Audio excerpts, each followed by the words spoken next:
Caballero, and I am the chair of the Planning Commission. Thank you for joining us this evening. At this time, I would like to ask the staff to play the video explaining how we will use the Zoom translation services for this meeting. We will play this video again before each major item on the agenda, understanding that members of the community may join the meeting later and need this information again.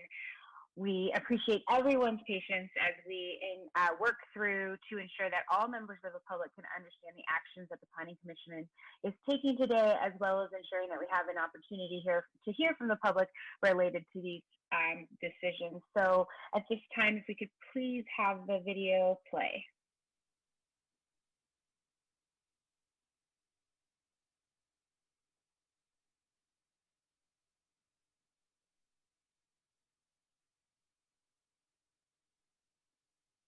Escuchar claramente el audio de interpretación, le recomendamos que también seleccione la opción para silenciar el audio original, que es la opción más baja en el menú después de hacer clic en el icono del globo.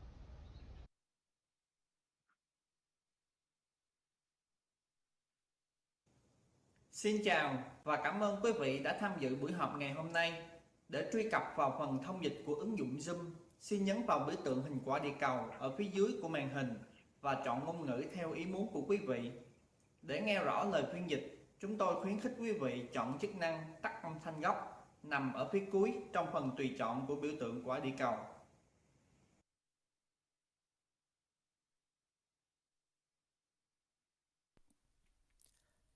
您好，感谢您参加今天的会议。若需要使用 Zoom 的语言翻译，请点击 Zoom 窗口下方的地球图标，然后选择您所需要的语言。为了让您能够清楚地听到翻译语音，我们建议您选择关闭原本语音的选项。请点击地球图标后，选单上的最后一个选项。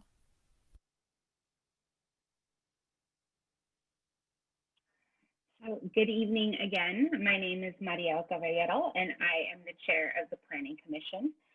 Welcome to our Planning Commission meeting for March 24th, 2021.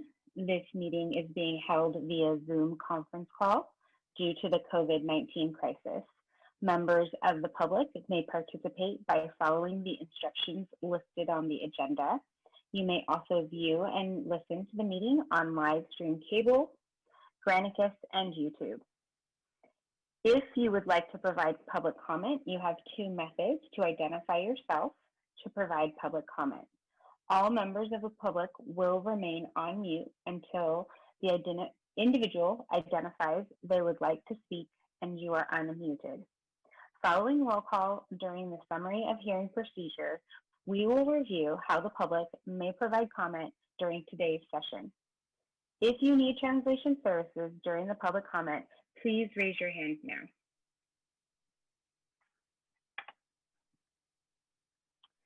At this time, we're going to do roll call.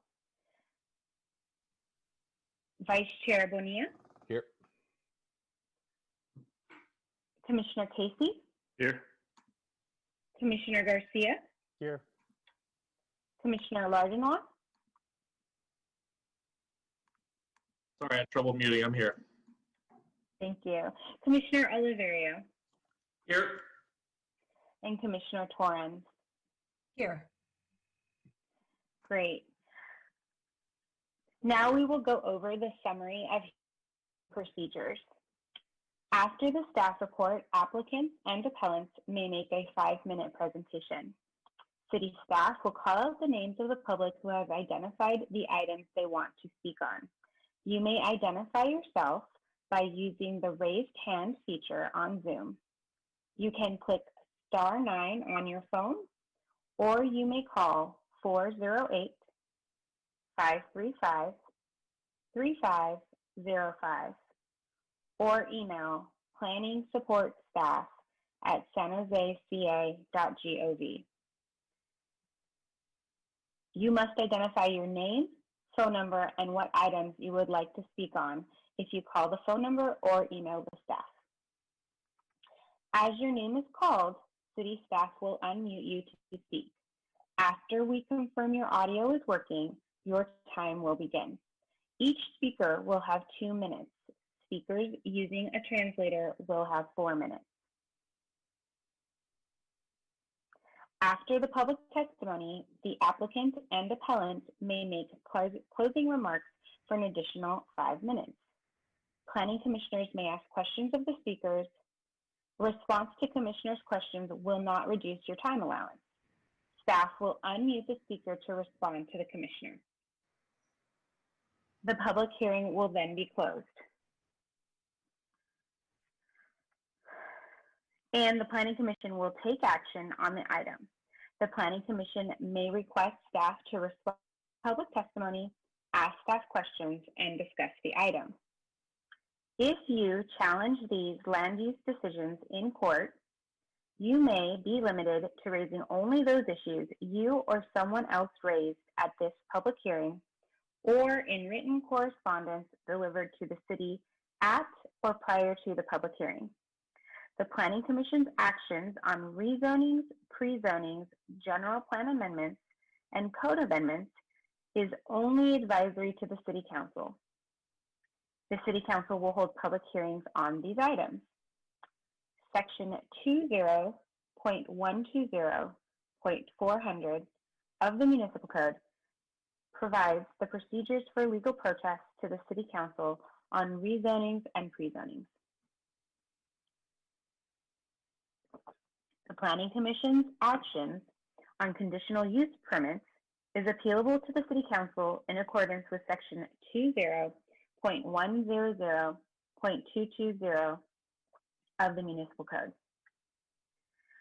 So at this time, I'm going to provide instructions regarding public comment. Public comment is item number 2 on the agenda. I'd like to ask everyone wishing to speak on public comment to raise their hands now. If more than 15 speakers are in the queue for public comment, the time will be limited to 1 minute for the speaker and 1 minute for translation. Please note that item number 2 on the agenda, public comment, is only for items that are not on the agenda. Again, item number 2, public comment, is for items that are not on the agenda. Please do not use this time to address any items that are on the agenda. If you choose to speak now and your comments are related to an item on the agenda, you will not be given the opportunity to speak again when the Commission considers the agenda item. Throughout the meeting, we will be asking each group needing translation to raise their hands so we can identify those needing translation services prior to the public comment period. This will enable City staff to ensure that appropriate translators are available to provide translation. This will enable planning commissioners to understand the public comment. So at this time, I see that we have 3 people with their hands raised for public comment. And again, these are items that are not on the agenda. So we started the meeting. We will move to public comment.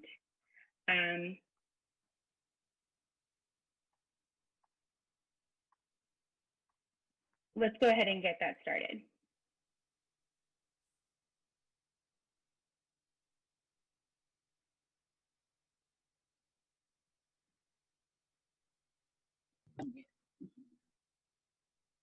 Sorry, could you hear me? Yeah, I think I was We muted. can hear you now. Okay, Roberto, you are unmuted. Go ahead and proceed with your comment.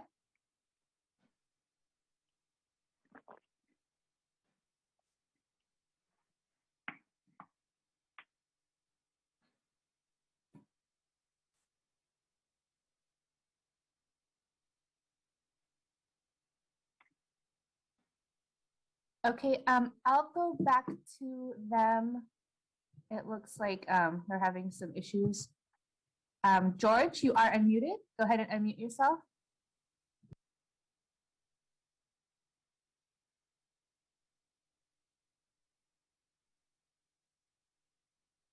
Danielle, George appears to still be muted.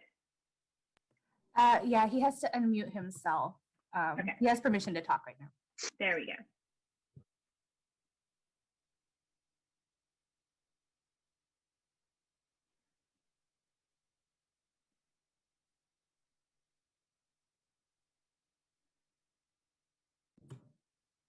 Okay, it looks like he muted himself again.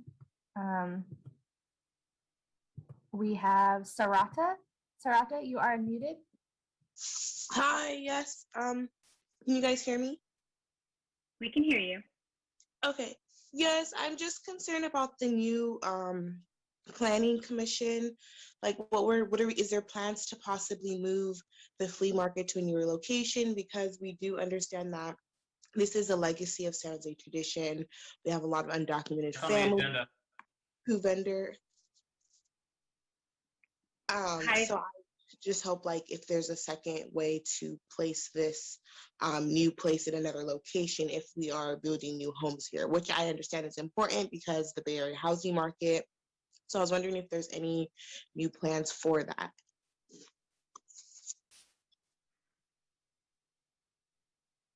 Sarada, does that conclude your public comment? Yes. Okay, and just so you know, that item is actually item 8A and 8B on the agenda.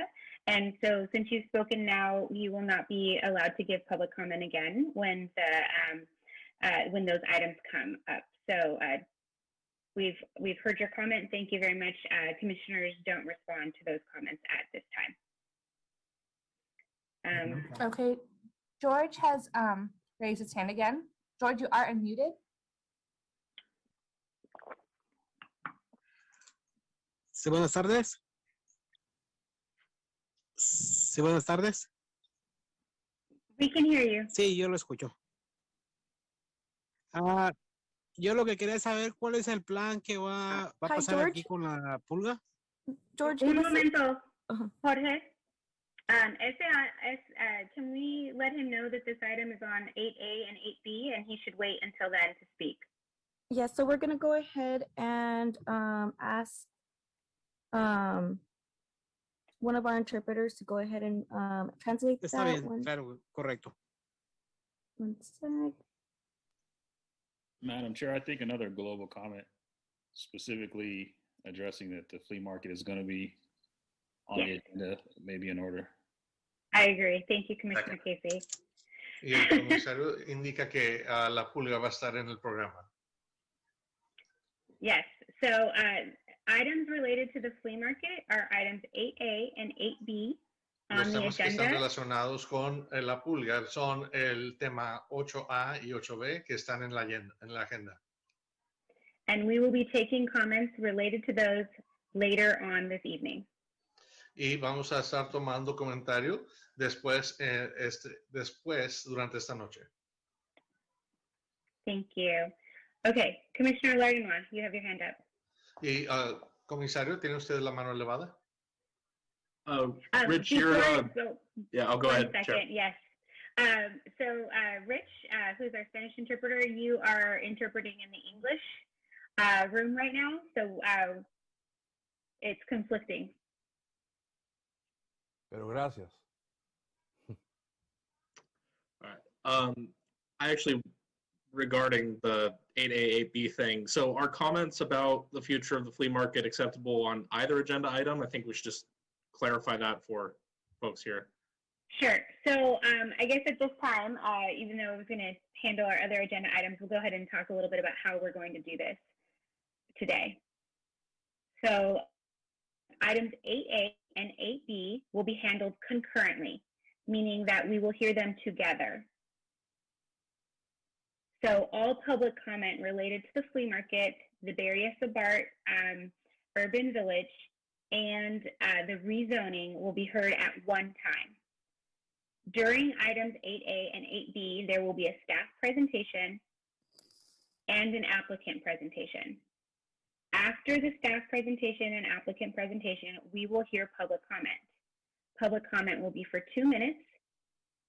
People needing translators will get 4 minutes. We want to remind everyone that if you're doing translations, to pause, and the commissioners can get the translation from our translators in English.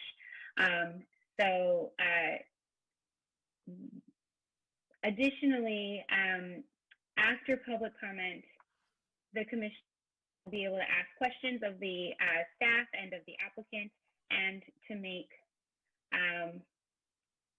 to make a decision. So at this point, we're going to go ahead and play the translation video one more time because we've actually had quite a number of people join since we played it. And I just ask our commissioners and our staff to bear with us. We want to make sure that everybody is getting the translation services that they need and that they understand how to get those. So let's go ahead and watch the video one more time in the 3 languages. And then we'll move on from public comment to our next agenda item. Thank you, Chair.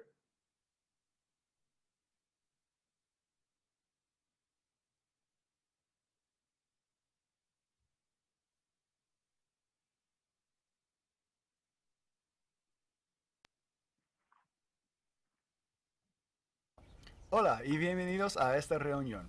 Para acceder a la función de interpretación, haga clic en el icono del globo en la parte inferior de la ventana de Zoom y selecciona el idioma que desea.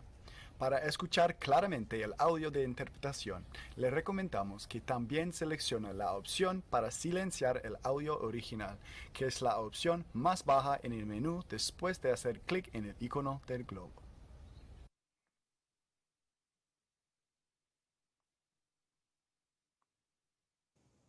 Xin chào và cảm ơn quý vị đã tham dự buổi họp ngày hôm nay. Để truy cập vào phần thông dịch của ứng dụng Zoom, xin nhấn vào biểu tượng hình quả địa cầu ở phía dưới của màn hình và chọn ngôn ngữ theo ý muốn của quý vị. Để nghe rõ lời phiên dịch, chúng tôi khuyến khích quý vị chọn chức năng tắt âm thanh gốc nằm ở phía cuối trong phần tùy chọn của biểu tượng quả địa cầu.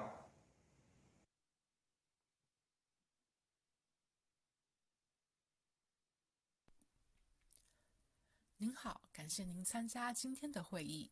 若需要使用 Zoom 的语言翻译，请点击 Zoom 窗口下方的地球图标，然后选择您所需要的语言。为了让您能够清楚地听到翻译语音，我们建议您选择关闭原本语音的选项。请点击地球图标后，选单上的最后一个选项。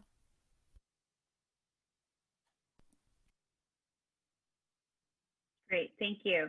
So if you are waiting to speak on the flea market item or the Berryessa BART Urban Village, please lower your hand and we will give you an opportunity to raise your hand when it's time to speak on that item. If you'd like to speak on an item that is not on the agenda, please raise your hand at this time.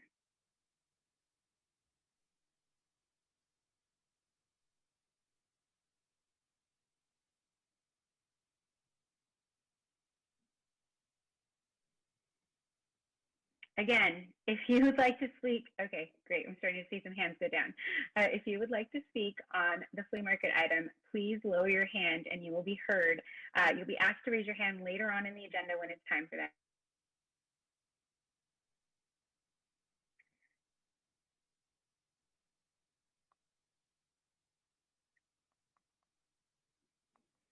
All right, so it looks like we have 3 hands up. We know that Mr. Rosales wants to speak on the flea market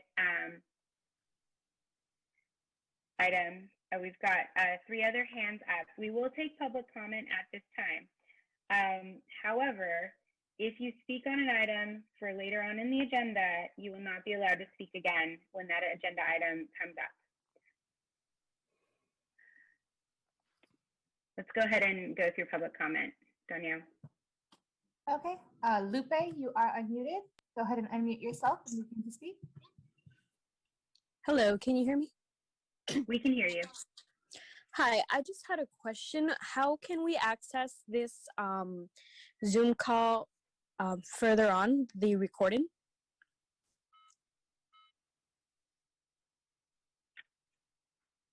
Staff, do you want to address that? Yeah, do you mean like the meeting, the recording of everything today? Yes, correct. It will be posted on our website under Planning Commission. YouTube. Oh, as well as YouTube, I guess. What is the name of the website, please? Joseca.gov, and you want to search for Planning Commission. Thank you. You're welcome.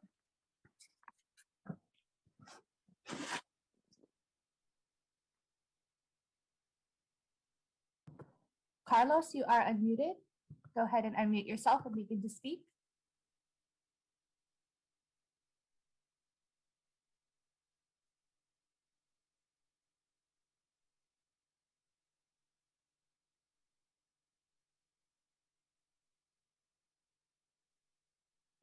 Hi, Carlos, you are unmuted.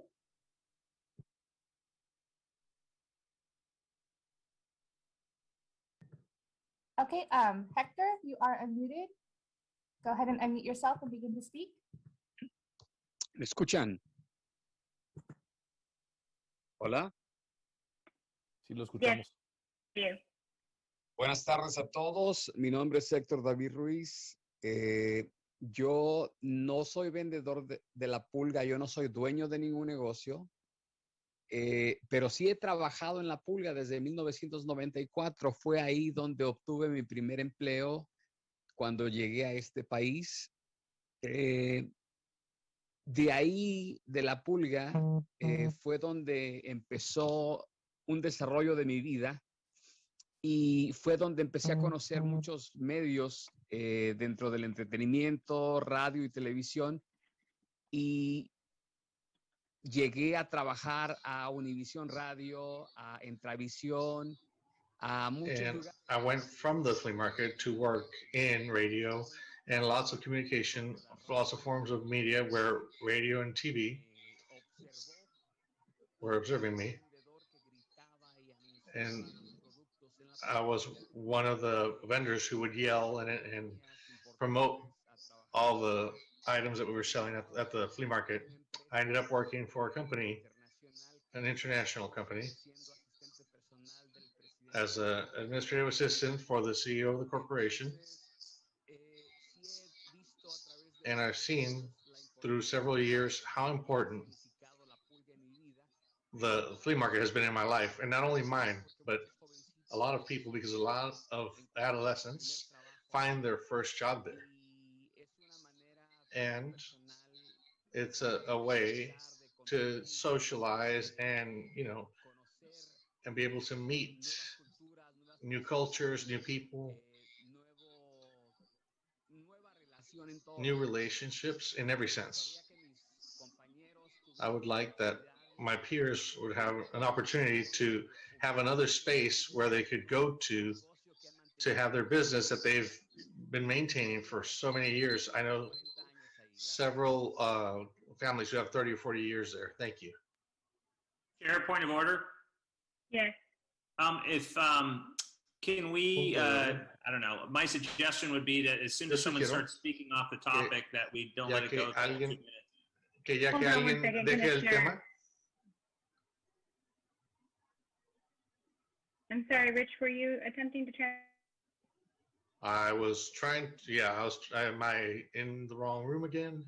Hi, Rich, you're supposed to. Oh, sorry, Chair Caballero. Rich, you're supposed to interpret the comment that was said in Spanish in English in the main Roger channel. that. I thought I was in that room as he was saying it. So let me go ahead and state, did you all understand what he said? Or did you hear it simultaneously? No, we need that translated in English. Roger that. Let's go ahead and do that. The flea market happens to be one of the very first places, actually the first place that I got a job when I first came to this country. And while I was at the flea market, a lot of people on radio and TV noticed that I was one of the people that would yell out all the items that we were selling there at the flea market. And I would, advertise them by yelling out what we had for sale. And that, they took notice, and I ended up working for TV, working for radio. And then shortly after that, I ended up working as an administrative assistant for the CEO of an international company. And it's all due to the fact that I got my start there at the flea market. And so what I want to do, or what I would like, is for you all to find a way to relocate all these businesses somewhere. That way, somebody can have the opportunity that I had, because there's adolescents who have their first jobs there all the time. And that way they're able to build relationships from all types of aspects, and they get to meet new people, new cultures, and it just gives them a great opportunity. Thank you. Okay, Commissioner Oliverio. Thank you, Chair. I think when people are making comments at the public comment for items that are on the agenda, it's pretty quick when we recognize that it's actually on the agenda. And I would simply just offer the suggestion, if the next speaker is going to talk about the flea market, that instead of letting them go the 2 minutes, could we just stop them so we could get on with the the agenda order? That's just the suggestion. Thank you, Commissioner Oliverio. Duly noted. I'm going to ask Vera if we can take that route.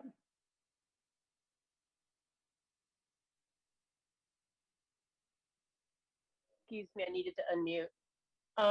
So the route was to just shorten everything to 1 minute, shorten public comment to 1 minute? No, the route is to stop people and wait until the item. You may do that, assuming that they're speaking on the flea market or BBUV.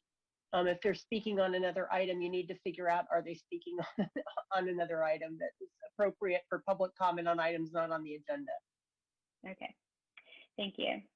So in that case, if folks continue to speak on item 8A and 8B at this time, then we will go ahead and stop and ask them to hold their comments until we get to that item. We actually have no more hands up at this time, so I'm going to go ahead and move us forward on the agenda to item number 3, which is deferrals and removals from the calendar. There are no items on this for the agenda. Item number 4 is the consent calendar. Again, there are no items. Item number 5 is a public hearing. 5A is, excuse me, 1 second,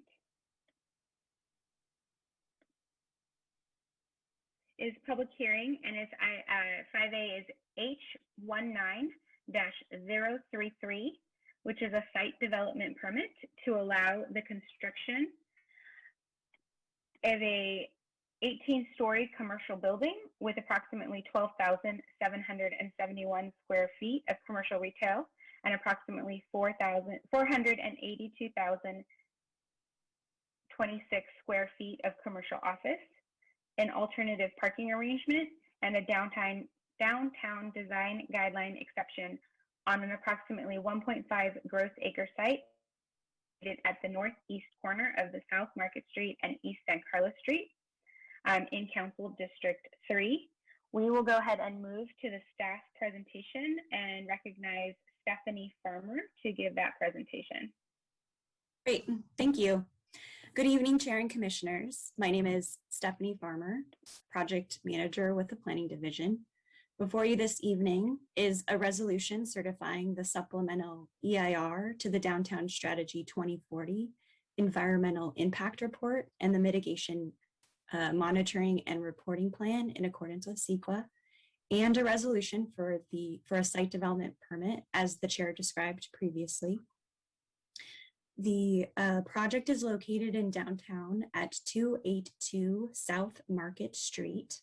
The site has a land use designation of downtown, which supports a wide range of commercial uses, including retail sales and services and offices. The project conforms with all applicable development standards for the downtown primary commercial zoning district. As previously stated, the project includes an alternative parking arrangement. This arrangement is made up of a combination of regular parking spaces, tandem parking spaces, and mechanical parking spaces.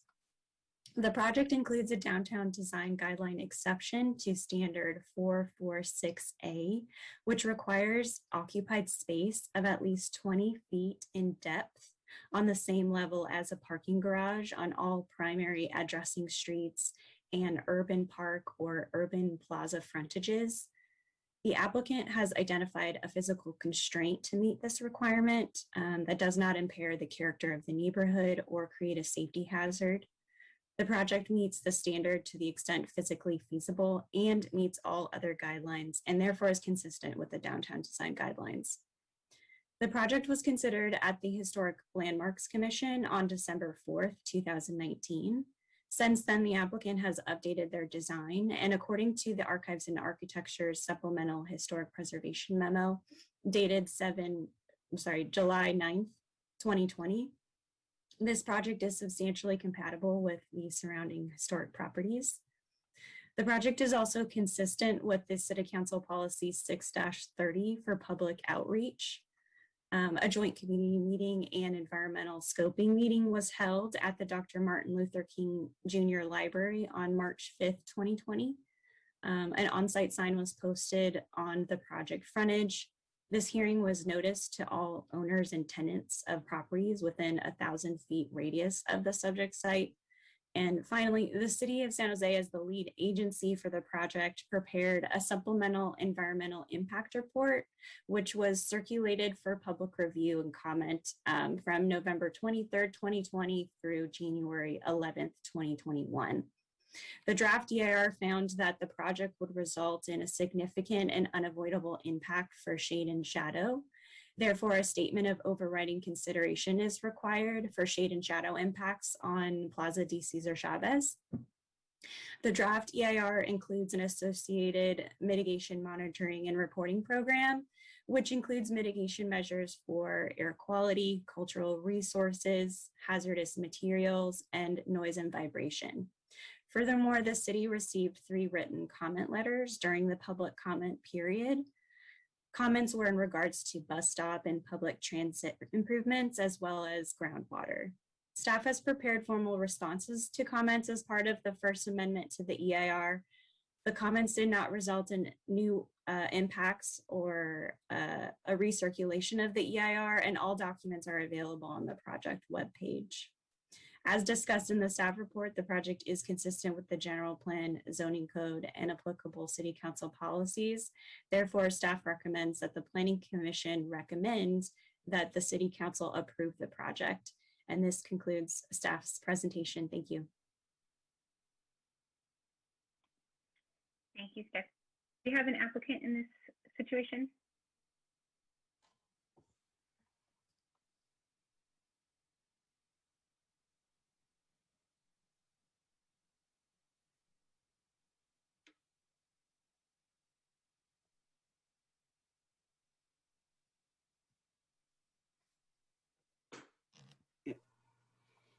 Hello, Chair Caballero. This is Eric Schauer. Can you hear me? Yes. Yeah, so Rob Tersini of the Sobrato organization was supposed to be brought into the panel to begin our presentation.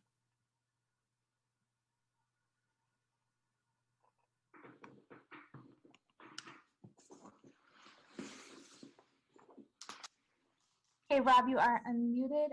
Sorry, it was hard to find you in the audience here. No problem. Can you all hear me? Yes. Before we start, Chairwoman Caballero has been kicked off of her Zoom. So just wanted to say that. Time to take charge, Vice Yeah, Chair. that's it. This is my moment, right? Go ahead with your presentation. And please ensure that the applicant has sufficient time allotted for my interruption. Okay. Can you all hear me? Yes. Great. Go All ahead, right, please. thank you. Good evening, Chair Caballero and Commissioners. My name is Rob Tersini, and I'm on the development team for the Sobrato organization as the owner and applicant for the project in front of you this evening.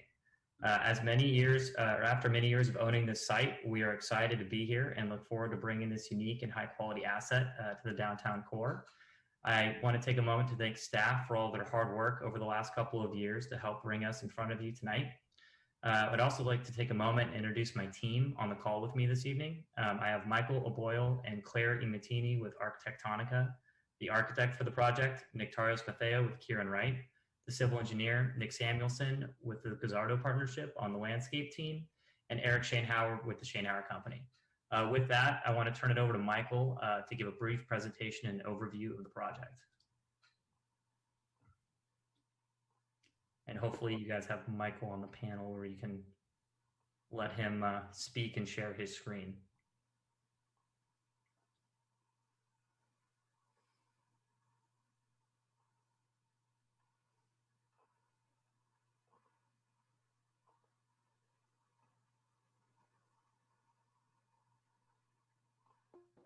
Apologies for that. I was saying good evening, and would it be possible to have Claire to share her slides from her screen?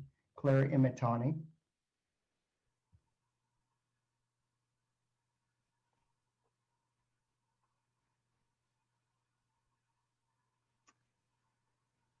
The screen name could be ARQLA2.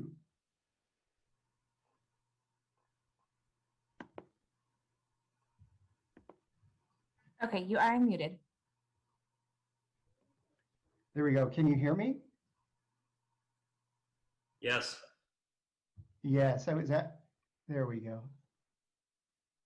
Perfect. Again, to reiterate what Rob shared, thank you all for your time today and for allowing us to present this project, which we've been working on for quite a while. And, considering the significant location at the corner of South Market and West San Carlos Streets. Next slide, please.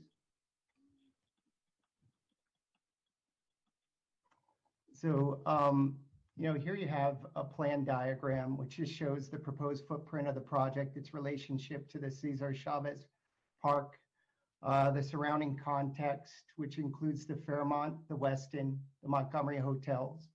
The site offers a fair amount of access to various transportation and pedestrian thoroughfares, and it has frontages along West San Carlos Street and South First Street, which are readily accessed by bus or light rail.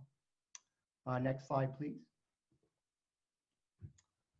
Here we just have a simple programmatic diagram to show in color the makeup of the uses within the project. Beginning at street level in orange, we show that the street fronting facades are almost entirely commercial retail, with exception to the office lobbies, which are shown in purple. There are two pedestrian entries for the office. One is shown centered on South Market Street facade, and then the other is around the corner. It's centered on the facade to the right at West San Carlos Street. The parking is above grade. It's shown immediately above that first level in light blue. The office space is immediately above that parking, shown in a darker shade of blue. And then we have outdoor sky gardens in green at the top of the building, with the building's crown shown in gray. You may recall from the original slide that crown can be illuminated at night as a special feature. Next slide, please. And then here we have a rendered representation of the previous diagram, which shows an iconic corner building composed of 4 sculptural glass forms with varying heights. These glass forms are articulated with a shingled facade, which cascades down and delicately drapes over the geometric base of the building.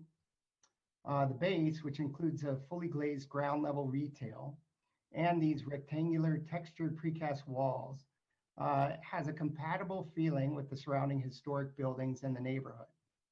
As the glass facade overlaps the rectangular forms, the parking is intentionally concealed behind the facades to disappear and almost present a continuous architectural gesture. Next slide, please. And then we move to a bird's eye view. And in this view, you can see the relationship of the proposed curvilinear glass forms with the curved facade of the Fairmont in the distance. There are other buildings in proximity that also have similar features. You can see the planted roof terraces at varying heights.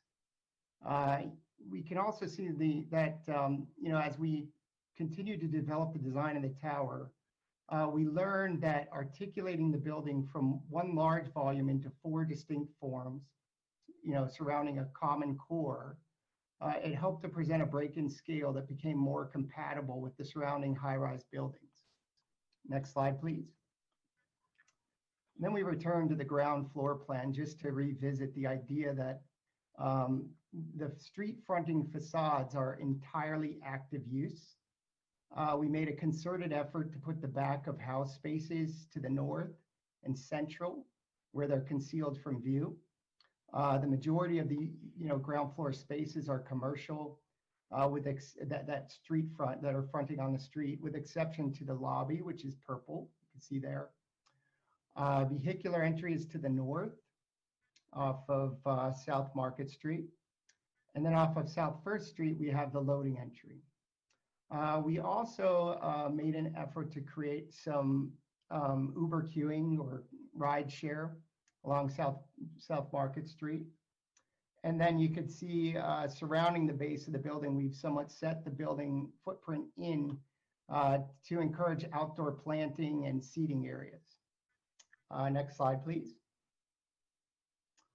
So as the project design evolved, we worked closely with staff, a historic preservationist, the Historic Landmarks Commission, the Preservation Action Council, and others. And with their input and through a very open back and forth dialogue, we arrived at this base detailing that we mentioned earlier. And you could see the ground level elevation here on Market Street with the St. Clair across the way there. You could see the shingle glass facade, how it drapes over, this more orthogonal geometric form of the base. And you can see textured precast, which again is intended to be reminiscent of the more historical buildings in the context. Next slide, please. Hey, sorry, it looks like the time is up, the 5 minutes. Okay, we're very close. 2 more slides. Would that be okay? Why don't we wait for your closing? You'll have another 5 minutes for closing. Thank you very much. I apologize for that. So this is a rendering of that corner, showing the draped facade at the corner. Next slide, please. Michael, actually, I meant we'll wait for the rest of the slides for your closing. Okay, sure. Great. So this time we're going to go ahead and move to public comment. This public comment is only for item 5A. So if you have your hand up for items 8A or 8B, please lower your hands. If you are speaking, if you start to speak during public comment and it's not related to this item, we will be going ahead and muting your microphone and asking you to wait until the next item. So at this time, if we have speakers for this item only, please raise your hands.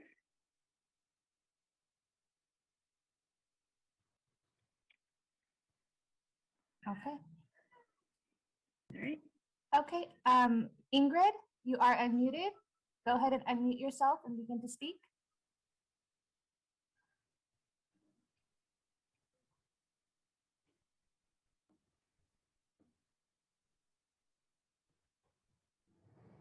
Hi, Ingrid, you are unmuted.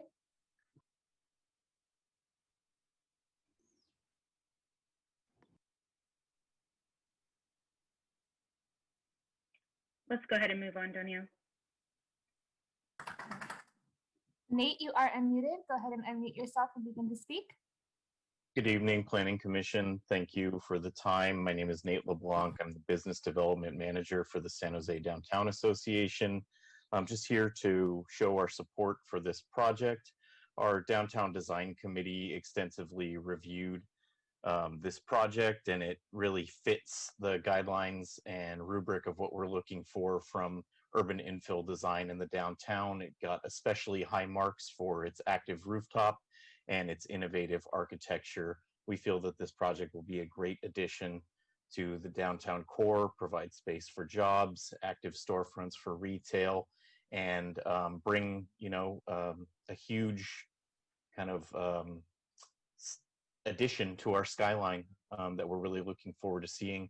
We appreciate the Sobrato company bringing this forward and working with us to present it to our committee, and we express our full support, and we thank everyone this evening for their time.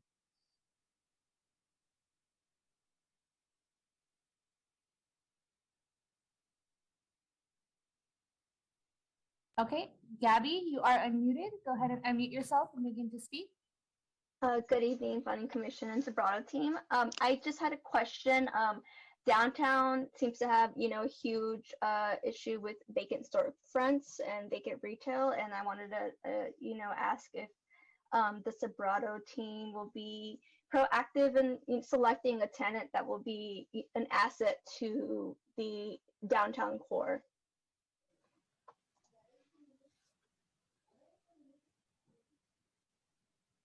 Gabby, does that complete your, okay, that's it, thank you. Okay, Jasmine, you are unmuted. Go ahead and unmute yourself and begin to speak.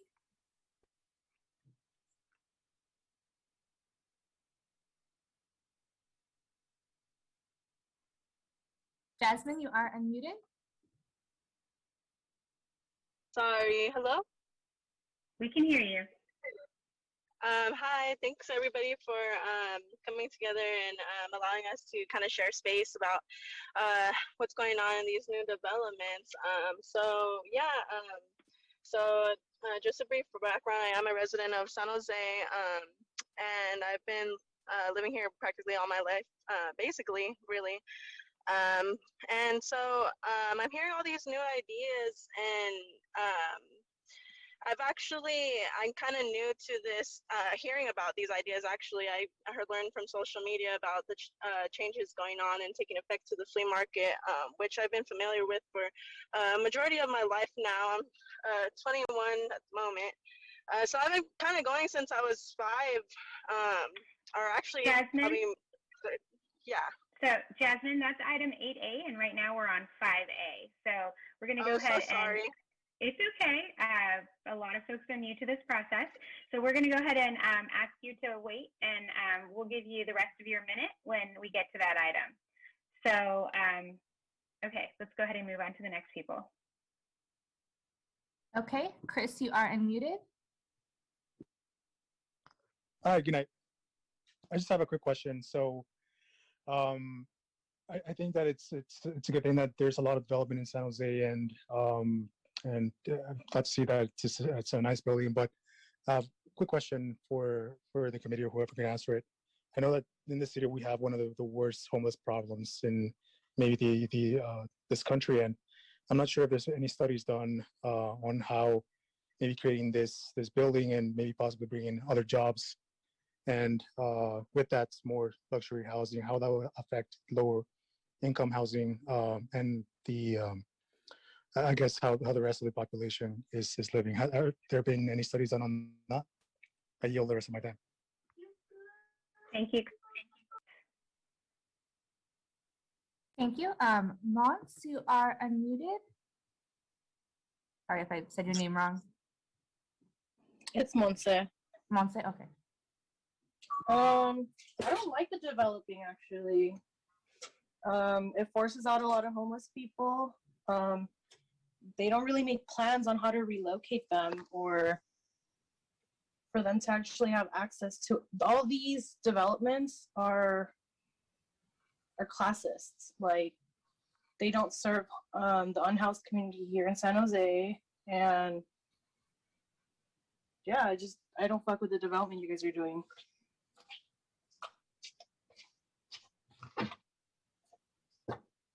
Does that conclude your comments, Monse? Yes. Okay, thank you very much. You're welcome. Thank you. Sarah, you are unmuted. Go ahead and unmute yourself and begin to speak. So kind of adding on to what Monse said is, I don't understand. Oh, by the way, my name is Sarah. I've been a resident of San Jose my whole life, and I don't really understand the purpose of these developments. Right now, we're going through the pandemic. There's a ton of unused office space. I don't understand why why we're creating more office spaces. And on top of that, I have a question on who these jobs are going to be going to, because when we see projects like this, they contribute heavily to gentrification that don't benefit our community whatsoever. And that's why a lot of people from San Jose had to relocate and move to the Central Valley and other parts of California and even out of state. So I have a question that I hope can be answered. And that's, what is the plan for that? Is there a plan to help residents? Is there a plan to keep them employed? Is there a plan to provide them with access to higher education and to allow them to have access to these jobs? That goes to everyone who's on the team and who's part of the city. Thank you, Sarah. Okay, Maria, you are unmuted. Go ahead and unmute yourself. Hello, good afternoon, everyone. I've been born and raised here in San Jose, so I've seen the development of the city, and just to be very blunt, I disapprove of this development project. Given the state of the city, with a rise in homeless population and individuals who at one point in time lived stably in this city and now are no longer able to, I think it's pretty irresponsible, indifferent, apathetic, and just propagates the inequity of the city. I understand that money talks, money moves, but you do have a growing population of individuals like myself who will keep resisting to projects like this. So just for if anyone hasn't stated it bluntly, I disapprove of this project. And as a native of the city, I think it's a valuable opinion. And I'm sure other people echo my opinions. And I yield the rest of my time. Thank you. Okay, seeing no other hands, we're going to go ahead and go back for the applicant and staff to respond to public comment. So the applicant has 5 additional minutes to complete their presentation and respond to comments.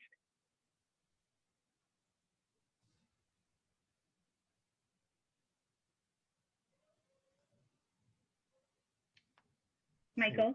Yes, so can Claire share her screen again? Is that possible? There we go. Apologies for going over earlier, and I'll wrap it quickly. We also worked on South First, and we learned the importance of that street historically, the significance of the Montgomery Hotel, and again, you could see a common theme in the architecture where we have this corner draping and the storefront or the commercial facades at grade. Move to the next slide, please. And here is the rendered view showing the Montgomery in the foreground and its relationship to our building in the distance and the continuity of the streetscape. And that's it. I'll cut it short, and then that's it. If we move to the next slide, we come full circle to the building at the corner where currently a surface parking lot exists, and you can see here some of the features in the evening and the subtle details of the lighting. So with that, I would like to pass the mic to Rob with Sobrato, and perhaps he can address some of the questions. Yeah, thanks, Michael. I just wanted to respond to the question around proactively looking for tenants and specifically retail tenants. Yeah, absolutely, we will be. We have a website and a marketing team actively, marketing the project. It's no secret that COVID has been challenging for some, especially the retail tenants, but we're optimistic that we'll be able to find a few to fill the space here. With that, I just want to reiterate, I have the full team on the call tonight. And if there's any other questions we can answer, we're happy to do that. Thank you. Okay. I'd like to respond to the comments.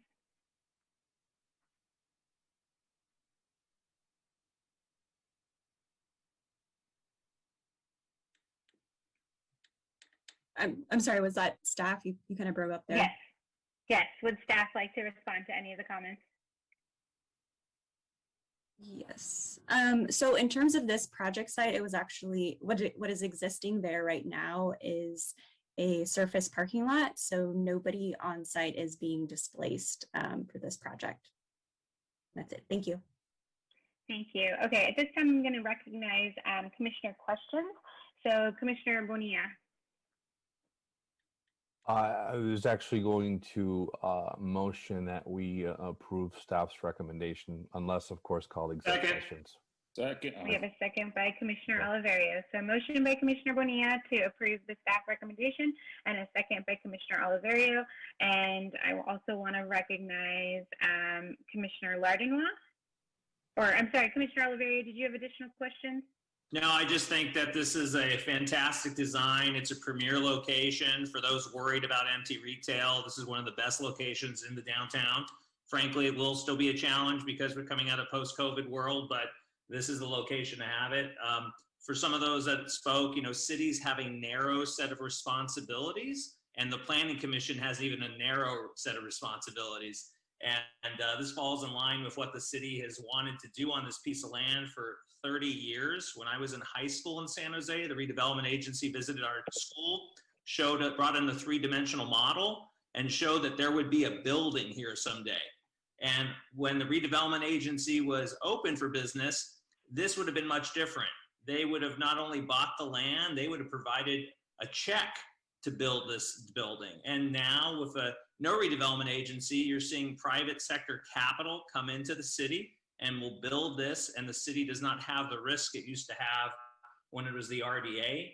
And again, For those that are members of the public that don't know this, the city of San Jose has a jobs housing imbalance, meaning 70% of our residents prior to COVID left the city every day to go to work or 5 days a week. And we want jobs in our city and especially in our downtown. So I'm just happy to see this. And even though we're approving it, it takes a tenant for this building to happen. So, you know, hopefully sooner versus later, but we have to entitle these projects so they can seize upon the market. Sorry for my length of comment. Thank you very much. Thank you, Commissioner Oliverio. Commissioner Ladinois. Thank you.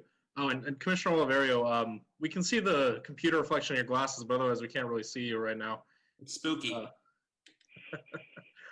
So I also, thinking about some of the comments we got about the impacts that this kind of development has on the community, I'm curious if the commercial linkage fee that council adopted last year applies to this project.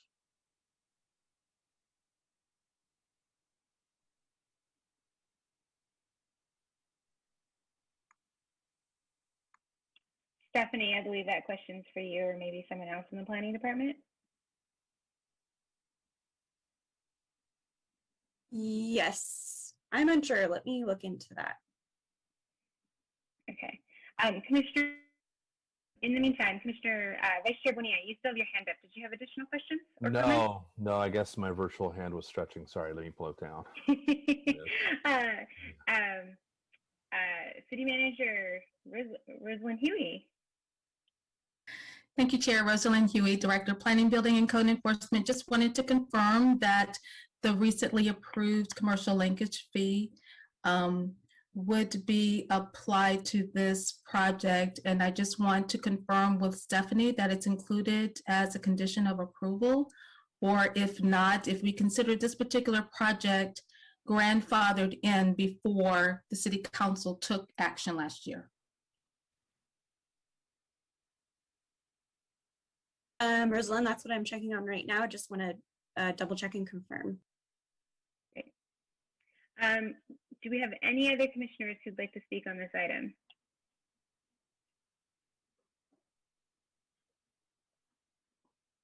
Okay. Seeing no hands, we're just to allow Stephanie to find that information before we move on to taking a vote.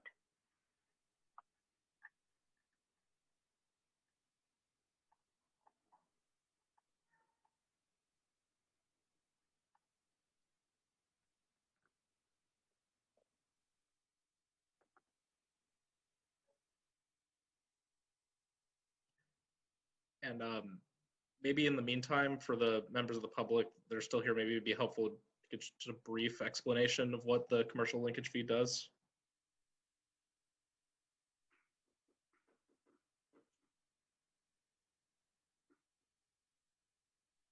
That would be wonderful. Rosalind, or I know Michael and Robert are also on the line, if one of you would mind describing the commercial linkage fee. So I just, oh, go ahead, Rosa. I just got an answer from Chris Burton. He says that this project was not pipelined for commercial linkage fee, which means it'd be subject to commercial linkage fee. And if you'd like, I can respond to what the commercial linkage fee is. It's a fee that is placed upon non-residential development by the city, with some exceptions, obviously. That is used, that is earmarked to supplement our affordable housing programs. So it supplements all of our programs for the acquisition of property for affordable housing projects and for the construction of affordable housing and for potentially also drawdown of rents for affordable housing. And so it was based upon a study that determined that new employment in the city, new employment uses in the city, create a need for affordable housing. And that was the basis for the commercial linkage fee. So I see here in the resolution that there's a downtown financing plan, which I believe is what we're talking about today, because it discusses commercial linkage fee programs. Commissioner Ladinois. Oh, I guess actually I'm confused. So Stephanie, what you just said, did that contradict, or is that, I like, because you're saying it's mentioned, so but it's not, doesn't apply to this project. Michael, can you confirm what Chris Burton said? Yeah, Chris said, so usually, oftentimes there's what's called a pipeline, which means projects that were already submitted their applications are not subject to fees that get enacted by council while they're in process. He said there was no pipeline provision. So this commercial linkage fee would apply to this project, is what he said. Thank you. And then Tim, you have your hand up as well. Yeah, good evening, Commissioners. Tim Rue, Division Manager, Planning. I just wanted to confirm that that condition is contained in item 35 of the resolution in the last paragraph. It describes the various fees under consideration, including commercial linkage program. And then the last paragraph states that the permittee agrees that prior to the issuance of any building permit, the project shall be subject to and fully participate in and pay any and all charges, fees, assessments, or taxes included in any city council approved financing plans applicable to downtown as may be amended, which may include one or more of the financing mechanisms identified above. So again, permit condition number 35, it is subject to commercial linkage. Thank you everyone for clarifying that. Thank you. Okay, so we have a motion and a second on the floor. Commissioner Oliverio provided some comments. Vice Chair Bonilla, did you wish to speak any further to your motion? No, other than to thank you for managing this hectic meeting right now and just getting everything in order. I appreciate your grace and your willingness to listen to the crowd that's perhaps involved in this process for the first time. Their opinions matter, and I appreciate you for taking that into account. Thank you. Okay, so at this time, we're going to do a roll call vote on item 5A, where the motion on the floor is to accept the staff recommendation. So Vice Chair Bonilla. Aye.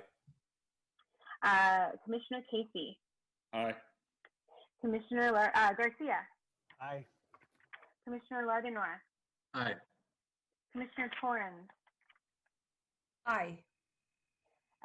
And Chair Caballero is also an aye, and we will pause for a moment to let the staff go ahead and show the votes on the screen. But based on my count, this item passes unanimously.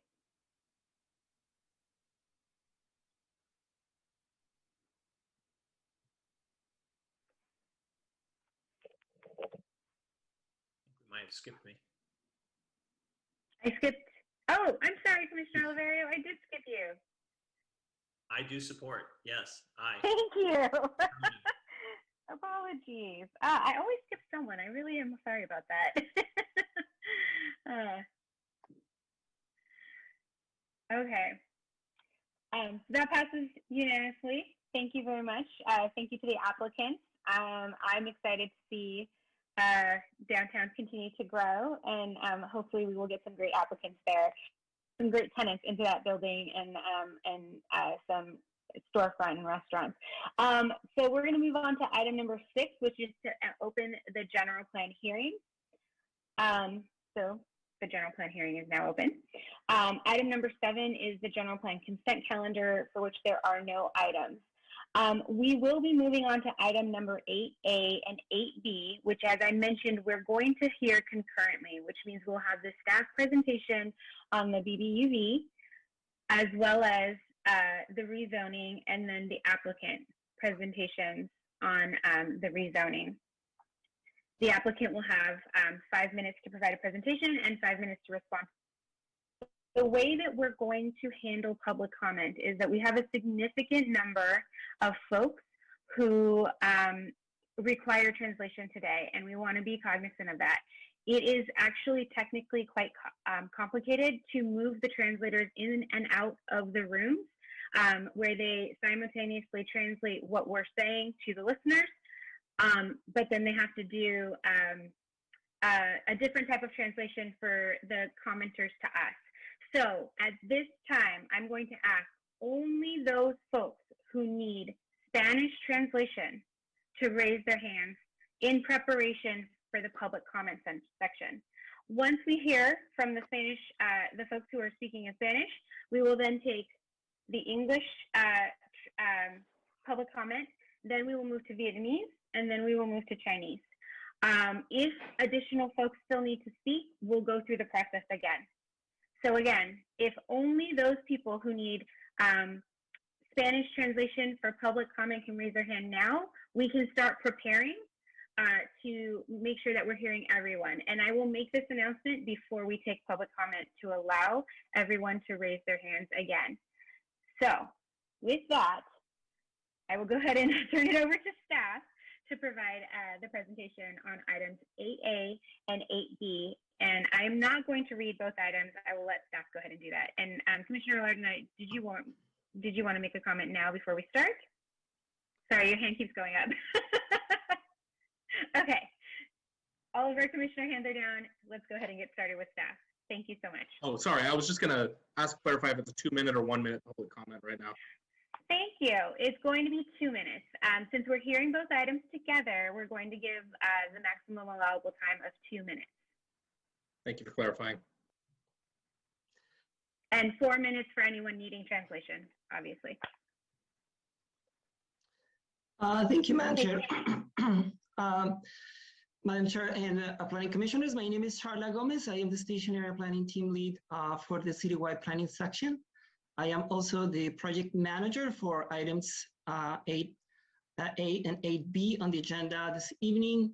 The first one is files GP 20-008 and file C21-001. It's a city-initiated general plan amendment for the adoption of the Berryessa Bar Urban Village Plan, including changes to the general plan land use designations for properties within the boundaries of the urban village, and to amend Appendix 5 of the general plan in a conforming rezoning of properties within the East District area of the BBUB boundary. The second item is file PDC 17-015. This is a plan development zoning to allow up to 3,450 units and up to 3.4 million square feet of commercial development on approximately 61.5 gross acres. This is located in 590 Berryessa Road. The site is currently occupied by the San Jose Flea Market and associated parking areas. So city staff will provide a presentation, as you correctly said, on both items, and then we'll have our city staff and consultants at the end to answer any questions. So what I'd like to do at this point is just to launch a PowerPoint presentation, and just to be clear, we will try to do an overview of both items very quickly, but at the same time, we hope to do a fair presentation of all the things that we're going to talk about tonight. So probably going to exceed 5 minutes, but we'll try to go as fast as we can to make sure that we touch base on the critical things of this items. So Carla, no need to rush. Okay, thank you so much.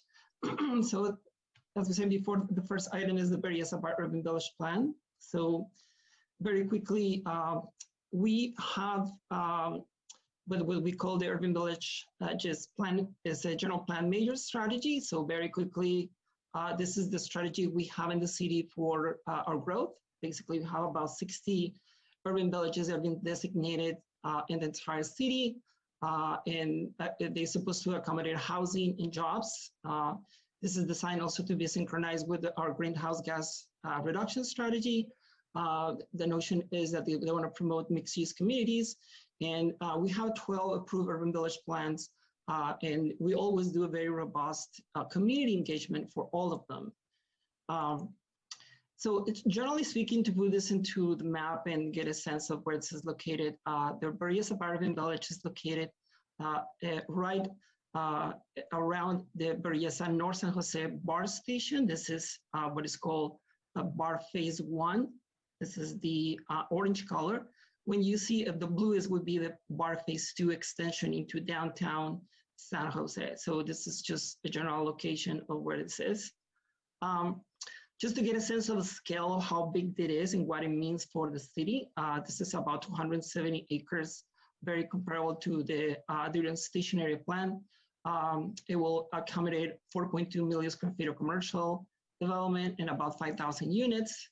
As I said before, the North San Jose Bar Station would be at the center of the urban village. You'll have a projected 25,000 riders by 2030.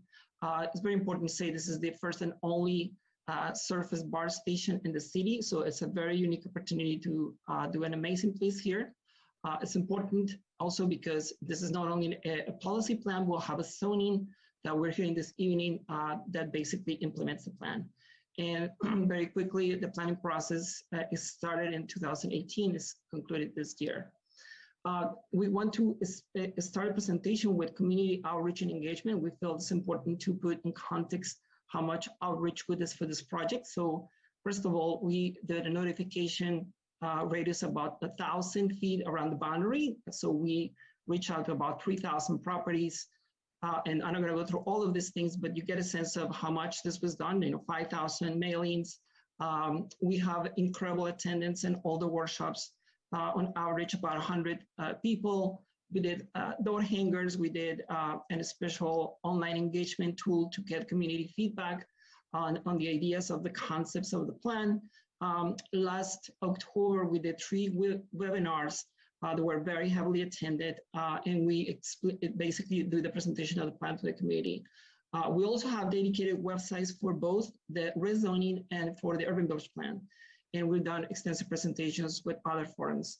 So one of the key things that we heard from the community at the time of the workshops was, if you are going to bring new development, please do every effort that you can to concentrate those in what is called opportunity sites, and what we're gonna call in this evening districts. It's very important to this is not zoning districts, this basically are areas in the urban village plan that concentrates the jobs and housing.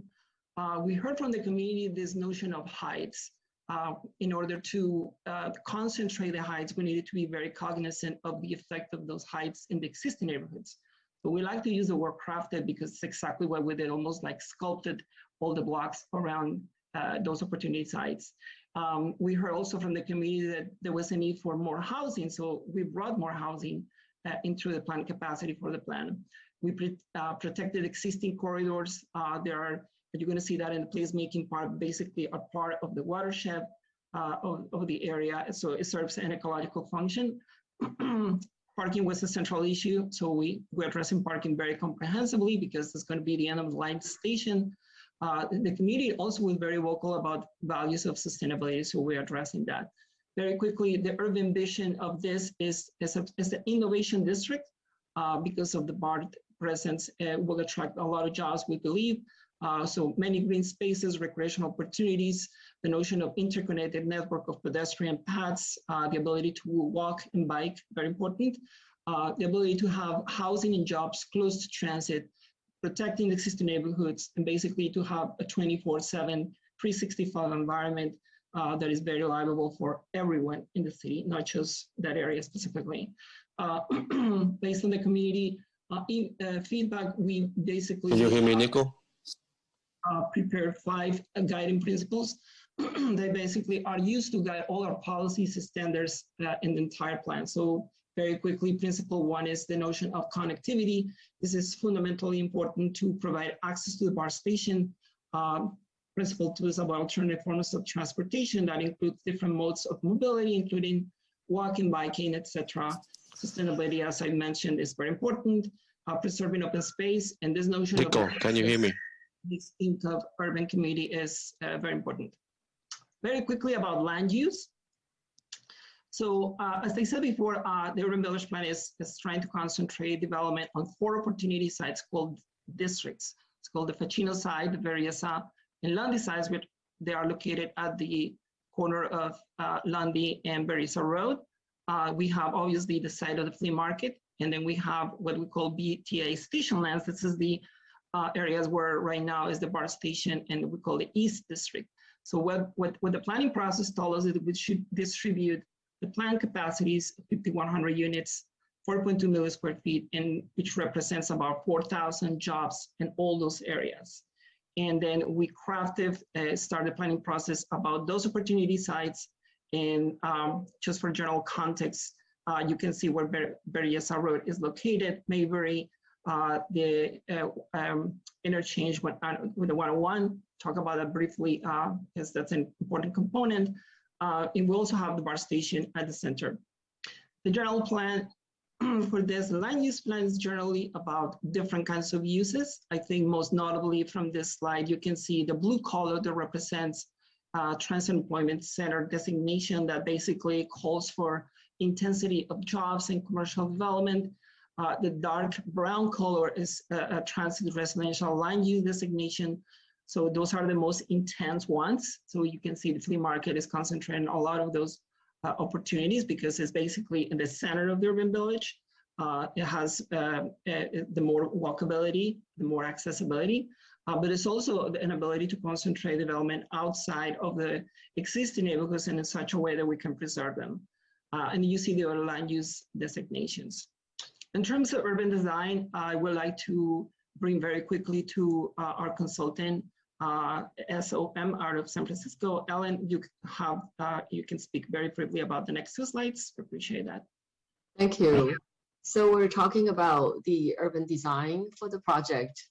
And the key overarching ideas is to concentrate deep density and mix of uses close to the BART station and then provide attractive and lively open space throughout the urban village. So the center open space, which you see is very colorful, yellow and green color, it's connect the station on the left to the Coyote Creek corridor. It would be a great open space to serve the residents and walkers in the area. Another node, which is on the left-hand side at the intersection of Berryessa and Lundy, as the area transforms, retail use on ground floor will continue to reinforce the area as a retail destination. Next. As for urban form, taller buildings are focused around the BART Plaza and along the BART tracks. And a few residential towers are located at the confluence of the two creeks. New buildings adjacent to the adjacent existing housings are lower to respect the existing residential neighbors, such as those on the top right-hand side in salmon-colored townhouses around the Fascino site. These are the area that will be consistent in scale with the adjacent neighbors and then serve as a transition to newer development. And same kind of, transitional height, lower height next to the neighbors, and then move higher as the project goes. Thank you. Thank you, Ellen. Very quickly, we're going to speak about the circulation and parking. As I mentioned initially, this is one of the most important things about parking. The community was very concerned about splitting of parking in the neighborhoods. So what we did was a very sophisticated transportation planning analysis, not only for the Berryessa Urban Village, but extended beyond the area in something what is called the Berryessa Multimodal Transportation Improvement Plan. We work with consultants and our city staff in Department of Transportation, and basically the words engineer a system of streets that is designed to combine different types of mobility with different kinds of prioritizations. And so the colors that you see in the screen reflect the priority level of those mobility forms.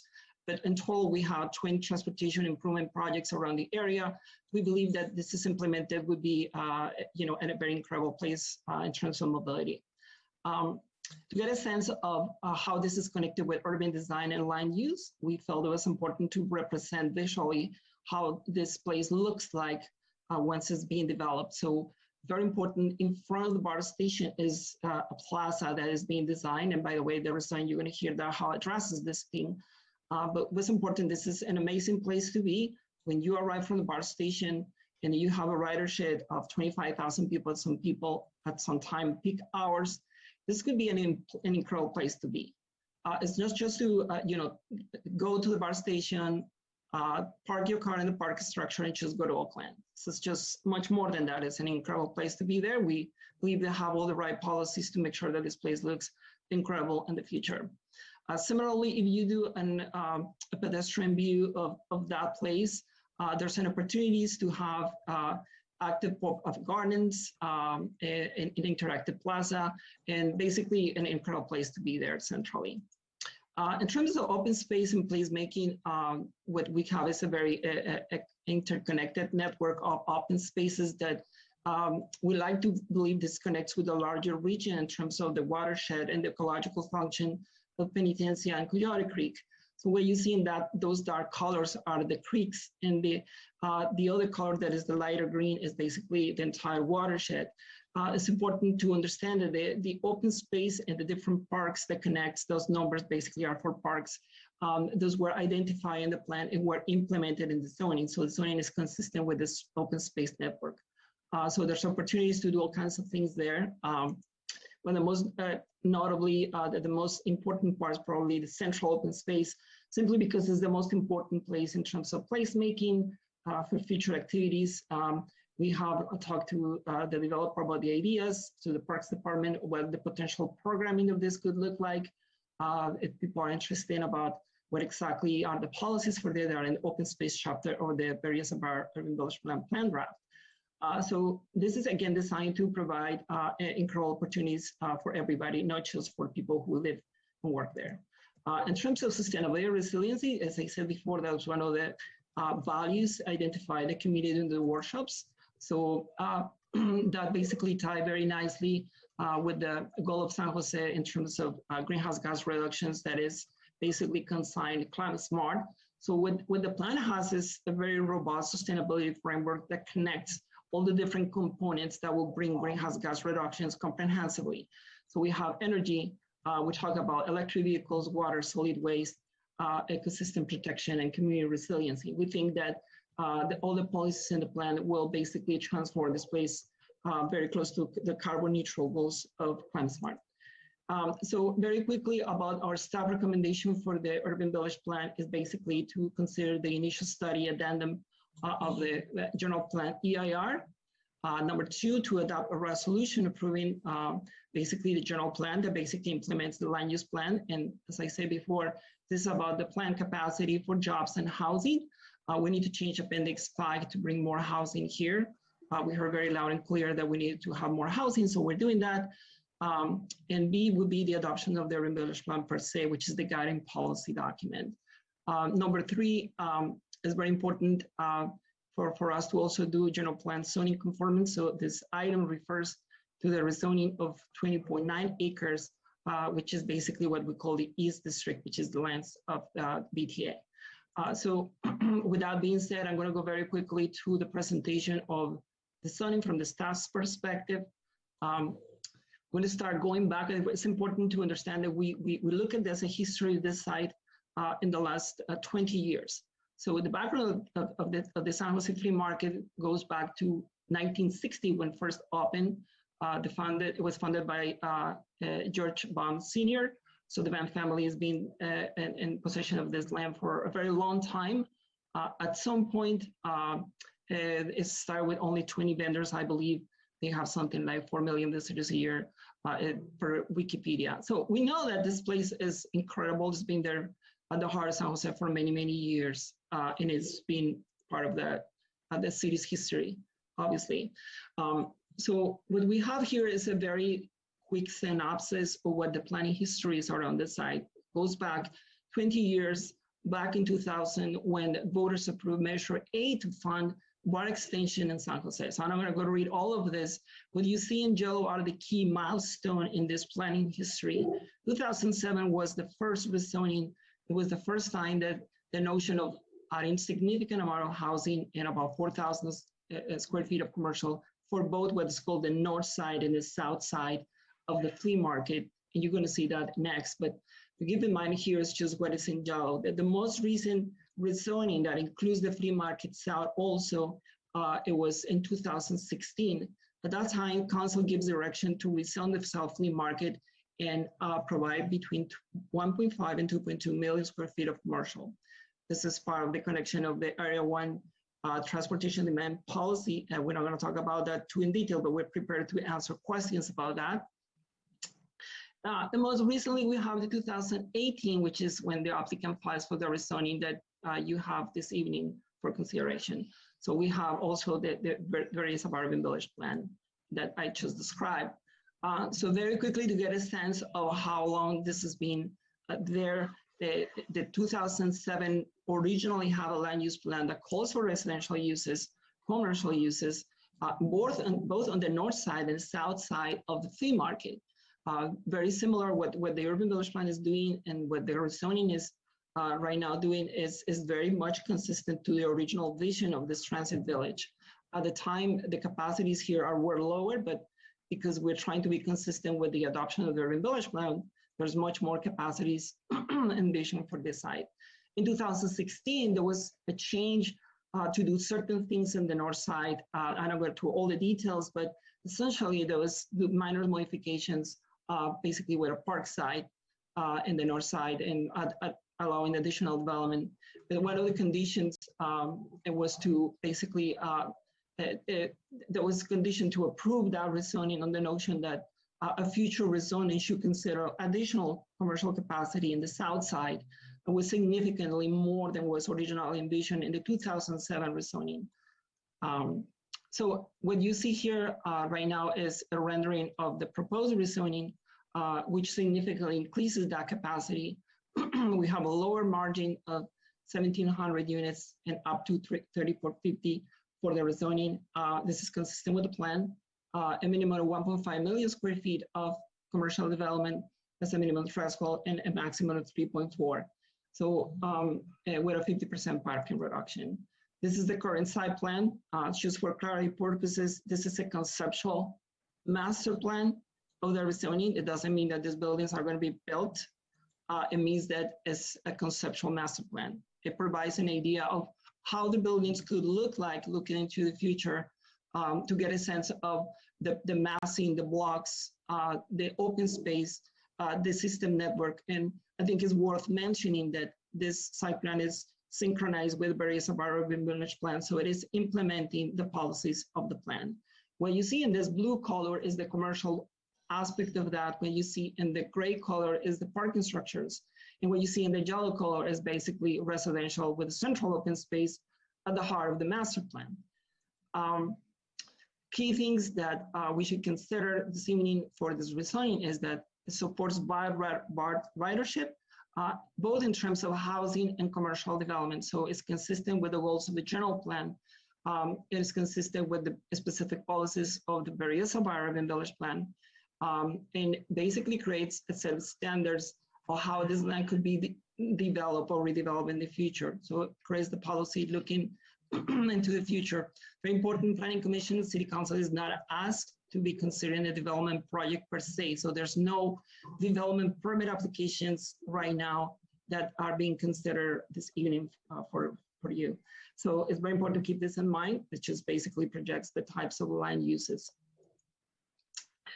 To be very clear in terms of the type of city sponsor outreach, we have a standard policy outreach policy 630 we implemented. We also did 4 large signs that are posted in the entrances of the flea market. They're been there since 2018. You can go to Google Maps and see it, they're still there. We did a community meeting for the rezoning and the EIR scoping in August 2018. We send notices, as I said before, within 1,000 feet of the site. And again, for the various urban village plan that actually overlaps with all of this, we did the community workshops that I described before. Workshop number 1 was in 2018. Workshop number 2, 2019. Workshop 3 was, as I said before, 3 Zoom webinars, very well attended, plus door hangers, flyers, dedicated websites, and forums. I believe the applicant will speak this evening about their own outreach effort that they've done, but very quickly they've done specific meetings with the vendors back in 2007. So there's been some interaction between the project applicant and the flea market vendors. That's the city's understanding. So with this, I would like to bring our CEQA team, David, who want to speak about the slides of the environmental impact report. Good evening, ladies and gentlemen. This is David Keon, Principal Planner with the City's Department of Planning, Building, and Code Enforcement. I'm going to talk about the environmental impact report, otherwise known as the EIR, that was prepared for this project. An environmental impact report is required by the California Environmental Quality Act, CEQA for short, that requires projects to disclose the environmental impacts of the project and identify mitigation measures that would reduce these impacts, or identify if these impacts cannot be mitigated to less than significant. It also requires for EIRs that there be alternatives to the development that are analyzed that reduce these impacts. So the EIR process has this explicit set routine that you have to go through when you prepare an EIR. It starts with what is called the notice of preparation. This is a notice the city sends out and says the city is preparing an EIR on this project. That was issued back in July 2018. There was a community and environmental impact report scoping meeting that was held on August 16th, 2018, as Charlotte already mentioned. Subsequent to that meeting, the city went and prepared the environmental impact report and technical analysis that support it. That document was released for public review and comment on October 2nd, 2020. It was circulated until December 1st, 2020, as there was a 2-week extension of the public circulation period at the request of several commenters. The city received 16 comments. These are comments from both state and local agencies, advocacy groups, businesses, and individuals. The response to comments were made in what is called the First Amendment, and this was posted to the city's website on March 12th and notifications sent to interested parties. Next slide, please. So the EIR identifies impacts the project would have on the environment. It also identifies what are significant and unavoidable impacts. What these are impacts that even if there are mitigation measures, they cannot be reduced to a less than significant level. These impacts that were identified for the project were related to operational air quality and also cultural resources, in particular the demolition of the San Jose Flea Market, which is a candidate city and state landmark. EIRs with significant and unavoidable impacts will require what is called a statement of overriding considerations to be adopted, which essentially says that we understand there's these significant impacts that cannot be mitigated. However, due to the overall benefits of the project outweigh these impacts.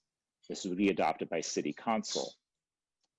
In addition, there are the significant impacts identified in the EIR that could be reduced to less than significant with mitigation.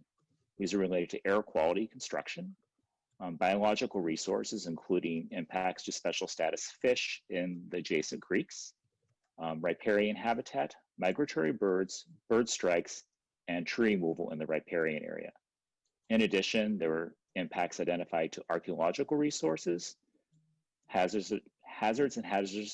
materials, mainly due to existing soil and groundwater contamination for past uses, and finally, construction noise on adjacent residences.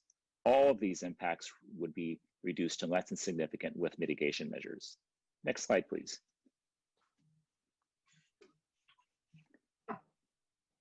So as mentioned earlier, an EIR requires there be an analysis of alternatives to the project that would address some of the identified significant impacts, especially significant and unavoidable impacts.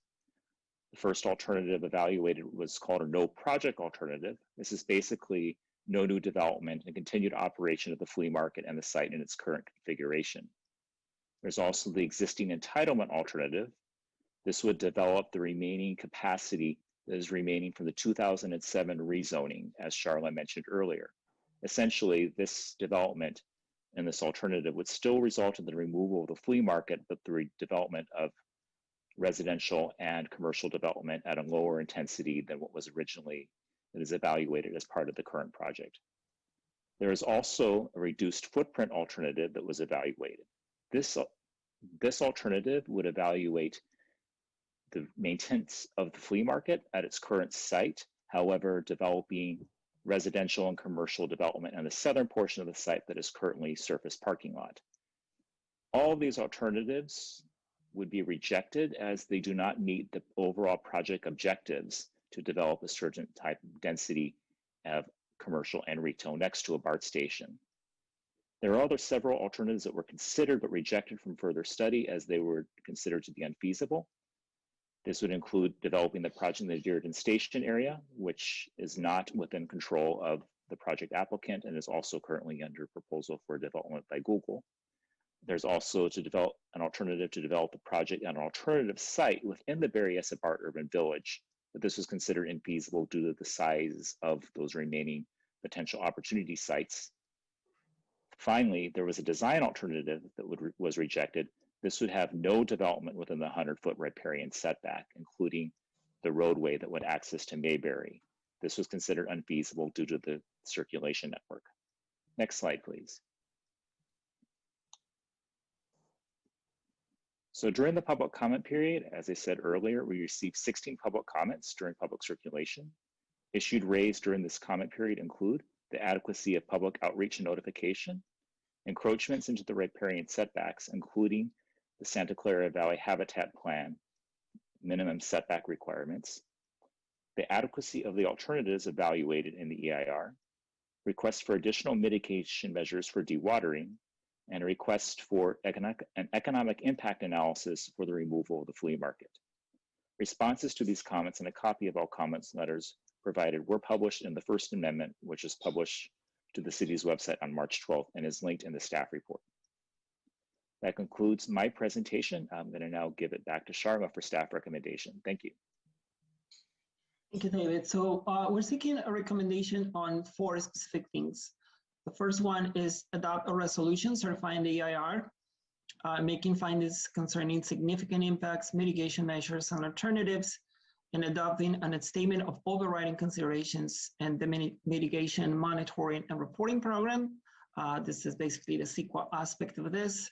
The second item is to approve an ordinance rezoning. This is basically the rezoning file from the base district from APD to CPPD, which is the plan development zoning. This would allow up to 3,450 dwelling units and to up to 3.4 million square feet of commercial uses. The third item is to approve an ordinance repealing section 14.30-035 of the chapter 14.30 of Title 14 of the San Jose Municipal Code. And that basically refers to the US 101 Oakland Mayberry traffic impact fee. We need to do that in order to amend the resolution, to adopt a resolution adopting an amendment of that same 101 area development policy, which is the fourth item, and provide a credit for the current project's traffic impact fee. So we obviously have a lot of information about these items, and we're happy to answer questions from the commission. At this time, I would like to refer back to you, Madam Chair, for public comment. I believe the project applicant will do a presentation after this. Not sure about that. It would be an opportunity for the applicant to make a presentation. I'm going to actually make a quick announcement before we have the applicant make their presentation.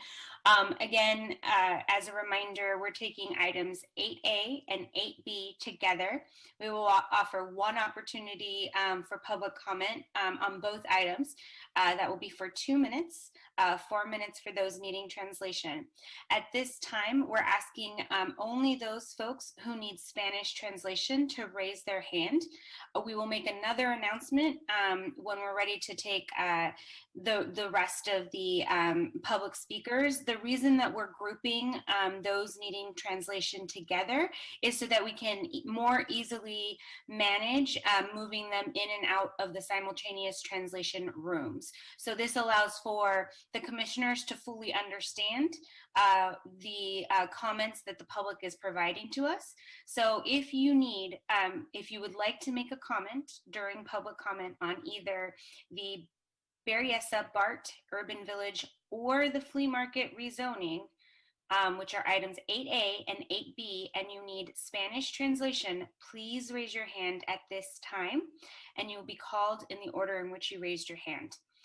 Once we finish with the Spanish translation, then we'll move on to, we'll ask folks we'll ask other folks to start raising their hands. So I want to recognize Commissioner Oliverio before we go ahead and move to the applicant's presentation for 5 minutes. So, Commissioner. Thank you, Chair. Just staff, I want to say thanks for providing the historical perspective of 20 years on this parcel. It's been in motion for a long time. Many separate city council votes have been done on this. You made those 4 recommendations on your staff approval, but for the layperson's perspective, essentially the recommendation that you're providing, of course, with the affirmation of the certification of the EIR, is that you're essentially simply adding the capacity for more commercial square feet and more residential square feet. Is that a fair assessment from a layperson's perspective? I believe that question, I'd rather have David answer that question, is regarding the EIR. David, can you provide an answer? But it's not really the EAR. It's the action that's being taken tonight. If you were a layperson looking at what the final result would be from the planning staff recommendation, is it essentially simply the increase of square footage of commercial and residential within a piece of land that's already had approvals before? Well, That is correct. Yeah, so, right, so there's an approved zoning on the flea market site, and it has I don't remember the numbers, Charlotte could go back, but a certain amount of housing development and up to 300,000 square feet of commercial development. The developer could go ahead, they have the right to build under that zoning. They'd have to come back for permits, of course, but that's an approved zoning. So what the zoning is before the Planning Commission tonight is essentially to replace that existing zoning with a zoning that increases both the jobs and housing development capacity on the flea market site to further the goals of the general plan and to further support the BART investment.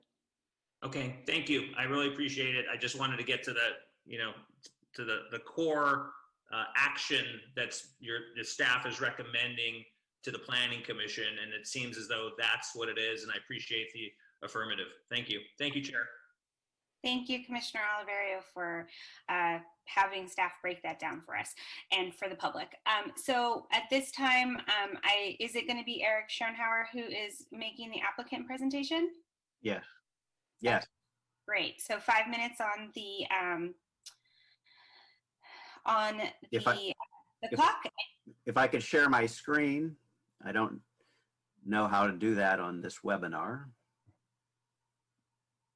Do you prompt me? No, I believe you need to click on the share screen button at the bottom. They would need to make him a co-host or to give him privileges. Chair. So. Well, I can't do that. But yes, staff would need to do that. Okay, now there's a button. All right. Great. All right, and if we could get, when you're ready to start, we'll give you 5 minutes to do your presentation, and then you'll have 5 minutes after public comment to respond to comments and answer any additional questions. Okay, let's see. Okay, shall we begin? Yes. All right. Good evening, Chair Caballero, members of the commission. My name is Eric Schoenhauer, and I represent Bauman Associates, who owns the land, owns the flea market business, and is the applicant for this zoning. And we first would like to thank the city staff for all their work on the urban village plan, the zoning review, and the EIR. And we'd like to thank the community for all of their engagement over the years on this project. So the staff has already covered some of this, but I want to emphasize a few points.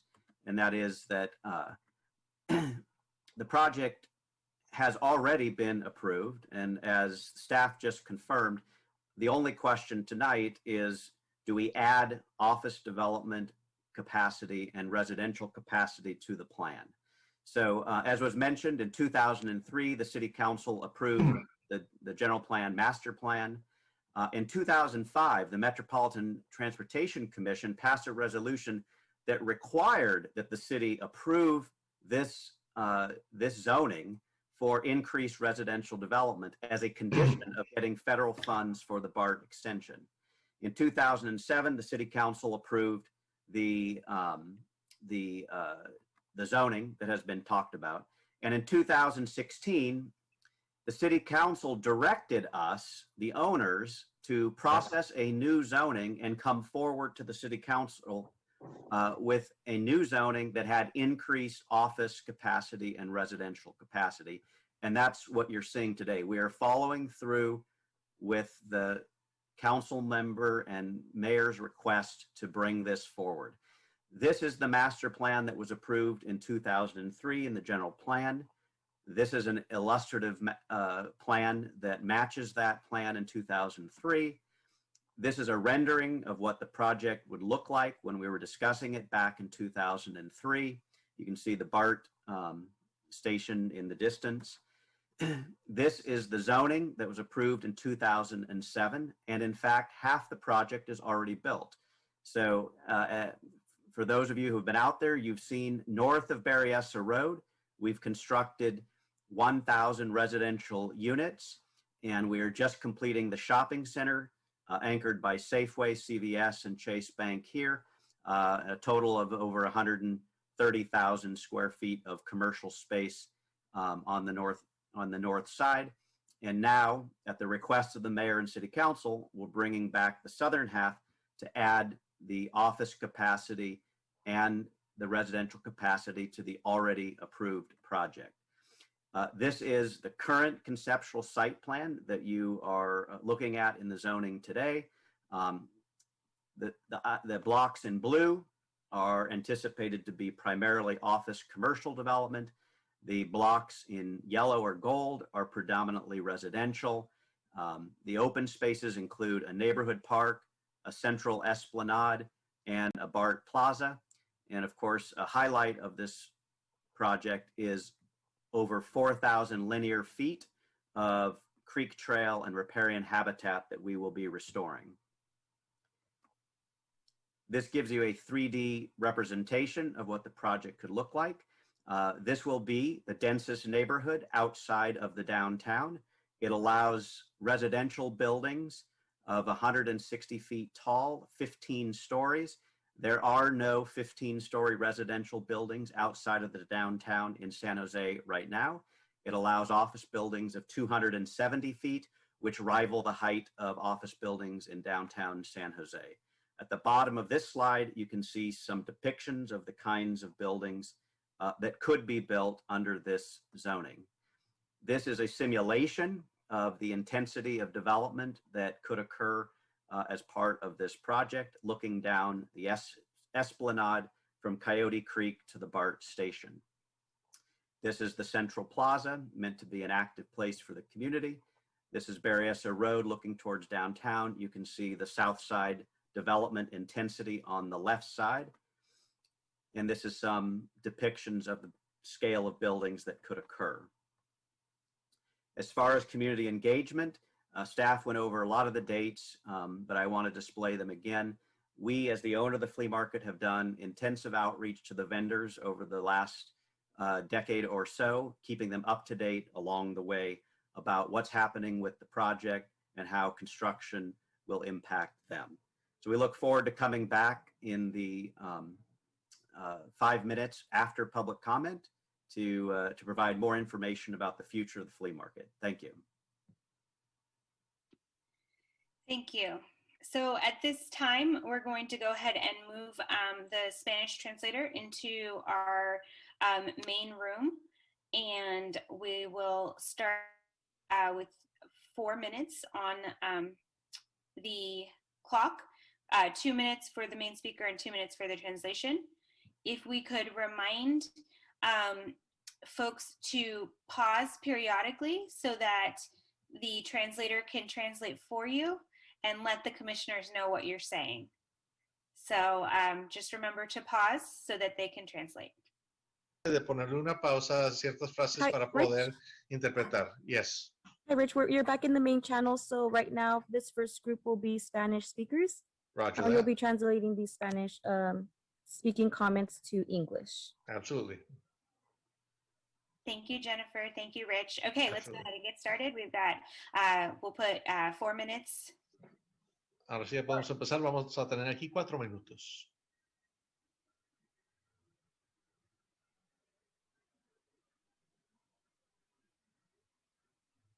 Okay, George, you are unmuted. Go ahead and Jorge, unmute ¿ya puede yourself and usted begin to speak. empezar a hablar? Rich, you're in the main channel. So you're only translating the Spanish comments. Into English. Roger that.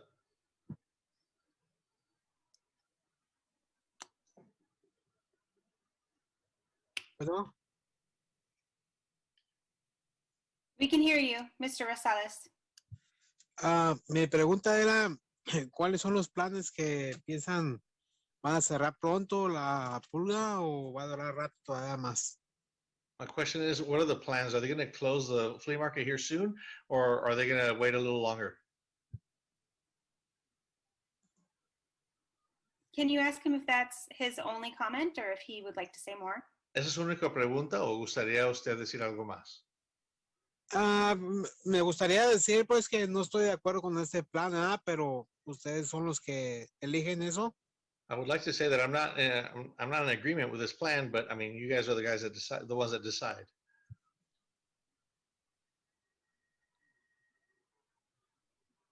Okay, and that concludes his comment. Y eso concluye su comentario. Pues porque también tenemos muchos años ya ahí vendiendo y tenemos pues es lo único que podemos hacer ahorita en este momento. Well, I just wanted to state that we've been there for several years now, selling there, and at this moment in time, that's the only thing we can do.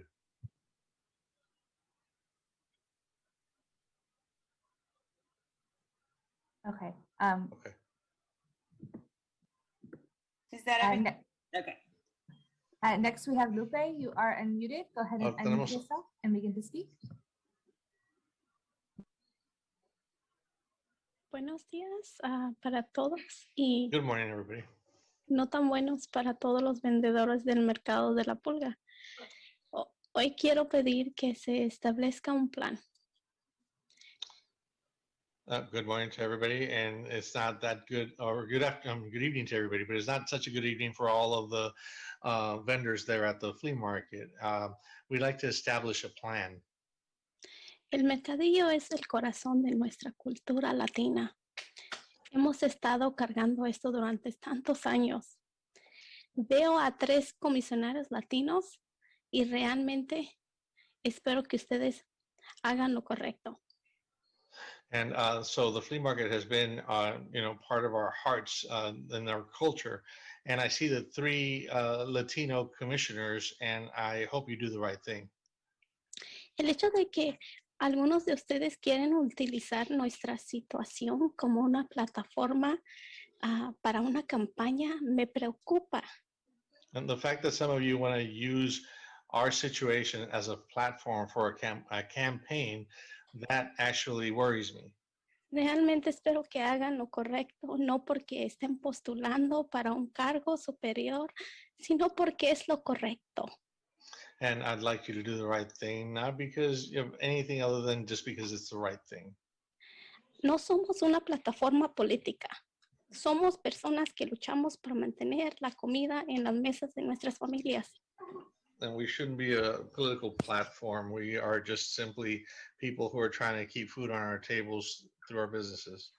Tenemos miedo y necesitamos soluciones. We're scared and we need solutions. No necesitamos un héroe, sino necesitamos el esfuerzo de un grupo y queremos que nadie lo use como una plataforma. Nuestro sufrimiento es real. Gracias. We don't need a hero. We simply need somebody to help us and not use this as a platform. Our struggle is real. Thank you. So I just want to remind folks that you have 2 minutes to speak and then 2 minutes for translation.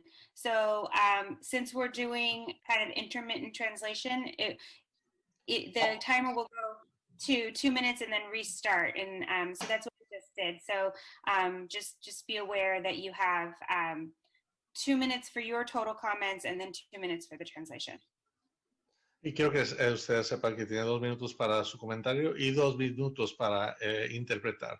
I will wait to speak the 2-minute mark and I'll take notes so that I can give you everything that they say. Perfect. Thank you so much, Rich. Okay. So Danielle, let's go ahead and call our next speaker. Okay, Nubia, you are unmuted. Go ahead and unmute yourself and begin to speak. Sí, ¿me escucha? Sí, se lo escucha. Ok. El representante del Flea Market ha mencionado que ellos nos quieren colocar en otro sitio, pero hasta ahora no ha pasado nada. La pregunta es, ¿ustedes, la ciudad, están haciendo algo para que eso suceda? Porque lo que se sabe es que estos planes se están haciendo y ustedes nos lo acaban de decir desde hace más de 10 años. ¿Por qué la ciudad no ha hecho que los dueños hagan algo con el flea market y nos incluyan en esos planes? ¿Por qué la ciudad no muestra interés en ayudarnos e incluirnos en ese proceso? Es todo lo que quiero decir. My name is Nubia Finch. Good evening. And my question is that the representative of the flea market stated that, you know, they have plans to relocate us, but we haven't heard anything from them yet. So what my question is what is the city doing as far as finding somewhere to relocate us? Because for the last 10 years, they've been telling us that there's going to be some changes happening, and we would like to be included in the process. But what is the city doing to find us a new location? That is my question. That is all I have.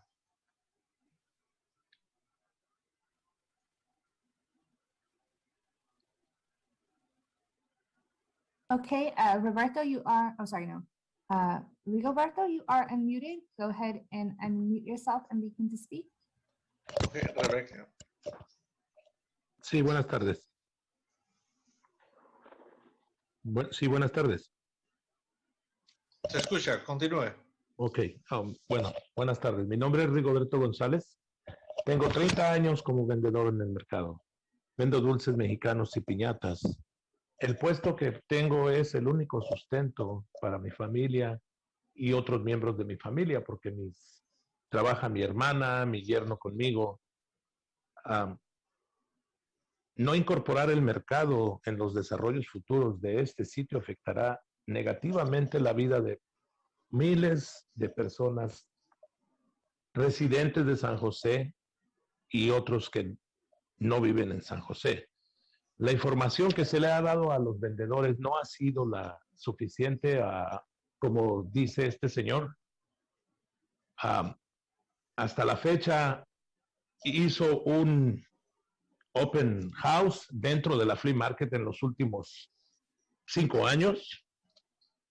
Y la información que dio es básicamente lo que les vino a decir a ustedes ahorita, sin incluir, y en esos planes, como dijo la persona anterior, nunca nos han mencionado un plan concreto acerca de una reubicación o una ayuda para los vendedores. Mi petición es para todos la gente de la Planning Commission, que nos incluyan en cualquier plan, ya sea una ayuda económica mientras se cierra la flea market, o que definitivamente nos designaran un espacio para poder nosotros en un futuro seguir con nuestros negocios. Eso es todo mi comentario. Gracias. Good evening. My name is Rigoberto Gonzalez. I have been a vendor at the flea market for 30 years. At my post, we sell candies, we sell piñatas, and that is our only source of income for not just myself, but for a couple of other families. For example, my sister and my brother-in-law work there for me. And not including the vendors as part of the process, it will definitely have a negative impact on thousands of San Jose residents and other people that don't live in San Jose as well. The information that has been given to the vendors in the form that they did like a town hall meeting at the flea market, and the information that was passed was not enough information. Not only that, but they never did mention exactly what was going to take place as far as relocating us or giving us some sort of assistance or what the plan was. And my petition to the commission is that that not including us in any of these plans would definitely have a huge impact. So what we're asking for is there something in place, a plan in place that can have us have some sort of economic relief or some sort of designated area for us to relocate to. That is all I have to say right now.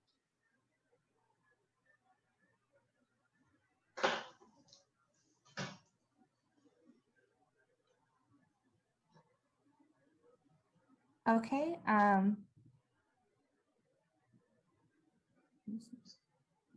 Sorry, Valerio, sorry, I can't read this name. You are unmuted. Go ahead and unmute yourself and begin to speak. Valerio, para mí, para Valerio. Sí, empiece, por favor. Sí, buenas tardes. Pues prácticamente mi comentario es acerca del impacto cultural y el impacto socioeconómico que este desarrollo macroeconómico que se está viendo, pues viene a afectar a nuestra comunidad, debido a que hemos estado por mucho tiempo como dice los mismos del flea market, una tradición familiar desde 1960. Por más de 60 años, los pequeños vendedores, las microeconomías de los pequeños vendedores han sido el soporte espinal, el backbone, como le dicen, de la flea market. Y estas microeconomías que hemos puesto juntas han hecho la macroeconomía que ahora la flea market tiene a sus pies. Si este desarrollo se lleva a cabo sin la colaboración o con la asistencia de nosotros los vendedores, pues va a crear un impacto muy grande, ¿sí? En el reporte que el staff estaba mencionando, ¿cómo le dicen? EIR, la certificación, donde ellos están adoptando, ¿sí?, la resolución para que se certifique, pues realmente yo no veo varios asuntos que se deben de ver ahí, porque ¿quién determinó los beneficios? Porque que sean mayores contra los valores culturales para el choque emocional, cultural que puede haber debido a este desarrollo, ¿sí? Y pues se me hace I'm un sorry, your poco... time's up. Disculpe, pero ya se ha acabado su tiempo. Mi nombre es Valerio Aceves y mi comentario es sobre el impacto cultural y el impacto socioeconómico del cual ese desarrollo macroeconómico va a tener. Yes, ma'am. You're speaking in Spanish. Oh, sorry. I'm so sorry. My name is Valerio Aceves. My comment is that the cultural impact and the socioeconomic impact that this macroeconomic development will have on our community, will be detrimental since we've been a family tradition, just like they state inside the flea market. These microeconomies that we have as vendors within that flea market are literally the backbone of the flea market, and those same microeconomies are the ones that have afforded the macroeconomic development that the flea market is now being able to turn into. And as far as the EIR that was mentioned earlier and getting certification over the EIR, where they are stating that some benefits outweigh other benefits. Well, they don't say a lot about the things that should actually be there. Plus, who is the one in charge of what outweighs what? Because if you stop and think about the cultural shock that might happen, or the impact of the cultural shock that could take place here, they haven't taken that into consideration. We would just like to be a part of the process. So that is all that I have.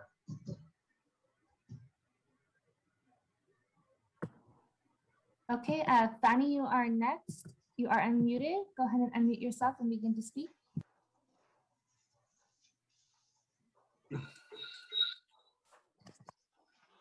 Buenas noches, soy Fanny Salas.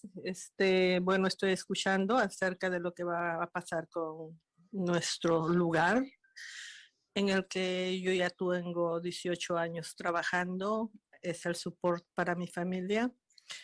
En realidad, todos los planes que hace la ciudad son planes preciosos, magníficos, pero no han pensado de que este es un lugar donde tantas familias tienen el support para su casa.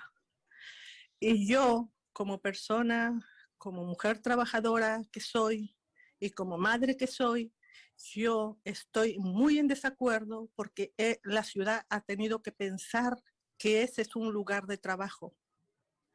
Y como lugar de trabajo debería de, en vez de hacer tantas casas que hay, ya debería ser un lugar para diversión de esta ciudad, porque Las Pulgas es una ciudad, es un lugar el más grande de todos los Estados Unidos y mucha gente quiere conocer.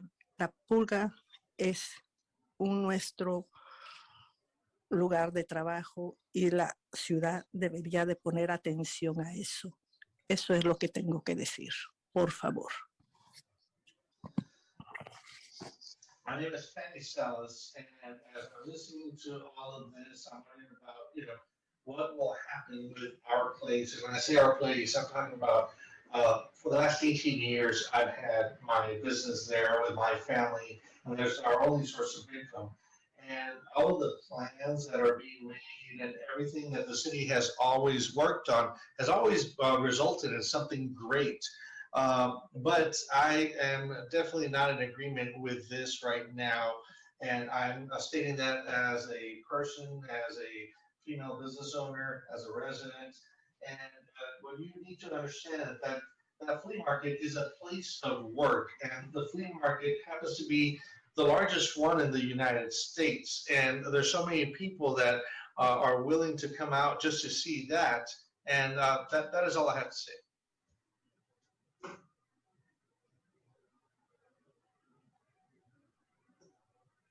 Okay, Luis, you are unmuted. Go ahead and unmute yourself and begin to speak.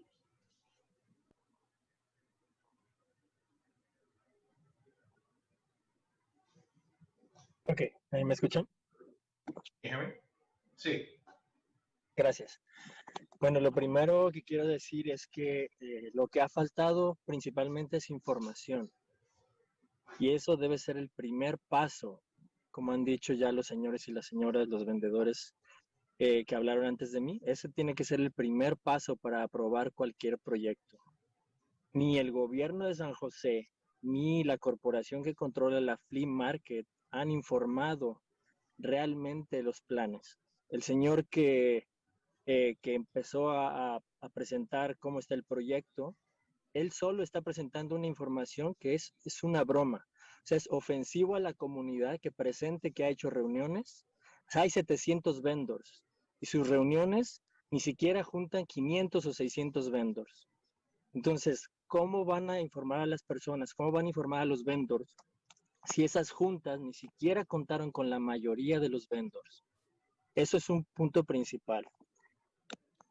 Otro de los puntos importantes es que nos hemos enterado por otros ciudadanos y precisamente por los vendedores. ¿Qué va a pasar con estos 700 vendedores? Porque no es empty land, no es un espacio vacío, es también los lugares de trabajo de nuestras familias. Y en una época en donde no se puede hacer muchos emprendimientos. Entonces, el señor que presenta los planes de la flea market dice, ya se aprobó, pero se aprobaron las cosas mal. Se han hecho las cosas mal y la ciudad debe revisar por qué se hicieron de esta manera mal hecha. Hay muchas cosas que se aprueban y están mal hechas. En Europa los alemanes aprobaron a Hitler y es un desastre. En Estados Unidos se aprobó la esclavitud y no estaba bien tampoco. Ahora están aprobando un plan que no contempla a los principales afectados. Este es un plan mal hecho por la corporación, por la ciudad. The time is up. Okay. Lo primero viene siendo que, well, the first thing is that there is a lack of information being given to us, and that should be the very first step. And the first step to approve any project should be giving out the proper information. The government of San Jose and the owners of the flea market did not properly advise everybody. And I find it offensive to the community that the person that gave the presentation earlier stated that they had had multiple meetings where they divulged this information to the vendors, where we have 700 vendors there. And of those 700 vendors, there was not even 500 there. And so that is the main point. Another good point is the fact that I found out about this through other citizens and other vendors. So this information is not being put out the way it's supposed to be put out. As a matter of fact, it was stated also by that person that this project has already been approved. What I want everybody to know is that it was wrongly approved because it did not take into contemplation, or they didn't contemplate the vendors that are there. So this was wrongly approved and wrongly done. Just like in Europe, Hitler was appointed, and that was a mistake. Just like in the U.S., slavery was taken into custom, and that was also a mistake. And not to take into consideration the vendors is also a mistake. Oh, that was cut off after that. Thank you. Yes, ma'am. Okay, Ben, you are unmuted.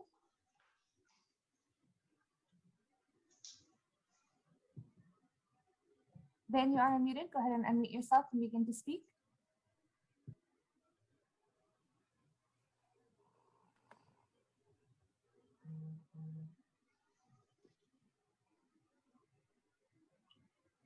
Danielle, why don't we come back? Okay. Andrea, you are unmuted. Go ahead and unmute yourself and begin to speak.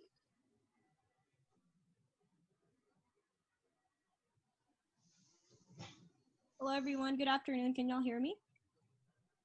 Yes, we can. Hi, so I just want to, I've noticed a lot of the vendors are coming forward on how there are no plans for their relocation. So I just wanted to represent, been coming to the flea market since I was 7 years old. I'm currently 22. And it's very sad to see that, it's a big culture. It's been going on for so many generations now. And I just want to represent them and ask, so are there plans for their relocations once the flea market does close in 2040? Or is there any some type of financial help once, y'all close the flea market?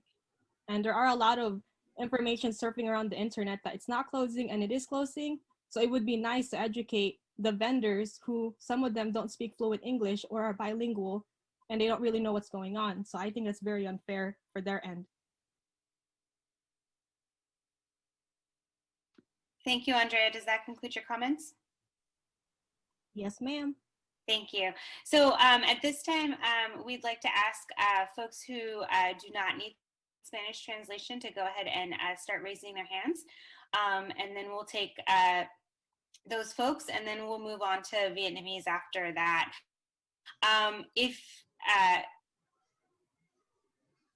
So we'll go ahead and keep going.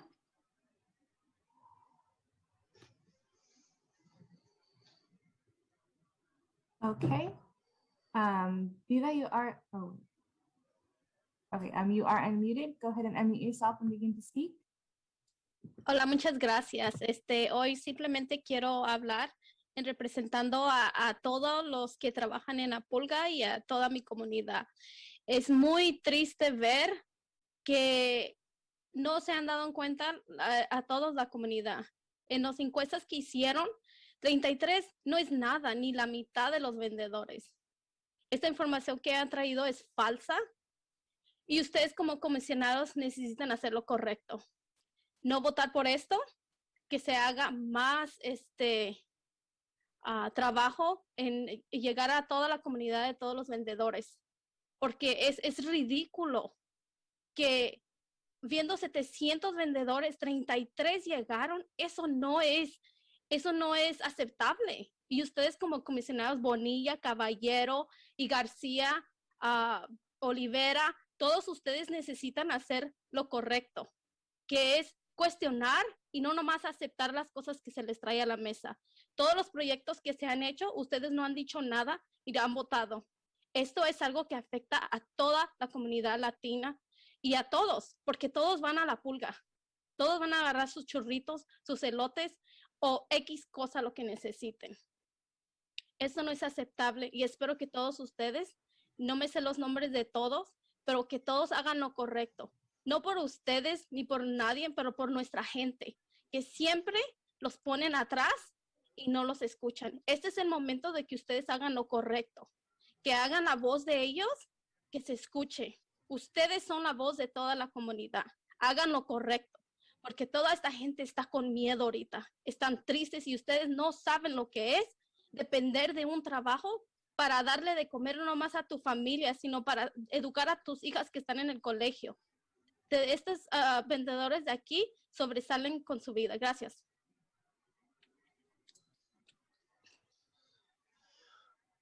I would like to thank everybody.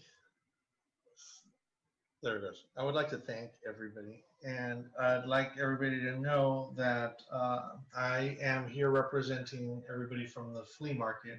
I'm also representing everybody from the community.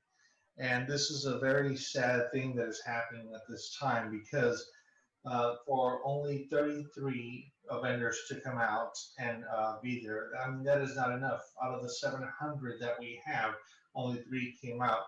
The information is false. Information that has been given to you is false because there was only 33 vendors that were informed, not all 700. And you as commissioners need to do the right thing and vote against this. Yeah, you need to take into consideration the fact that commissioners such as, and she named a whole list of commissioners, that these commissioners need to know how this affects everybody. I mean, people will go out there and try to get their churros or try to get all the little things that they come to get there, but you are going to affect everybody. And I'm not trying to speak for one person, or you shouldn't try to speak for one person, but what you need to understand is that you are the voice of our community. And right now, this is a very sad thing. So you need to do the right thing as the voice of our community. And the reason that everybody is sad right now is because this is, you need to put yourselves in our shoes where we are in a situation where we depend on this business as our source of income to feed our families or to educate our daughters that are going to school. And you haven't taken all of that into consideration. So we ask that you do the right thing.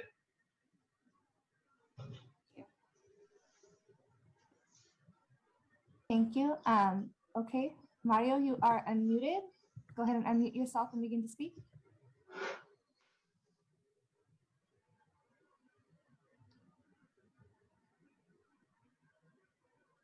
Hi, Mario, you are unmuted. Yes, Mario Dávila. Yes. Ok. Gracias. Yo soy uno de los vendedores que trabaja, de los 700 vendedores que trabajamos en la pulga, en el flea market. Preocupado y triste porque nos espera un futuro incierto con esto que estamos viendo y escuchando.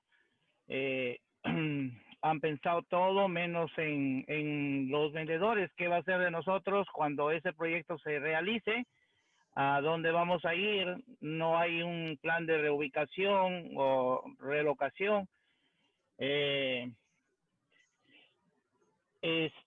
No todos tenemos el alcance de alquilar un local comercial, ¿no? Pues decir, ya si me sacan de la pulga voy a alquilar un local, es muy caro, no tenemos el alcance, creo, la mayoría.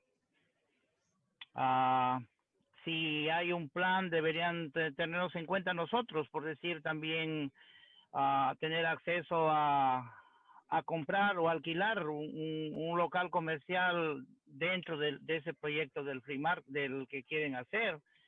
Esto es un lugar también para mí que creo que es donde la mayor parte de inmigrantes trabajamos. Ahí todos hemos llegado, nuestro primer trabajo ha sido allí en ese lugar. El caso mío, yo llegué de mi país y ese fue mi primer trabajo y ahí me quedé. Ahora abrí mi propio negocio. También es un lugar como un patrimonio, lo veo, de la ciudad, de los estados, vienen a visitar gente de otros estados, y también de todo el mundo. Yo veo, recibo clientes. Entonces, por favor, tómenos en cuenta, considérenos que es nuestra única fuente de ingreso que tenemos. Sorry, your time is up.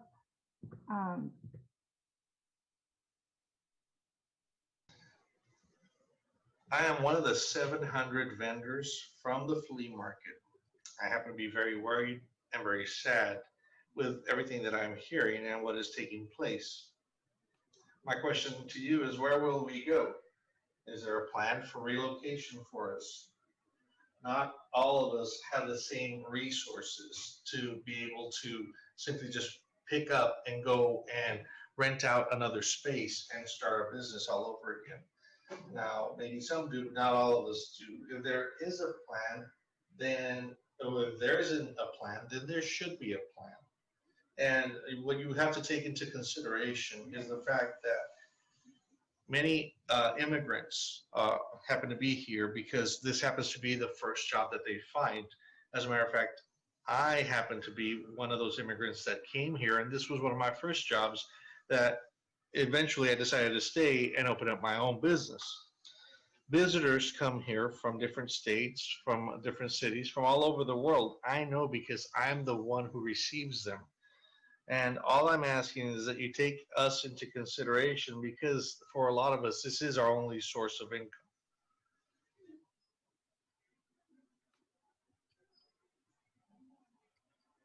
Okay. Peter, you are unmuted. Go ahead and unmute yourself and begin to speak. Thank you. Can you hear me? Yes. Yes. Will you be needing translation or? No, no translation. Okay. Can you raise your hand when we do the English Oh, I thought portion? you said that we could. All right. Okay. Yeah, you'll still have a chance to speak. Actually, I think that we're pretty much towards the end of the Spanish-speaking folks. We did actually announce that we could move on to English. So although I am noticing some of our previous speakers have from earlier during public comment have raised their hands, but let's just go ahead and keep going. Okay.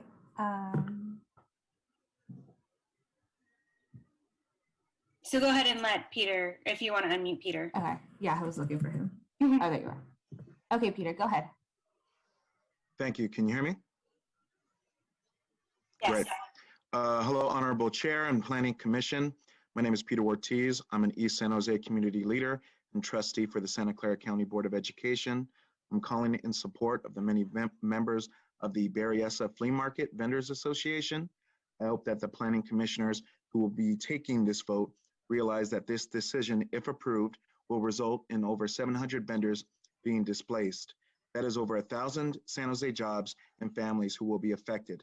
There has been minimal outreach to our vendors, and the flea market as an organization has denied these claims of development. Yet here we are reviewing the plans. If these plans are approved without addressing small business displacement, it will be yet another example of the City of San Jose's disregard for the Latino, Asian, and immigrant community and our businesses. It is nothing short of classism and racism.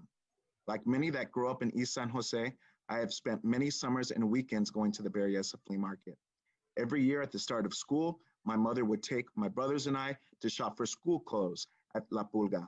The Berryessa Flea Market is more than just another swap meet. La Pulga is a central part of the Latino, Asian, and immigrant experience in San Jose. That plays a massive role in our upbringing. One of the first jobs I ever had, and many on this call have ever had, was working at the flea market. I ask that the commission move to postpone this vote and request staff to provide more time to include the voices of the vendors and prepare specific language in writing regarding how they will support vendors and small businesses. This plan as is only takes into consideration the wealthy pockets of developers and landowners. The history and economic benefits of the Berryessa Flea Market must be protected. Thank you. Thank you. So at this time, we're going to move the Spanish interpreter back into the interpretation room. And if folks still need Spanish interpretation, we're going to ask to wait until the rest of the speakers have a chance to go. So at this time, we're doing English only. And then once we have, so anyone that would like to speak at this time who speaks English, please raise your hand now. After that, we will do Vietnamese, then we will move on to Chinese, and then we'll come to Spanish if we still have speakers. We understand that there are still more than 150 people in this meeting, so we're going to be here for a while, and this is our opportunity to hear from as many people as possible. Okay. I also just wanted to let everyone know to be mindful of the timer because I don't want to have to cut anyone off. I hate doing that. So yeah. Hugo, you are unmuted. Go ahead and unmute yourself and begin to speak. My name is Hugo Mesa, and I urge the Planning Commission to not approve any zoning nor adopt any staff recommendations that would eventually demolish the flea market and displace vendors and workers, many who are only Spanish speaking, many who are undocumented, and many who depend on La Pulga, aka the flea, to support their families. The presentation we heard tonight highlights the new urban village that would be a unique development opportunity, as they said, mostly because of the proximity to the BART station. But you know, what's funny is that when I first heard that the BART would connect San Jose to the rest of the Bay Area via Berryessa, I thought to myself, wow, what an amazing opportunity for the flea to be an even larger South Bay landmark and flourish. I didn't review the flea market Wikipedia page like the presenter did today, because I don't need to. I've lived there, I've lived near it, I've been there, I've worked there, I've depended on it, and I can deeply empathize with all the Spanish speaking comments we heard tonight.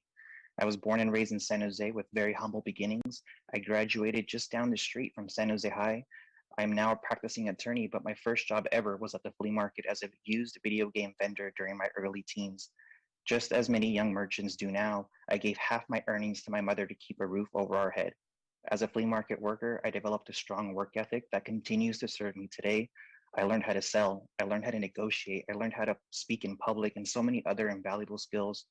Please don't approve any zoning that would further set in motion the demolition of our deep-rooted historical landmark. Please don't rob vulnerable vendors of the ability to provide for their families and learn valuable skills like I did. I yield the rest of my time. Thank you. Serena, you are unmuted. Go ahead and unmute yourself and begin to speak.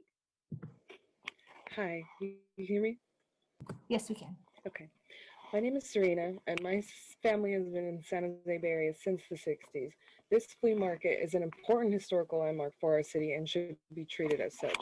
And it's very ridiculous for you to point out the 2000 vote on the BART station when it was clear that it was at least shown to us that it was supposed to be to stimulate more economic resources to the flea market. I think that the Bum family is lying to people, and they're on social media saying that they won't be closing. For years they've been saying that they aren't telling the public nor the vendors and that allow them to have this money to make this plan. They are not being clear with anybody. And the commission, we urge it, I'm sorry, it's just very emotional. You can clearly see that there's so many people here who have made a life out of this place. And it's almost at its 100-year mark, and you guys will take it away for more empty apartments and empty retail spaces. And you're going to displace these people onto the street, more and more people onto the street. And nobody seems to care. You commissioners need to do the right thing. I don't care that this is just a proposal for a future retail and commercial space. This is to do that. It is to destroy what is there now. So don't try to put these words that it's not going to happen right now. It's just to approve for a later time. You've shown in the timeline that this is what you want to do. So stop lying to the public and to the vendors. And the people here listening to us, they see public comment as just a formality. We need to rise up together and show them that just because you've been planning this for 21 years, that we aren't going to let you do that. We will be feet on the ground. Thank you. Thank you, Serena. Next, we have SJ Native. If you want to state your name for the record, you are unmuted. Hello, can you hear me? Yes, we can. I'd just like to say I think this is not right because honestly, I'm just finding out about this now. There has not been enough information out there for the people to actually know what's going on. You guys make it sound like, oh yeah, it's gonna be a great place, great place. It already is. You guys just wanna, take over what we already got. And supposedly you're making more jobs, more residents, but for who? That ain't gonna be for us. That's gonna be fucking too expensive for everyone else. So it's just all, messed up. You guys should actually let more people know about this, make it more public than it supposedly is. Like I said, I just found out about this not even that recently. And it's just messed up, especially to the people that have been working there most of their lives. I mean, some of my family been working there. And it's like one of the best places to be, but you guys are just trying to get rid of it, make it harder for the people that are trying to make a living decently, but you're gonna just kick them out, and then what? I haven't heard anything about, oh yeah, this is the spot we're gonna put them in. Supposedly there's been planning it, but I ain't never heard nothing, and they haven't even said anything. It's all about money, and it ain't even gonna be for any of us. It's just gonna be for the city of San Jose. Thank you. Thank you. Jeffrey, you are unmuted. Go ahead and unmute yourself and begin to speak. Hi, Jeffrey Buchanan on behalf of Working Partnerships USA. Yeah, I'd like to reiterate some of the comments that you've heard from other speakers in terms of the Vendors Association. I think it's important for you as commissioners to think about the decisions before you. The specific requests for planning and zoning amendments before you will significantly increase the value of this property. Not only has the public contribution, including sales tax raised by the very vendors that you're hearing speak before you today, contributed to a multi-billion-dollar infrastructure investment that this property and these property owners will benefit handily from the public's investments.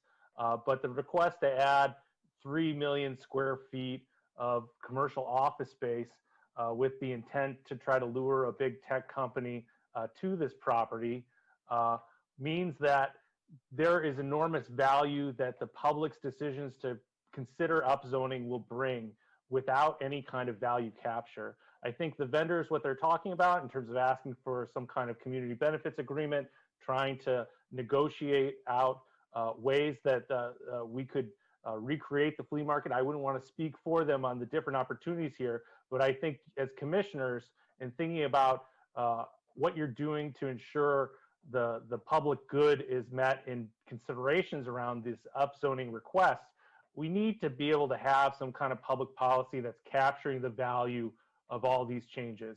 I think we have good examples. Look at the Downtown West Agreement, where you've had a significant commitment, similarly to this project, of a big upzoning near a BART station to a community benefits plan. I would really encourage commissioners to consider pausing supporting this until some kind of negotiation can be met around a value capture tool that can meet the needs of the community. Sorry, your time is up. Fatima, you are unmuted. Go ahead and unmute yourself and begin to speak. Hi, my name is Fatima Ortega. I'm a resident of San Jose, California. My first job was actually at the flea market. I worked there for most of my teenage years up until I was able to actually obtain a job. I've actually moved up the ladder and I work at Stanford now, but that doesn't mean that these stories for these vendors don't resonate within me.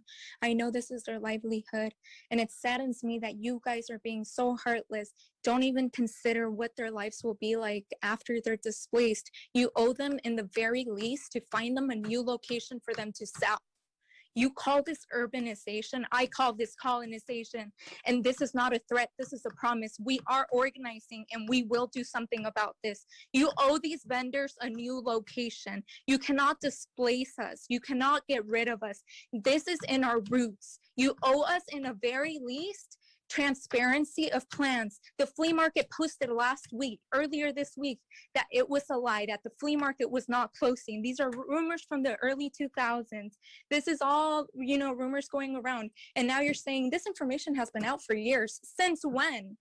Like that earlier, one of the Spanish speaking person said, there was 33 vendors who actually attended one meeting out of 700 people who work there, who are there every weekend. Are you kidding me? How is this transparency? How did they not even know? Are you kidding me? You guys owe them in the very least a new location, and you guys need to be transparent. There's no way you guys are going to get through with, you know, constructing your new location, and these people, you know, it's sad. How could there's Latinos in your little group there? You guys as Latinos need to stand together and need to speak up for these vendors. What are you doing? It's just, it saddens me. I'm done. Thank you, Fatima. Thunder, you are unmuted. Go ahead and unmute yourself and begin to speak. Apologies for the lack of formalities. 2 minutes is not enough time to express everything for such an important thing. The Planning Commission has a duty to themselves in planning to acknowledge that the planning has not been done properly here. This has been creep for years. I built a house over in this area over 15 years ago, and everything keeps getting rezoned and expanding bigger and bigger. The BART is failing. Today, the BART got $247 million because they've run paying people overtime with empty trains through the pandemic while everybody else is struggling to work and survive. And then we talk about bringing jobs to the city while we shut down people's jobs to what? Build housing. The retail on the other side of Berryessa is still empty right now. So you're going to take retail away while other retail sits empty. This needs to be delayed. You cannot approve this. I invite you to come to my neighborhood on Salmoni Court and walk around with me socially distanced and look at what's going on with the VTA and the BART here and see what's been mismanaged. We shouldn't be bailing out the BART. The government is. You're already asking for more tax money. The water company's jacking up bills again. They don't have enough water coming to this area, and you're going to build huge buildings. Where's the water coming from? Narnia? It's going to come from our pockets. Then more and more people leave. Businesses aren't going to come down here as you raise more taxes. People won't be able to afford here, no matter how much housing you build. It's irresponsible. It is not properly thinking long term. My heart breaks for these vendors and everybody else that's going through this. There is not enough due diligence. I don't not support the development, but it is creeping too far, and then waiving the fees on top of it. Absolutely spitting in the face of us residents. Please, please just defer it and get more information and do the planning process properly. Thank you. Thank you. M. Ortiz. Oh, okay. They have an older version of Zoom. It says I have to promote them to panelists to be able to talk. Is that okay with you, Chair? Yes. Okay. M. Ortiz will be rejoining as a panelist. Hello, can you hear me? Yes, we can. All right. As a taxpayer, a homeowner, and a community member for 35 years, I would like to ask for this vote to be postponed so that vendors can be notified and receive support for displacement. Many families are economically dependent on the Berryessa flea market. If this motion passes without the consideration of these valued community members, it will have negative effects on the East Side and Berryessa community residents. I ask for the vote to be postponed until we are able to provide relocation, support for these vendors, and for families of the city who have been located at this historic landmark for 60 years.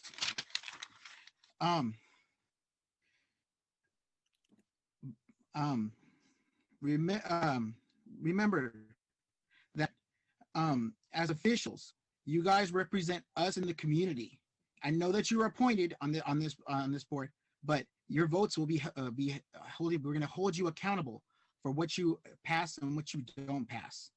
I do not think it's proper to pass a judgment and make decisions for people that do not live in this community and not bring in economic value and protect the community members.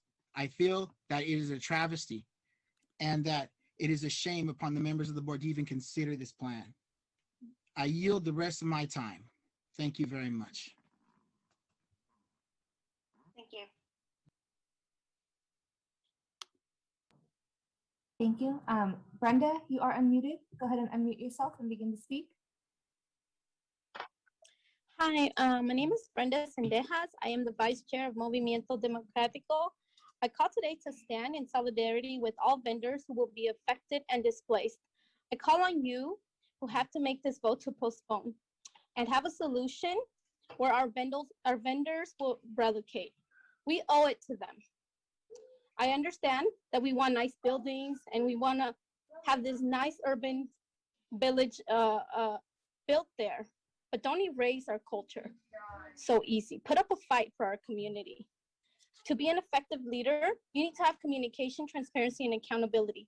And these are 3 things I do not see today. Power is temporary. Remember, you guys, your reputation is not easily restored. We know, we will remember. I urge you not to support this. Put up a fight. The developers, they won't starve.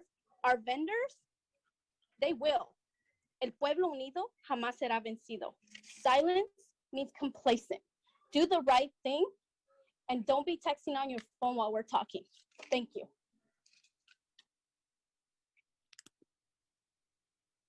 Thank you, Brenda. Next, we have Robert. You are unmuted. Go ahead and unmute yourself and begin to speak.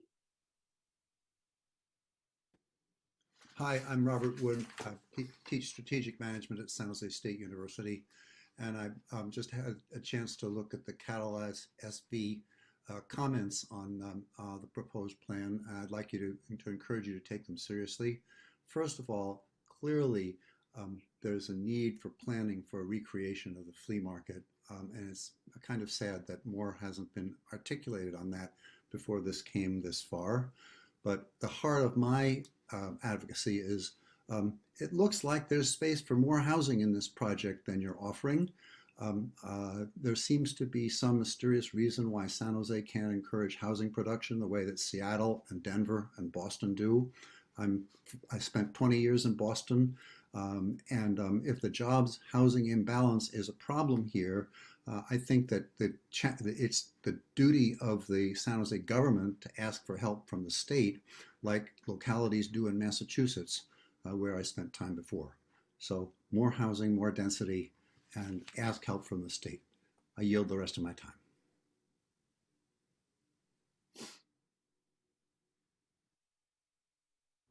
Thank you. Salvador, you are unmuted. Go ahead and unmute yourself. Oh, sorry, we'll have to do that.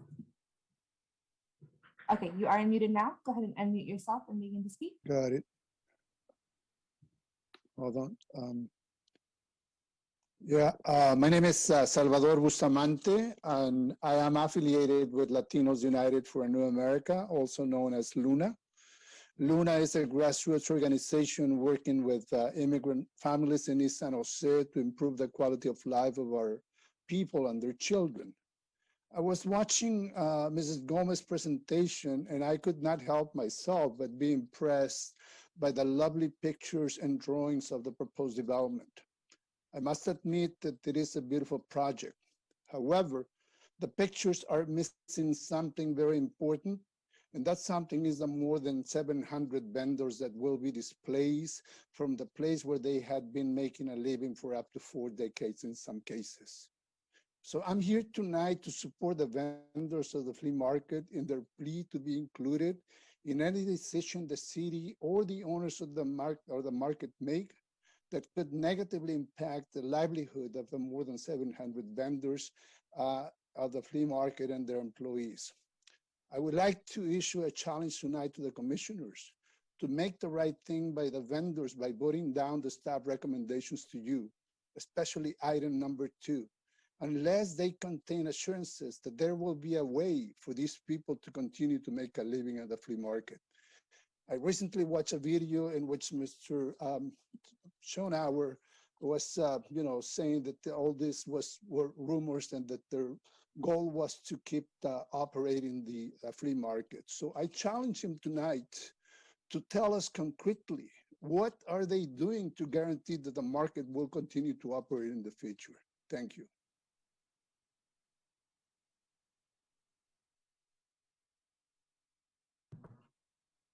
Okay, Gabriel, you are next. You are unmuted.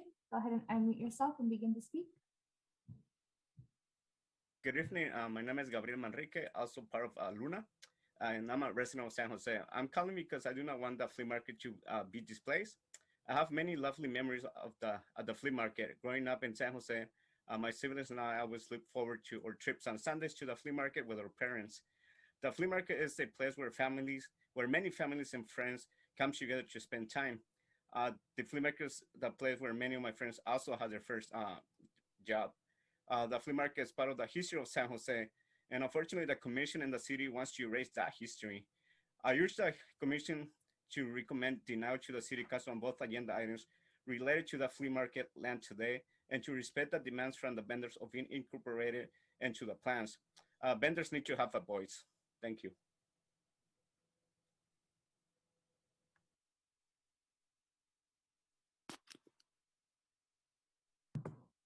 Okay, Luis, we had another Luis that spoke already. All right, Luis, you are unmuted. Thank you. I spoke already, but I just wanted to add that the translation was not complete. That was my comment.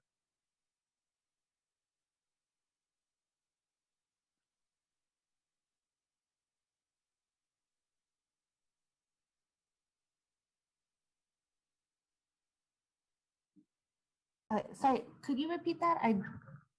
My internet's not working good. Yeah, I spoke in Spanish before, but I raised my hand again because my comment was not translated complete. I was just trying to share that and create awareness about that. Okay. Thank you. Thank you. It's good to know. Okay, Matt, you are unmuted. Go ahead and unmute yourself and begin to speak. Good evening, President Caballero, Commissioners. My name is Matt Regan. I'm here speaking on behalf of the Bay Area Council and our 350 members. You're in a pretty unenviable position this evening. Adaptive reuse and urban redevelopment is not an easy task, but it's the challenge of our times. And one of the other challenges of our times is addressing climate change, and you have in front of you a project that will most definitely reduce vehicle miles traveled. It will put housing and jobs next to transit, which is an objective of San Jose, of California, of all right-minded people. But it does come with some costs, as you're hearing tonight, and these are the challenges we have to address. And I would urge you to move forward with the project, to take the staff's advice and move forward with the project. And you're looking at 3,400 homes, up to 600 affordable homes, another crisis that we're trying to address in California. And this will absolutely go a long way to address some of our affordable housing challenges as well. So I would urge you to move forward with the project as quickly as possible. Thank you.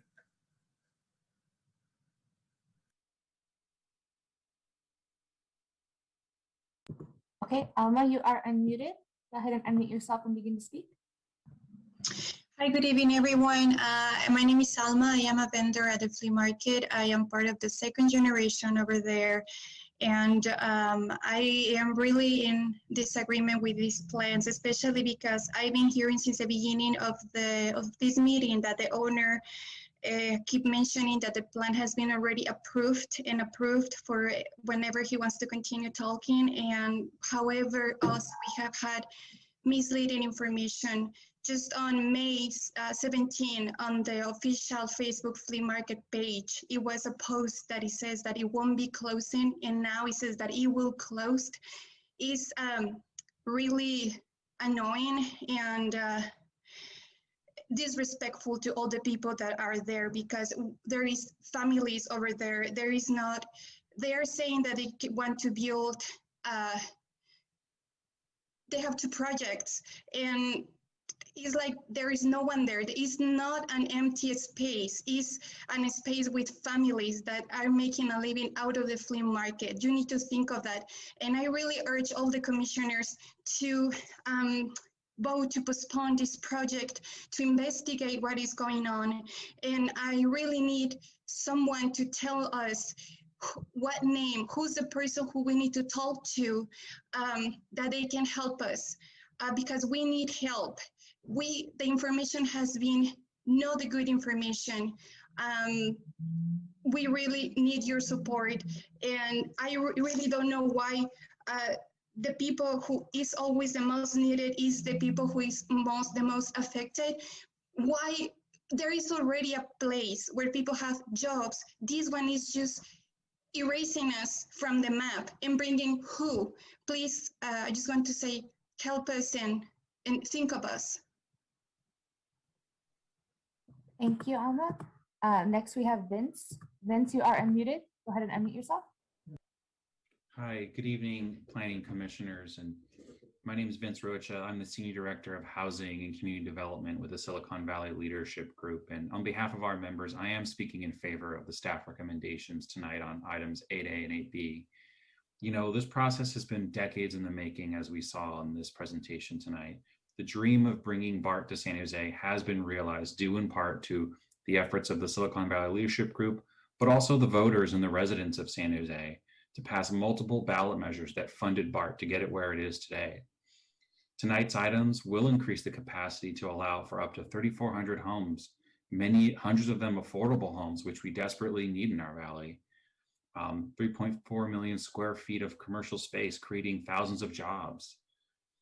I acknowledge change is hard, but the Urban Village Plan does meet our general plan goals. This has been an issue for San Jose to meet its climate goals, its jobs to housing goals.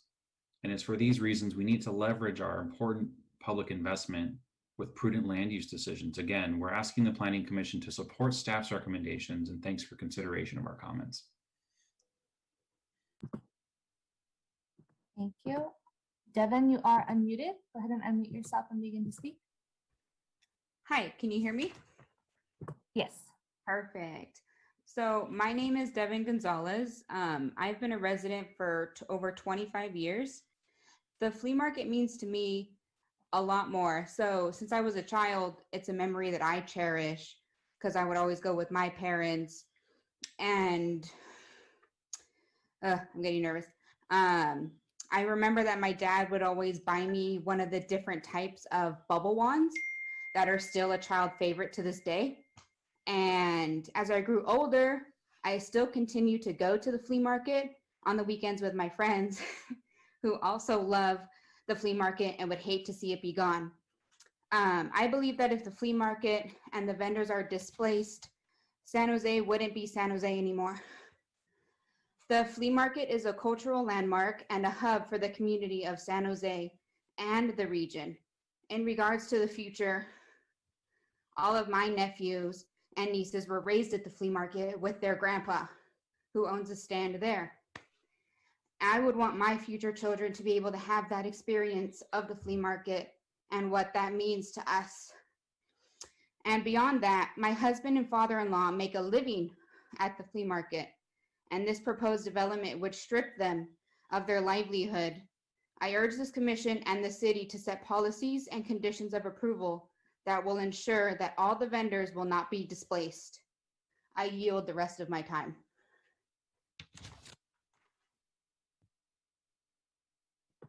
Thank you. Caitlin, you are unmuted. Go ahead and unmute yourself.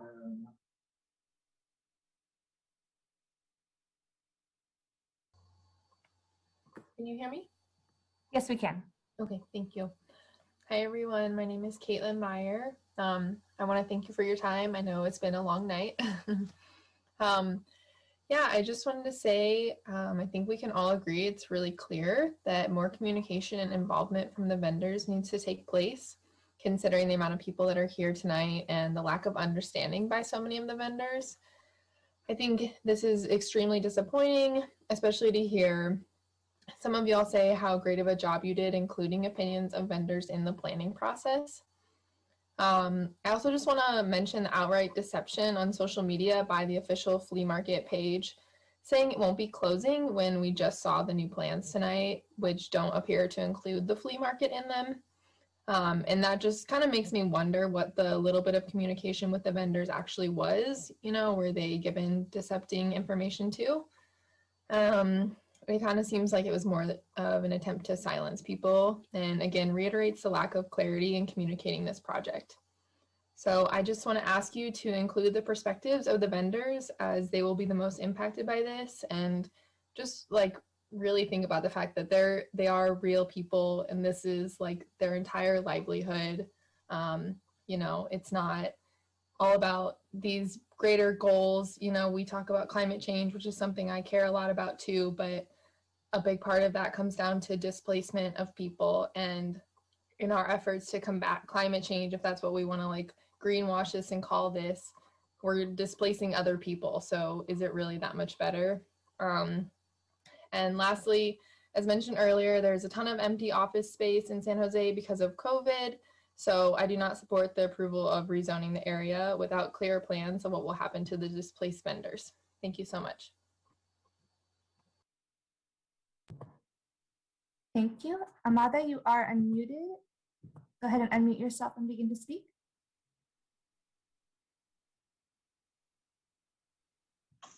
Hello, can you hear me? Yes, we can. Okay, good evening, everyone. My name is Amada. I am the daughter of Rigoberto, who sells at the Berryessa Flea Market. I am the second generation who is working at my dad's small business. My dream is to have my children take over the family business one day. In regards to the flea market closing, we do not want to be displaced. We, as minorities, Hispanics, Asians, Indians, Middle Eastern, Guatemalans, do not want to be forgotten. It will not be as easy for most of the vendors who don't speak English fluently to get a quote unquote regular job, as it would be for you and I who understand and speak the English language with ease. What we want and demand is to be included in their plans. We want to feel at ease each year that comes and not fear it, as this might be the year we get a notice. We want to blossom with these new plans and keep our culture alive. I ask all members of the Planning Commission and the Bum family, can you live the rest of your life with a clear conscience of destroying people's lives, of stripping them of their only way of survival? Every time you go out and you see a street vendor, will you remember those vendors at the flea market? Those who contributed to your wealth and gave your children and your grandchildren the education they couldn't afford to give their own. Will you remember us? Don't destroy our culture. Don't take away from our families. Give us a chance. Include us in the development. We will not fail you. We haven't failed you in the past 50 plus years. We will not start now. The very least we ask for is to relocate us. Let us thrive, if not with you, then elsewhere. We are a family. Give us something in writing. Most of all, give us our peace of mind and hope back. Thank you. Thank you. Jose, you are unmuted. Go ahead and unmute yourself and begin to speak. Sorry, Jose, you should be unmuted now. Can you guys hear me? Yes, we can. Okay, thank you. Good evening. Thank you, commissioners, for your guys' time. I'm one of the vendors that has been there for 2 decades at the Berryessa Flea Market. We have a family-run business, as most of the vendors that we've been there. We're not just 700 vendors. We're also vendors with workers. A lot of us have 2 or 3 or 4 employees that they're depending on us. So you're really including about almost 2,800 workers alone at the flea market. That is actually a diverse community. When by diverse, you have everywhere from Filipinos, Chinese, Vietnamese, South American, Central America, North American people. It's a diverse location. And it's really saddening to see that the commissioners here are not willing to salvage something that should be considered as a historical location. It is one of the top 11 things to do in San Jose. When you're going through a Google search, out time, vacation idea trips, when you punch in San Jose, this should be one of the heart of fundamental that the commissioners should be saving, because this is the only one where we are diverse in. You do not see this in Santana Row. You do not see this in at the malls. You do not see anything of this sort. You have people that come from Los Baños, Sacramento, outside from San Jose, from different regions, just to come shop at the flea market. Have any of you commissioners have even gone there to actually be there with your family on the Sunday to see how diverse and how growing this place is? I thank you so much for your guys' time for listening to us, hearing our concern, but we need more transparency. Most of the vendors here have not received it. Danielle, before we move to the next person. So right now I have Roberto as the last person who's raised their hand. That will be our last English speaker. Okay. So we're not, this is our, okay. Juan Carlos is our last speaker for English. After Juan Carlos, we will move to Vietnamese. We will not take any further comments. So it looks like some folks have lowered their hands, but we have 23 people with raised now. If you need Vietnamese translation, please start to raise your hand, and it will be after and then we'll start doing that. But we're not going to take any more English speaking comments at this point. Okay, Kayla, you are unmuted. Go ahead and unmute yourself and begin to speak. Okay, so hi, I am Kayla Escobedo, a San Jose resident. I've helped my parents at the flea market for about 10 plus years. They have owned their businesses for about 20 plus years. Their businesses began as a side job for them and have now become their only source of income. Through their businesses, they have been able not just to provide for me and my 5 siblings, but have also been able to send us to college. We reside in the East Side where resources are limited and we continue to face adversities. So I am very thankful for the opportunities my parents found in the flea market. I also have to thank the flea market for my social skills, my knowledge of finances, and how certain businesses run. I consider the flea market my second home. If the flea market closes, it will leave my parents without a job. I know my story is not unique, and I hope that these opportunities are further offered to future generations. The presentation given from the staff and Eric was great, but it lacked the inclusivity of the market and the vendors who are currently in that space. We have the right as residents to know what, where, how we fit in the plan, and not what the property will look like after we are gone. This is why I urge the Planning Commission to vote no. This plan needs to be further developed where the market and the 700 plus vendors are included. There has to be better outreach because as you witnessed earlier in the meeting, the vendors and community members were not and are not aware of the process of this project. Making any decisions without taking into consideration the people directly impacted is not permissible. San Jose prides itself saying that we are a city that supports small businesses. We're here is your opportunity to shine. So I have a little bit of time. In addition, I do not agree of the benefits of the project. They do not outweigh the displacement of the 700 plus vendors and families. To comment on what Matt had initially previously commented on, in regards to affordable housing, the current houses right now built on the property where it used to be a parking spot are houses for I think the cheapest one is like 1 million. That's not affordable housing. So if that's why you support this, definitely not it doesn't outweigh that displacement. Thank you. Thank you.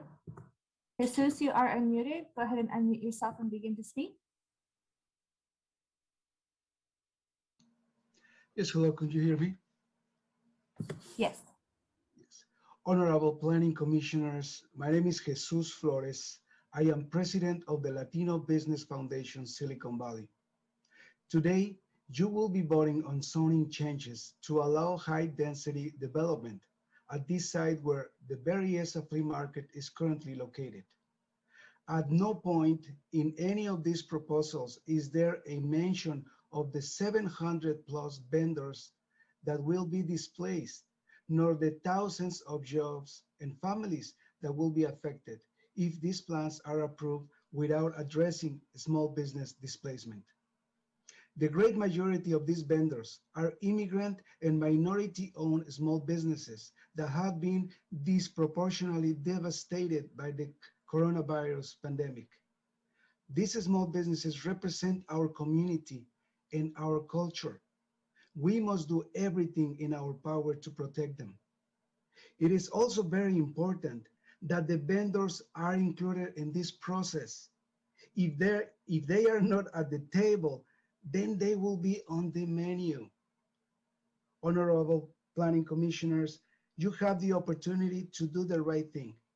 And the right thing is to postpone this vote and request better outreach given specifically to vendors.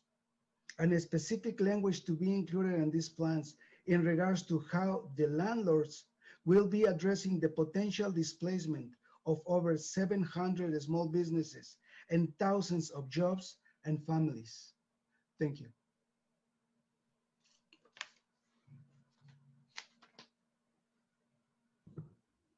Thank you. Just a second here.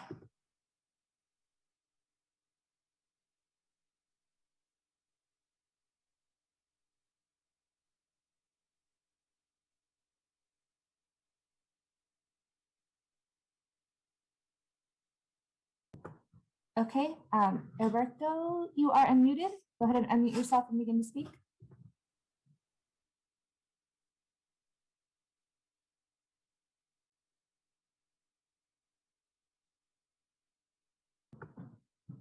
Heriberto, you are unmuted. Heriberto Anaya.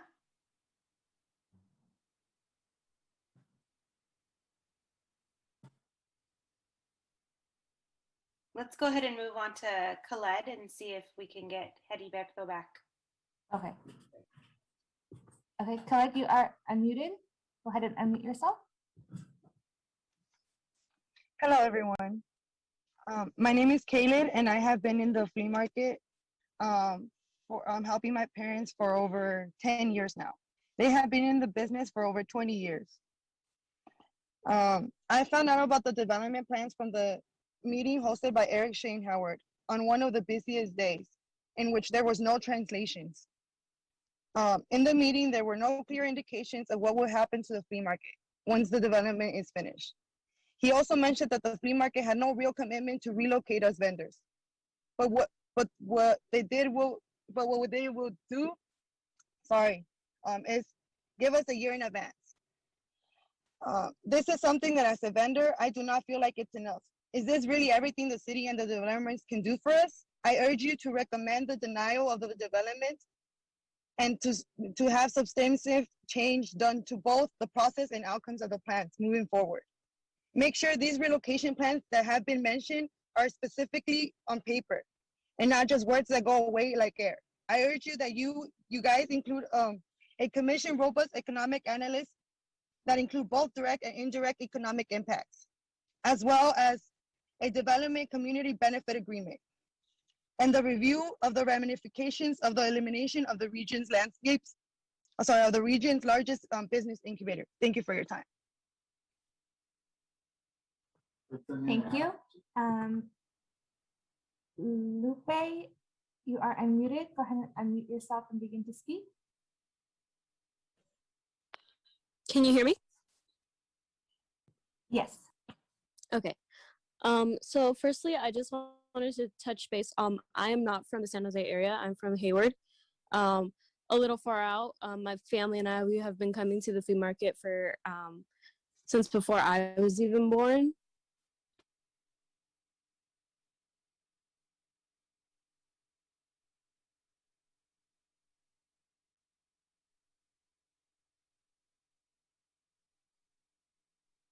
And I just want to say, I hope in the near future, that there will be another time and place for more people of the public to come and say their comments. Here, in this screen for the countdown, previously we screenings of other people's people on the commission, like their face and whatsoever. When I'm in class for my Zoom meeting, I can see everybody at all times. And even when someone is sharing the screen, I can still see everybody. Right now, I don't see the commission's faces. And I think that is a huge problem because I think someone else mentioned, we can't tell if somebody else is on their phone. We can't tell if people are actually taking account into this.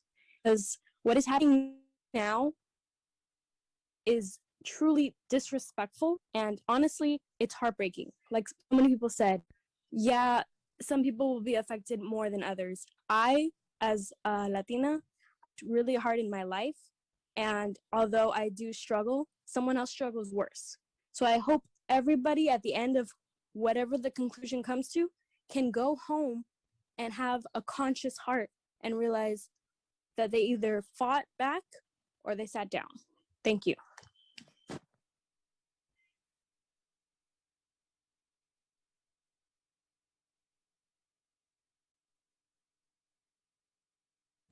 Sorry, I was muted. Maria, you are unmuted. Go ahead and unmute yourself and begin to speak. Yes, so I just want to touch upon a point that was made there by the project manager, Gomez. She mentioned that information was dispersed via pamphlets that were placed on households on the handles. First and foremost, a lot of the vendors are monolingual, and so I think it's very important to be transparent about the way the information was dispersed about this zoning project. And also to the speakers, Vince Rocha and Matt Reagan, who expressed support for this rezoning project. Just so that you're aware, and here in San Jose, average cost of a home is $900,000. Most likely, the vendor's average salary is $30,000 to $50,000 a year. I'm pretty sure you can do the math. Doesn't really work out. So in terms of the argument in support of this project being affordable housing, it's flat out just false information. And also to the owner of the flea market, you know, it's a huge irresponsibility to be spreading false information to the vendors. And let it be known to all the vendors, you have an entire community here to support you. We are here to fight for you. We will organize. And to all the planning commission, let it be known as well, we will vote out the people who appointed you, and we will hold you accountable. I yield the rest of my time. Thank you, Maria. Next, we have Jay. Jay, you are unmuted.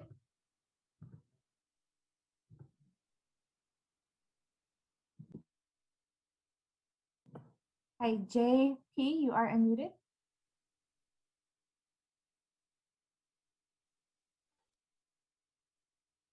Can you hear me now? Yes, we can. Thank you. I have 2 minutes to describe what the flea market is. It's been for me, my family, and for the family of 700 plus people. I can tell you this: it has been everything. I am really sad. I'm destroyed, and to be honest, I'm really scared if the flea market closes. I can only think about what the family of these hundreds people will be in tremendous economical trouble, and nobody should beg for anything in the city of San Jose. But I beg you to reconsider closing the flea market. This is the only way these people can bring food to their table and bring education to our sons, and we can pay our rent. And this is the only way. Please, I beg you to reconsider doing this. It's not humane. Thank you. Thank you. Alex, you are unmuted. Go ahead and unmute yourself and begin to speak. Good evening, commissioners. This is Alex Shore, Executive Director of Catalyze SV. I hope you had a chance to look at the letters that some of our members and supporters sent you over the last week. Sorry, some of them came in even today, but their message was clear. Our members are asking for 4 things from you all tonight. One is to increase the building heights. Number 2, make sure that there are enough homes on the site. Number 3, to not have parking minimums. To have parking maximums.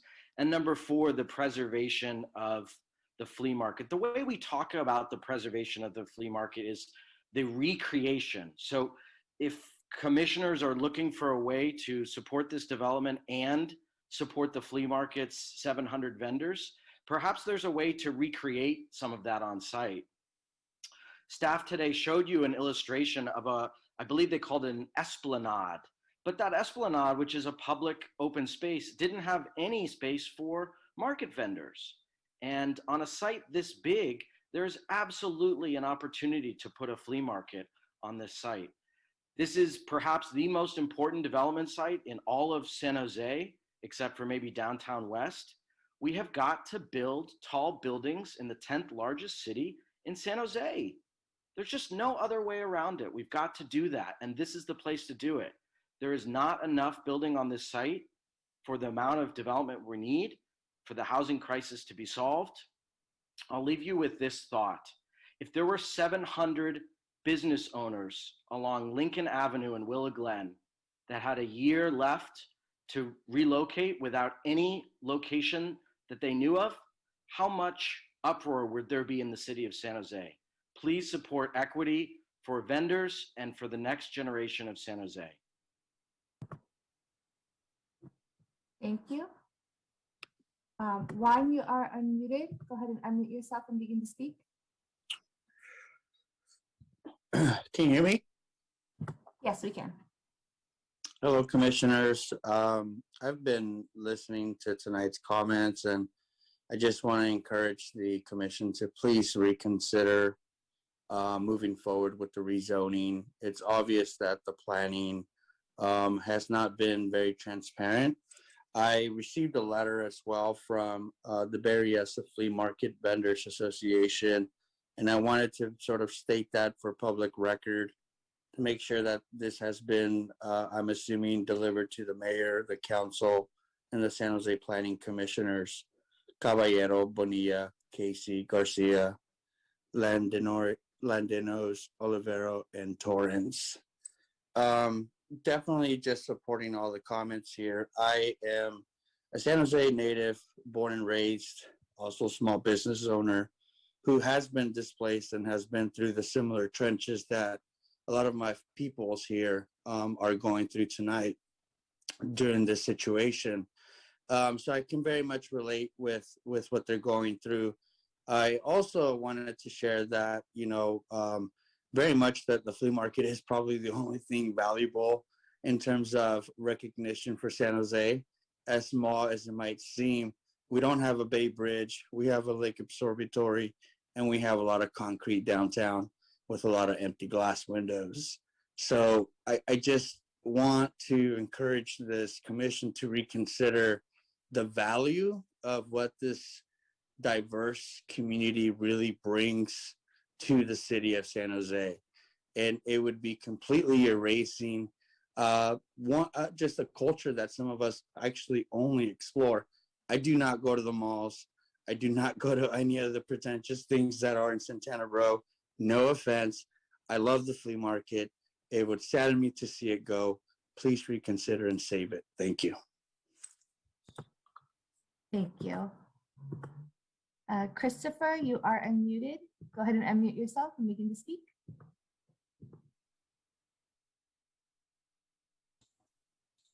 Hello, can you hear me? Yes, we can. Great. Good evening, commissioners, staff, and community. My name is Chris Lepe. I'm a 30-year resident of Santa Clara County and someone who has many fond memories at the flea market, and I've developed close relationships with many of the vendors there. Today, I've heard some people effectively downplaying the importance of today's vote, saying that this is really only about increasing density and that this has been going on over 20 years or for about 20 years, implying that we have missed the boat and that nothing can be done to help these families. Well, that was the excuse in 2007. And back then, the decision makers could have done something, but they did not. So yes, it's been 20 years of the community raising concerns about the lack of meaningful engagement and partnership with the vendors of the flea market, and 20 years of calls to do something, 20 years without a meaningful plan to help these families. Let's not continue to make the same mistakes of the past. If you choose to look away like your predecessors, thousands of families will be without jobs and you will have missed an opportunity to help them. Today, I urge the Planning Commission to recommend denial to the City Council and send this back to staff to not just do the minimum that's required, but to do the right thing and to protect these families. And this can include, for example, further study of the potential policies to be incorporated as part of the plan, require a thorough economic analysis, require future entitlements that have a development agreement that sets in place the ways that the flea market can be incorporated or relocated, and other potential requirements to ensure a smooth transition. I want to end with this question. Do you as a commissioner feel that this plan is complete? Do you think that the adoption of the plan and project in its current form is worth putting these thousands of families out of work? I believe we can do better. We don't have to sacrifice the vendors to reach your climate and housing and economic development goals. We can do both. We can develop without displacement. Thank you. Thank you. Paula, you are unmuted. Go ahead and unmute yourself. Good afternoon, everyone. My name is Paula Escobar, and I'm a current resident living in San Jose, and I'm a high school student attending Evergreen Valley High School. I'm here to you today in defense of the flea market and its workers. I strongly value the flea market as a cultural hub, and it's a place where my family always used to go to and could rely on throughout my life.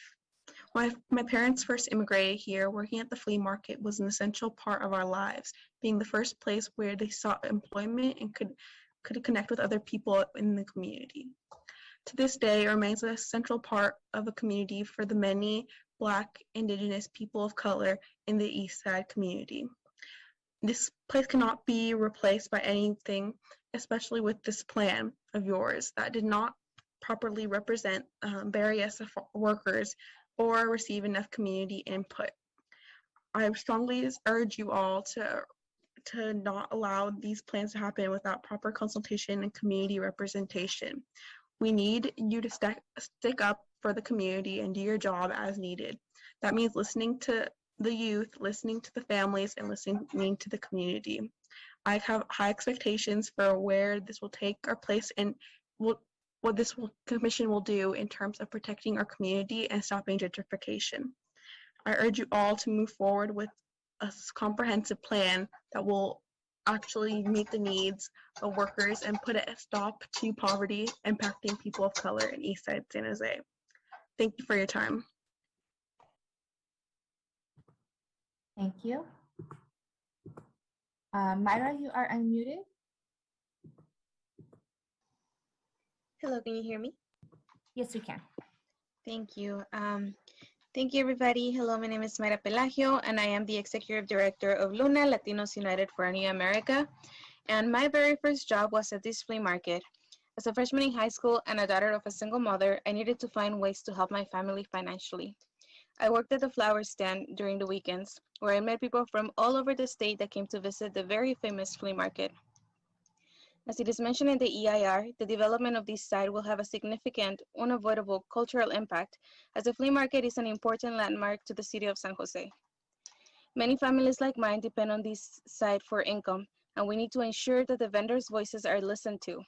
We need to ensure that the city is including the market and our livelihoods in city plans. We urge the Commission to recommend denial to the City Council on both agenda items related to the flea market land today, and to recommend directing city staff and resources to identify and commit to policies, strategies, and actions to address our concerns. Thank you so much. I yield my time.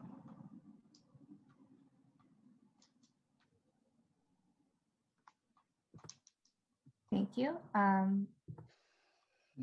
Next is Gabby. Gabby, you are unmuted. Go ahead and unmute yourself. Good evening, this is Gabby again. I'm a longtime volunteer with Catalyze SV, and I am voting to postpone this project. I really think that the developers and the commissioners should take a deeper look at the benefits of public markets from a global perspective, specifically multi-level public markets. I don't see any reason why the flea market cannot be integrated into the plan and become a selling point and a destination for the urban village.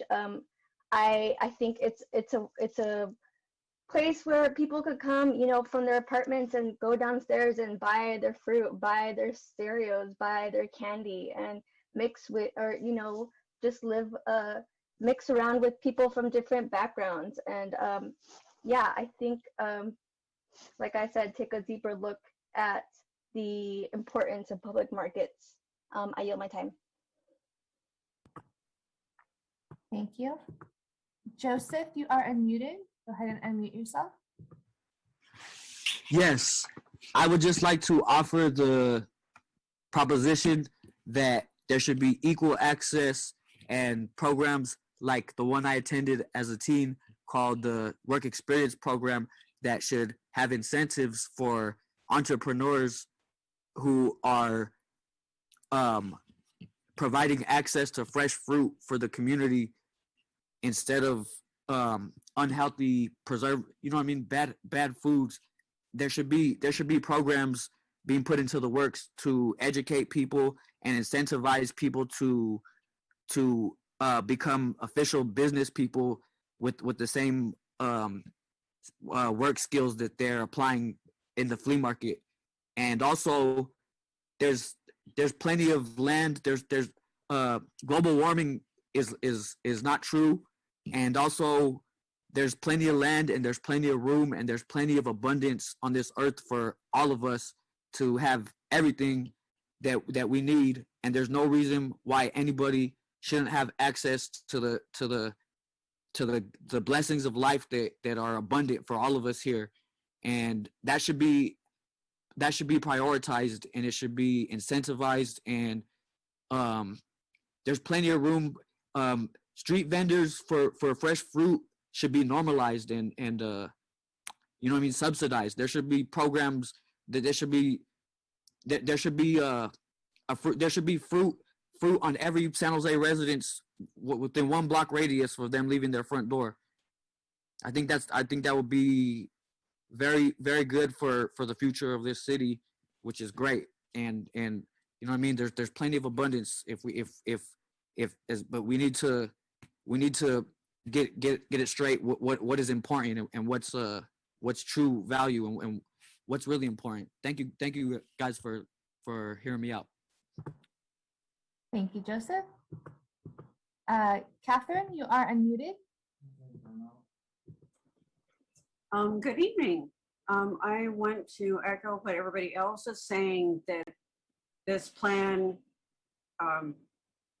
it doesn't have, I mean, there's problems with the plan with the low density that could be improved, but most of all, the flea market vendors have not been properly notified.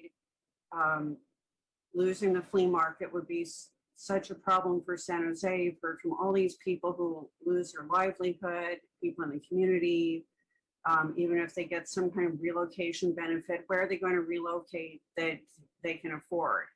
And the previous speaker who was talking about having a multi-level public market where, you know, by the BART, near where the flea market is, I think that should be incorporated in the plan. And I don't think the current plan should be approved until we work out public benefits and how to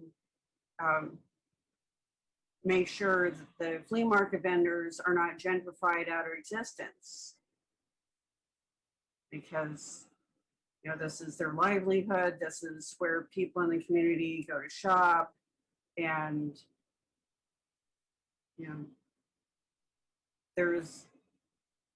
and recently I've been seeing all kinds of ads on Facebook taken out by the flea market management saying, no, the flea market's never going to be torn down. There's been all these rumors. Well, I think the rumors are when the city starts talking about changing zoning and general plans and stuff. And that's not a rumor, that's a reasonable interpretation of a plan that doesn't include a flea market in it.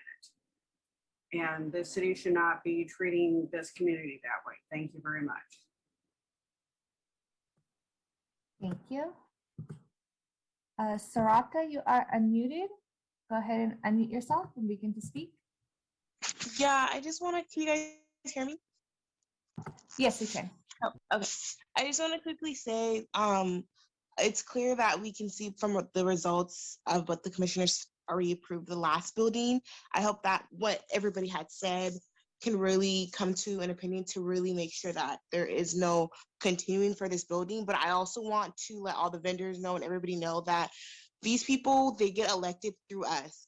And by tonight, whatever their decision is, we can go forward and know for the next following fiscal year to not vote these people in our districts. So whatever the situation is now, just remember that you have a choice of who's elected in your district, and you can make sure that these people are not elected again, whatever the outcome is. So I want to make sure that everybody uses their voices too and goes out there and votes, or tell their friends who have the opportunity to vote to make sure that they're representing commissioners in their districts that are going to actually speak for the people. And so if someone can also translate that for me so other people can know, that is really important. So that's all I have to say, and my time is done.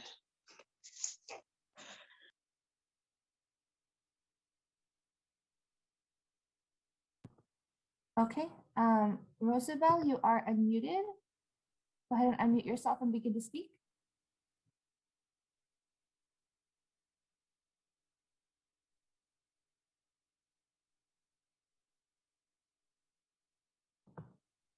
Rosabelle, you are unmuted.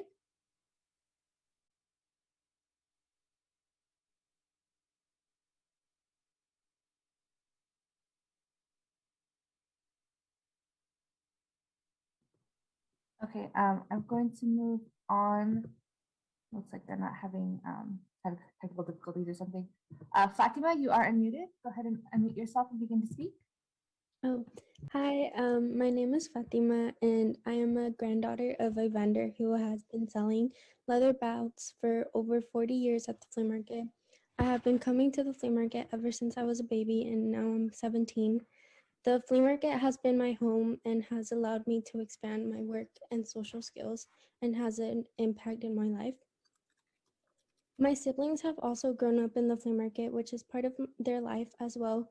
Just want to talk about how many families depend on the flea market to be able to provide for their families, and how the flea market impacts many Latino lives. The flea market has also been a place of joy for many families. The flea market is also the heart of the Latino community, and I just I don't want that to be taken away from us.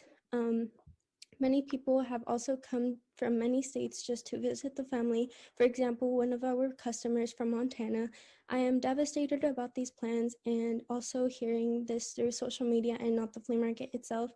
I just want the commissioners to make the right choice and be thinking about the Latino communities, and I yield my time. Thank you.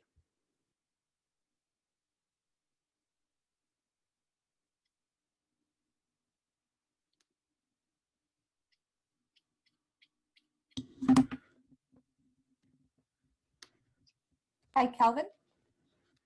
Is my mic working? Yes, now it is. All right. So my name is Calvin. I'm a San Jose student, San Jose State student, studying for my bachelor's for business administration for the MIS concentration, and also an aspiring voice actor. I went to the San Jose flea market with a friend one Saturday ago, and it was a very special time for us.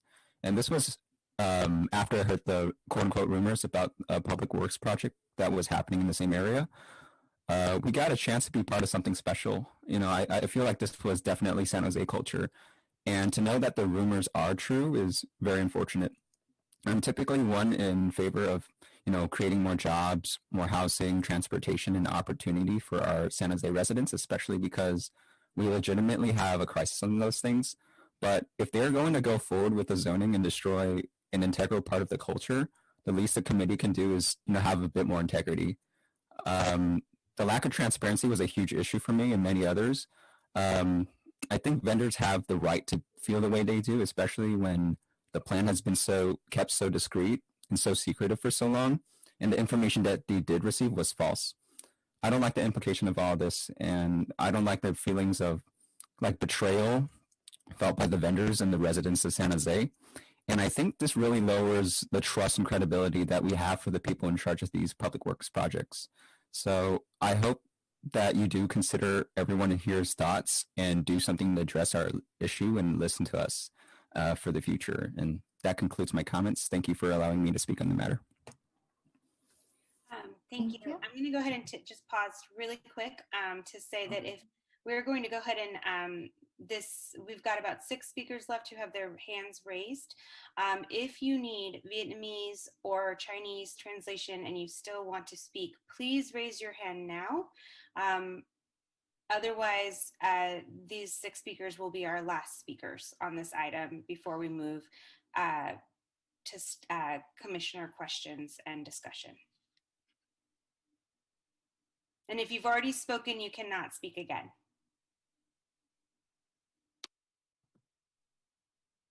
Okay, Claudia, you are unmuted. Go ahead and unmute yourself. Hello, can you guys hear me? Yes. I just wanted to say that the flea market is a cultural staple for a lot of people. As you guys heard today, that there is a lot of opportunities that are created here where had the flea market not existed, these opportunities would not have existed for these people. So I just wanted to point out that you guys had very detailed information on what the building will look like and the plans for the space, but there was no detailed information or any information at all on how the current people who occupy that space will be impacted. There was no plans on what will happen to the people who depend on the space to support their families. And basically, we just want to ask to be included in the plans and to be acknowledged as people whose livelihoods depend on that space, starting with the vendors and extending to the community. There needs to be transparency, resolutions, and answers. And I would like to add that it is literally super ridiculous that we would have to ask to be included in those plans. That's it.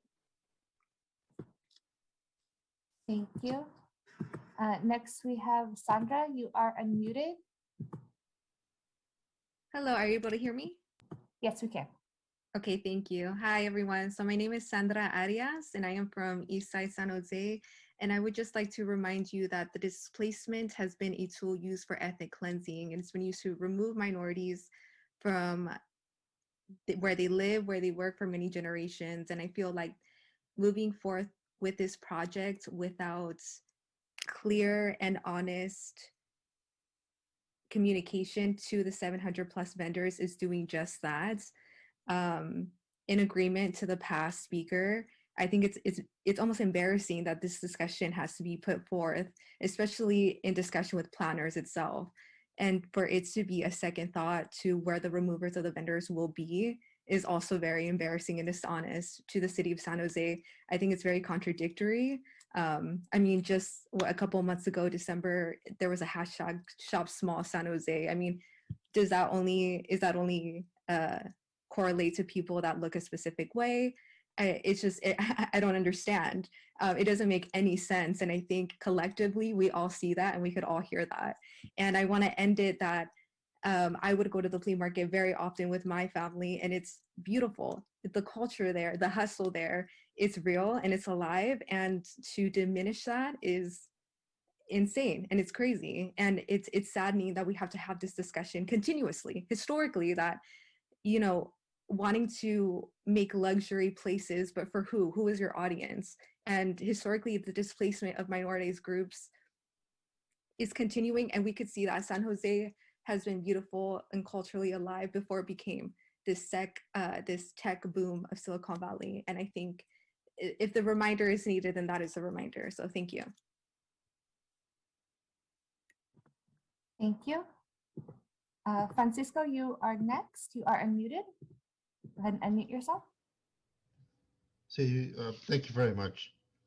I've been listening to the public comments and concerns, and I look at the comments, and what I've seen is the lack of right information to the vendors and also the support to implement any transition if the plans get developed, that gets approved and developed. And the vendors need to have some sort of access to economic support to implement the business for the transition, like I said. So being said that, the only thing that I rest assured to left to say is that I beg the Planning Commission to decline the staff recommendations due to the lack of information and postpone this resolution certifying because there is no transparency. Thank you.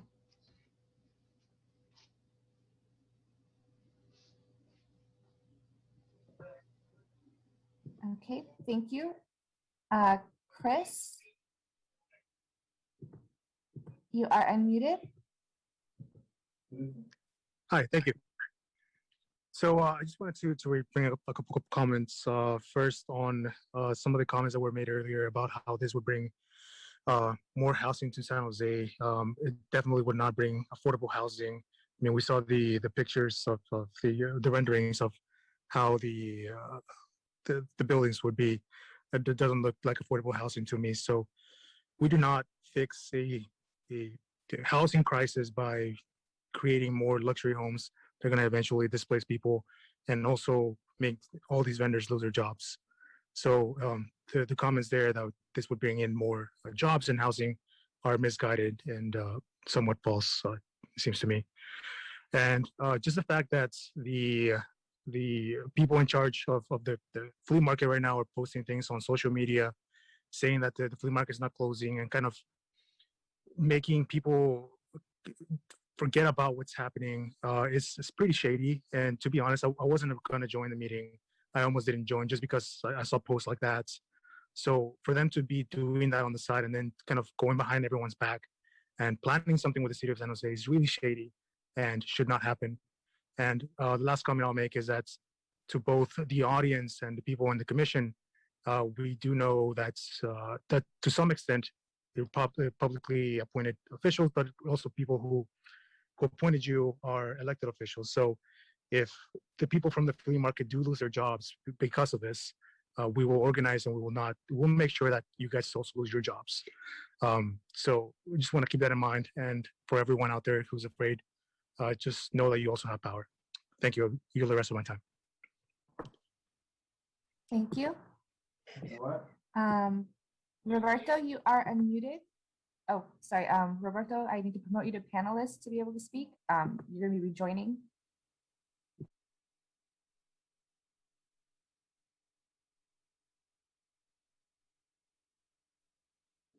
Hi, can you hear me? Yes, we can. Hi, good afternoon or good evening. My name is Roberto Gonzalez, and I have been a vendor at the market for over 15 years, alongside my father, who has been a vendor for more than 30 years, selling Mexican candies and piñatas. The stand is the only source of income for my dad and various family members. Not incorporating the market and the future developments of this site will negatively affect thousands of families like ours. So that's why I urge the Planning Commission and the city to reject the proposed Berryessa Urban Village Plan and San Jose Market Plan Development Rezoning Project and direct staff to do the necessary engagement and planning to return with better plans that can ensure equitable development without displacement of the market. And it is possible. In the renderings that Eric Schoenhauer showed earlier, were the same information that was provided to us in the December meetings or open houses that he held. In those meetings, there was no concrete answers to our questions of what is going to happen to us once the development starts. He only touted his poster boards, and that's it. And going back to the EIR comment that the benefits of the project outweigh displacing 750 plus vendors and families is ridiculous.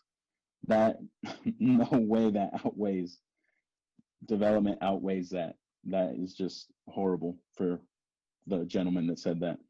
And furthermore, I also just want to go and echo the comments of other speakers that depending on how you vote tonight, we understand that you're public and elected officials, and we will vote you out. And I just want to thank everyone for showing up tonight, everyone who commented. We really appreciate it from all the vendors. Thank you.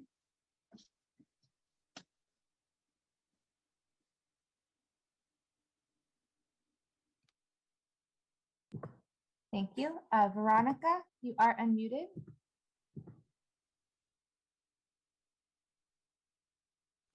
Great. Thank you so much. And again, I think I'm just another voice here really advocating for the flea market. And that is a place that, you know, at a really young age, I was introduced to when I migrated to Mexico. And when I migrated from Mexico, and that I found it to be a piece of home, a piece of place that I belong to. And now I get to take my children, and I had the opportunity to work with the vendors when I was a teenager during the weekends, and, you know, really learned about the business and hustle with them. And it was such a great opportunity as a teenager to be able to do that, and now be able to take my children and have them be part of that history. It's definitely history. And trying to say that it will bring more housing for who, right? That's the question. How many units are there going to be allocated for our people, for my family, right? 5, maybe 6 if we're lucky, and then to be kicked out? That's not enough. And your position right now, it is to support our vendors, our small businesses, and our people that are most marginalized, are most put to the side. And we are imploring you to keep on supporting this piece of historic land, and not just the land, but the people that are working there every weekend, even the weekdays, right? Some of them are there some of the weekdays. And so again, let us have that piece that for some of us, like myself, it connects me back to my country. Thank you. Okay, thank you. So Veronica was our last public speaker on this item. And we are going to, first off, just want to thank everyone who has spoken. We are actually going to take a 5-minute break. We've all been here for a really long time, and we appreciate the passionate pleas of everyone who's spoken. So we're going to go ahead and come back at 10:25. Give everybody a chance to grab some water, take a bathroom break, and then we will open it up for the applicant to respond and provide 5 more minutes of closing remarks, and then we'll commissioner questions and discussions. Okay, so we will see you all here back at 10:25.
So we're gonna do a couple things before we move to the applicant.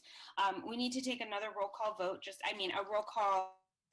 a roll call to ensure that all the commissioners are here and back. And then we need to just do one other piece of business. So Commissioner Vice Chair Bonilla. Here. Commissioner Casey. Here. Commissioner Garcia. Here, fairly. Commissioner Lardinois.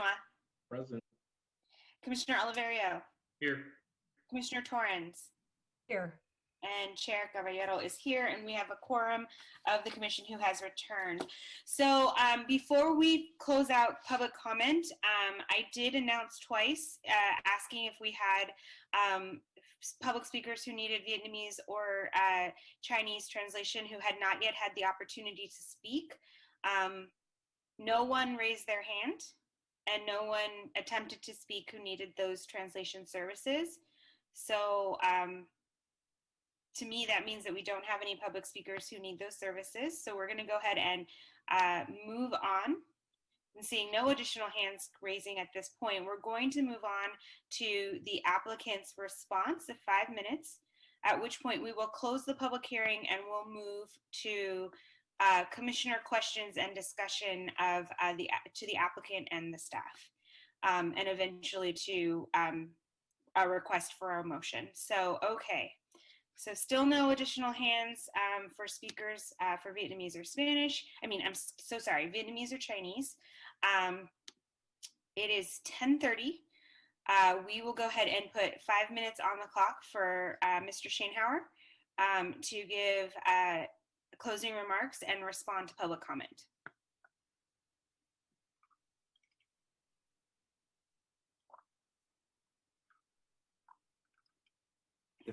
If I could share my screen.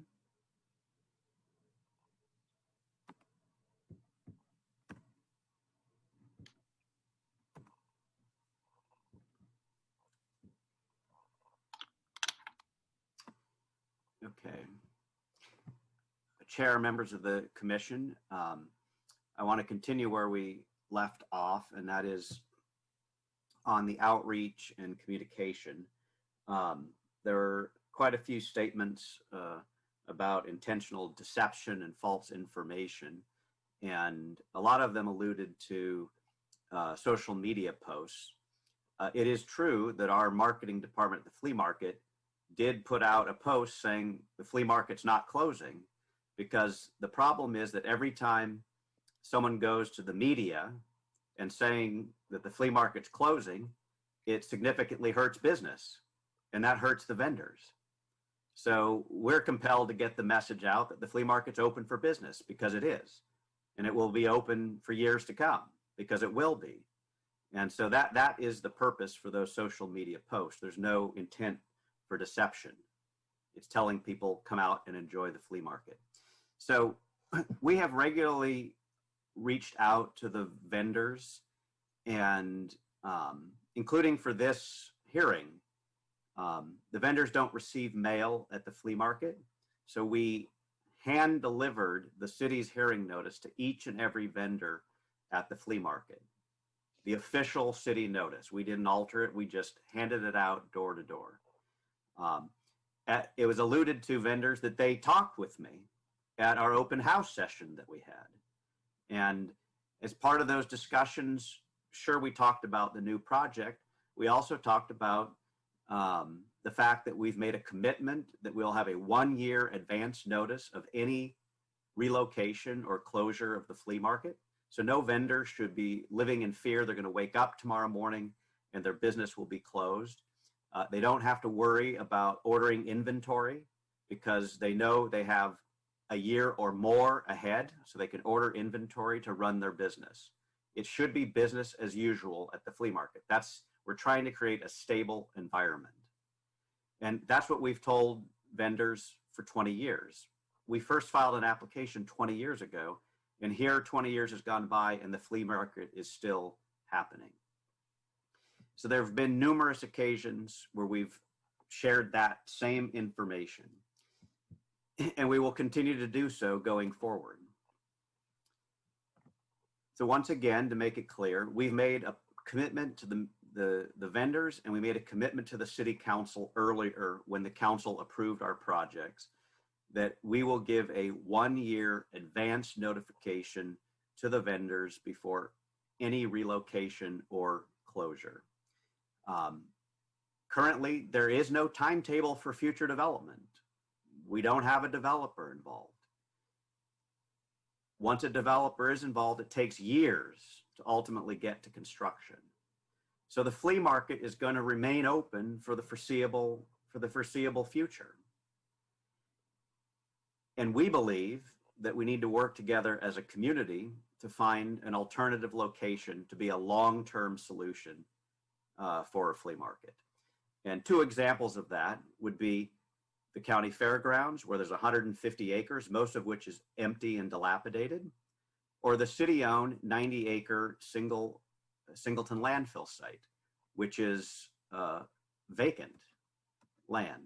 So here's the fairgrounds. You're all familiar with it. We think a San Jose International Public Market would be a fantastic asset and complement the community events that happen at the fairgrounds. Why doesn't the county step up and operate a public market at the fairgrounds? Here's the Singleton landfill site on Capitol Expressway near Center Road. 90 acres of vacant land.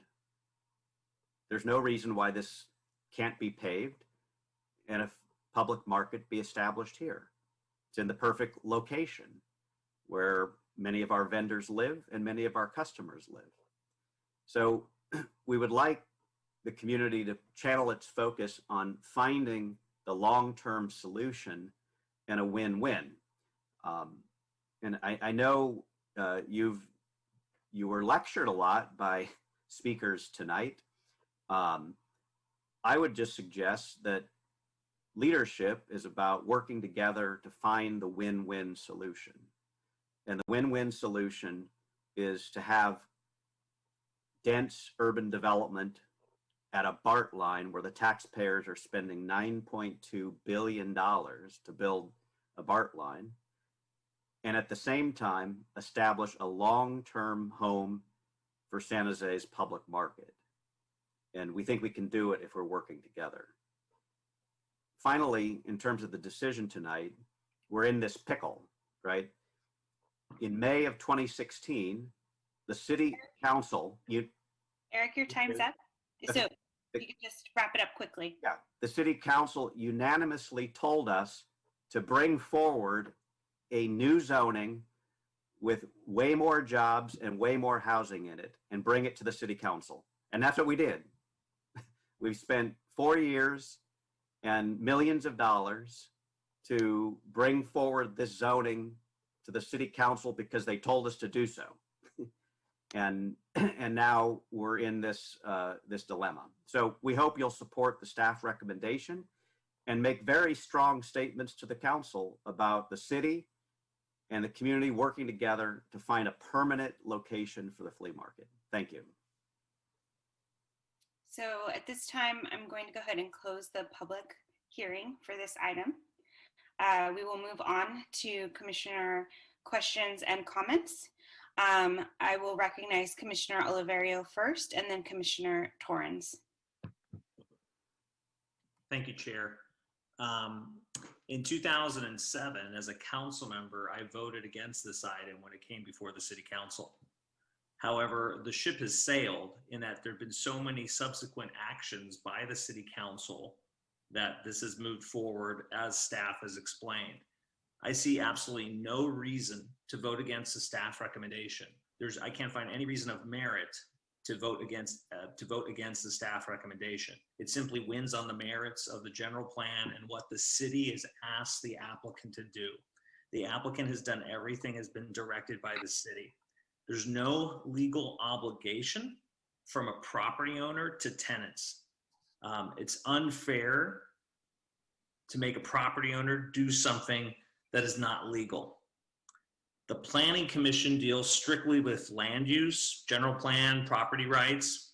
The City Council deals with both land use and politics. and has the flexibility to bring solutions to political situations with either policy or budget. The city has received approximately $230 million from the federal government. The council has great flexibility in spending this money and could certainly use a fraction of that money for a solution. The county has failed to come to the table on the topic, and so it sits with the city. So I would simply make a motion that I think our entire planning commission can approve, which would be to support all parts of the staff recommendation and a suggestion to the city council that they look at the federal money that has the flexibility to dispense with great flexibility and to propose any solution they may see fit. We as planning commissioners do not have the ability to pass policy nor allocate budget, but the council members do. And this applicant should not be forced to suffer because of for non-legal reasons. So I think the city council has this opportunity with this incredible pot of money to do something.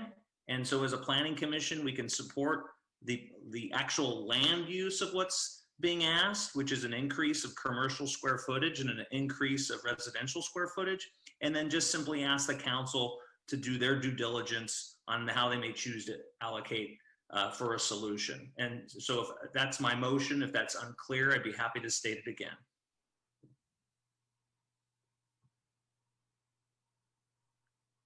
Okay, so I think that's my cue to jump in here. Is that right, Chair? Yes, Commissioner Torrance. Okay, thank you, Commissioner Oliverio. I just want to thank the community that has come out tonight to speak on behalf of this or against it or on behalf of it. All the people who've attended this lengthy meeting, it just shows your passion and your care. And I definitely have been affected by the letters that I've read in advance of this meeting and all of the documents, and then hearing the testimonies.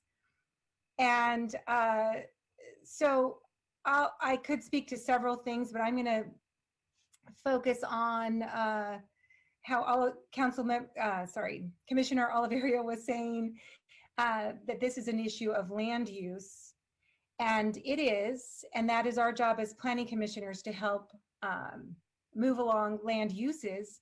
But in the file here, the land use is meant to use an innovative economy, a mix of employment, balanced economic base. There are terms like small scale retail uses. That is what this is supposed to be. Uh-oh, did I get kicked out? You're still there. You're still here. Okay, I can't see myself. Okay. So Commissioner Torrance, you're fine. I just asked that the screen, that the applicant screen be taken down so that the community could see our faces. Okay. Anyway, so I believe that there is a place for the flea market at this site in this plan for the village, and that not enough due diligence has been done on the part of the owner. Otherwise, they would have had more support tonight. We've seen a lot of other projects go through where the landowner worked with the community and synergized, and they came to an agreement and they came to something workable for both sides. That wasn't done in this case. Otherwise, we wouldn't have had a 4 to 5 hour meeting. And so this has just highlighted the fact that more work needs to be done to have a written plan for the future of the market and the vendors. And we have to look at this through the lens of 2020. Look what happened last summer. We realized things are not equitable. We've known that for a long time, but it really came to light last summer. And so I would not in good conscience be able to move forward with things as they are now. There is still work that needs to be done. So I yield the floor. Thank you, Chair. Thank you, Commissioner Torrance. Commissioner Kesey, you had your hand up and then it disappeared. Did you want to make some comments? I plan to. I just wanted to hear the other commissioners out first. Thank you. Okay. We'll come back to you. Then I'm going to go ahead. Yes. Chair, point of order. I made a motion, so if there's no second, we could do something else. But if there's a second, then we should figure that out. Do we have a second? It does not appear we do. Motion fails. Thank you. Thank you.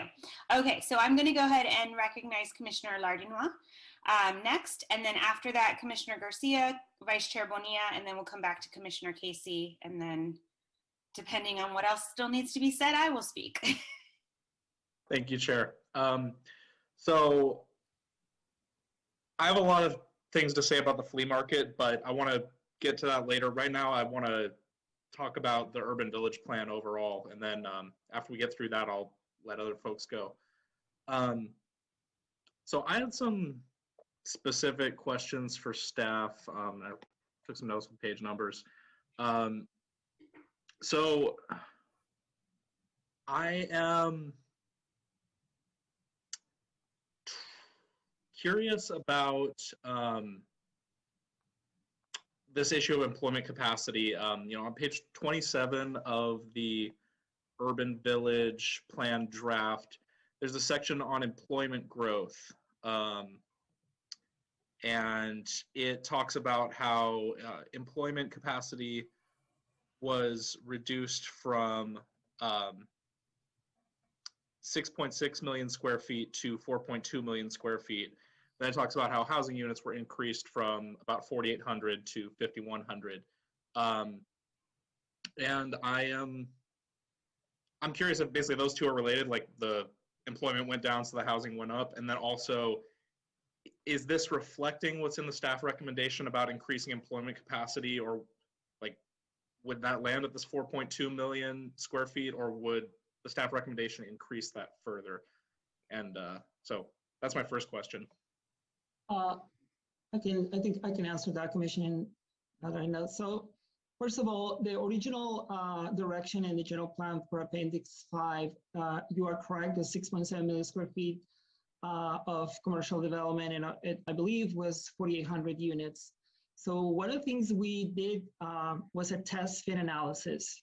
So a test fit analysis, basically we run different simulations on 3D, on volumetric capacity, trying to figure it out with the consultant, whether or not that is feasible and what that represents in terms of urban design and urban planning and the heights.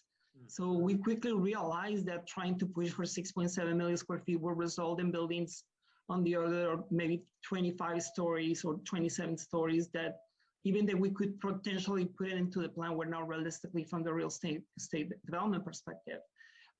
That was one of the issues. The second issue was that they would totally overwhelm the existing residential neighborhood. So you can imagine very big towers. So what we did was just this analysis where a consultant and basically we compromise and we say, okay, the community is asking for more units. Maybe we can squeeze more units here and there. And we also said, okay, we think that maybe there's an opportunity to move some of that commercial capacity south of Mayberry.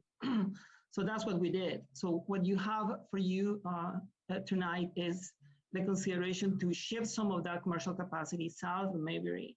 Because number one, we think that we're meeting the goals of the general plan, specifically about the rezoning in terms of the capacity that this site should support.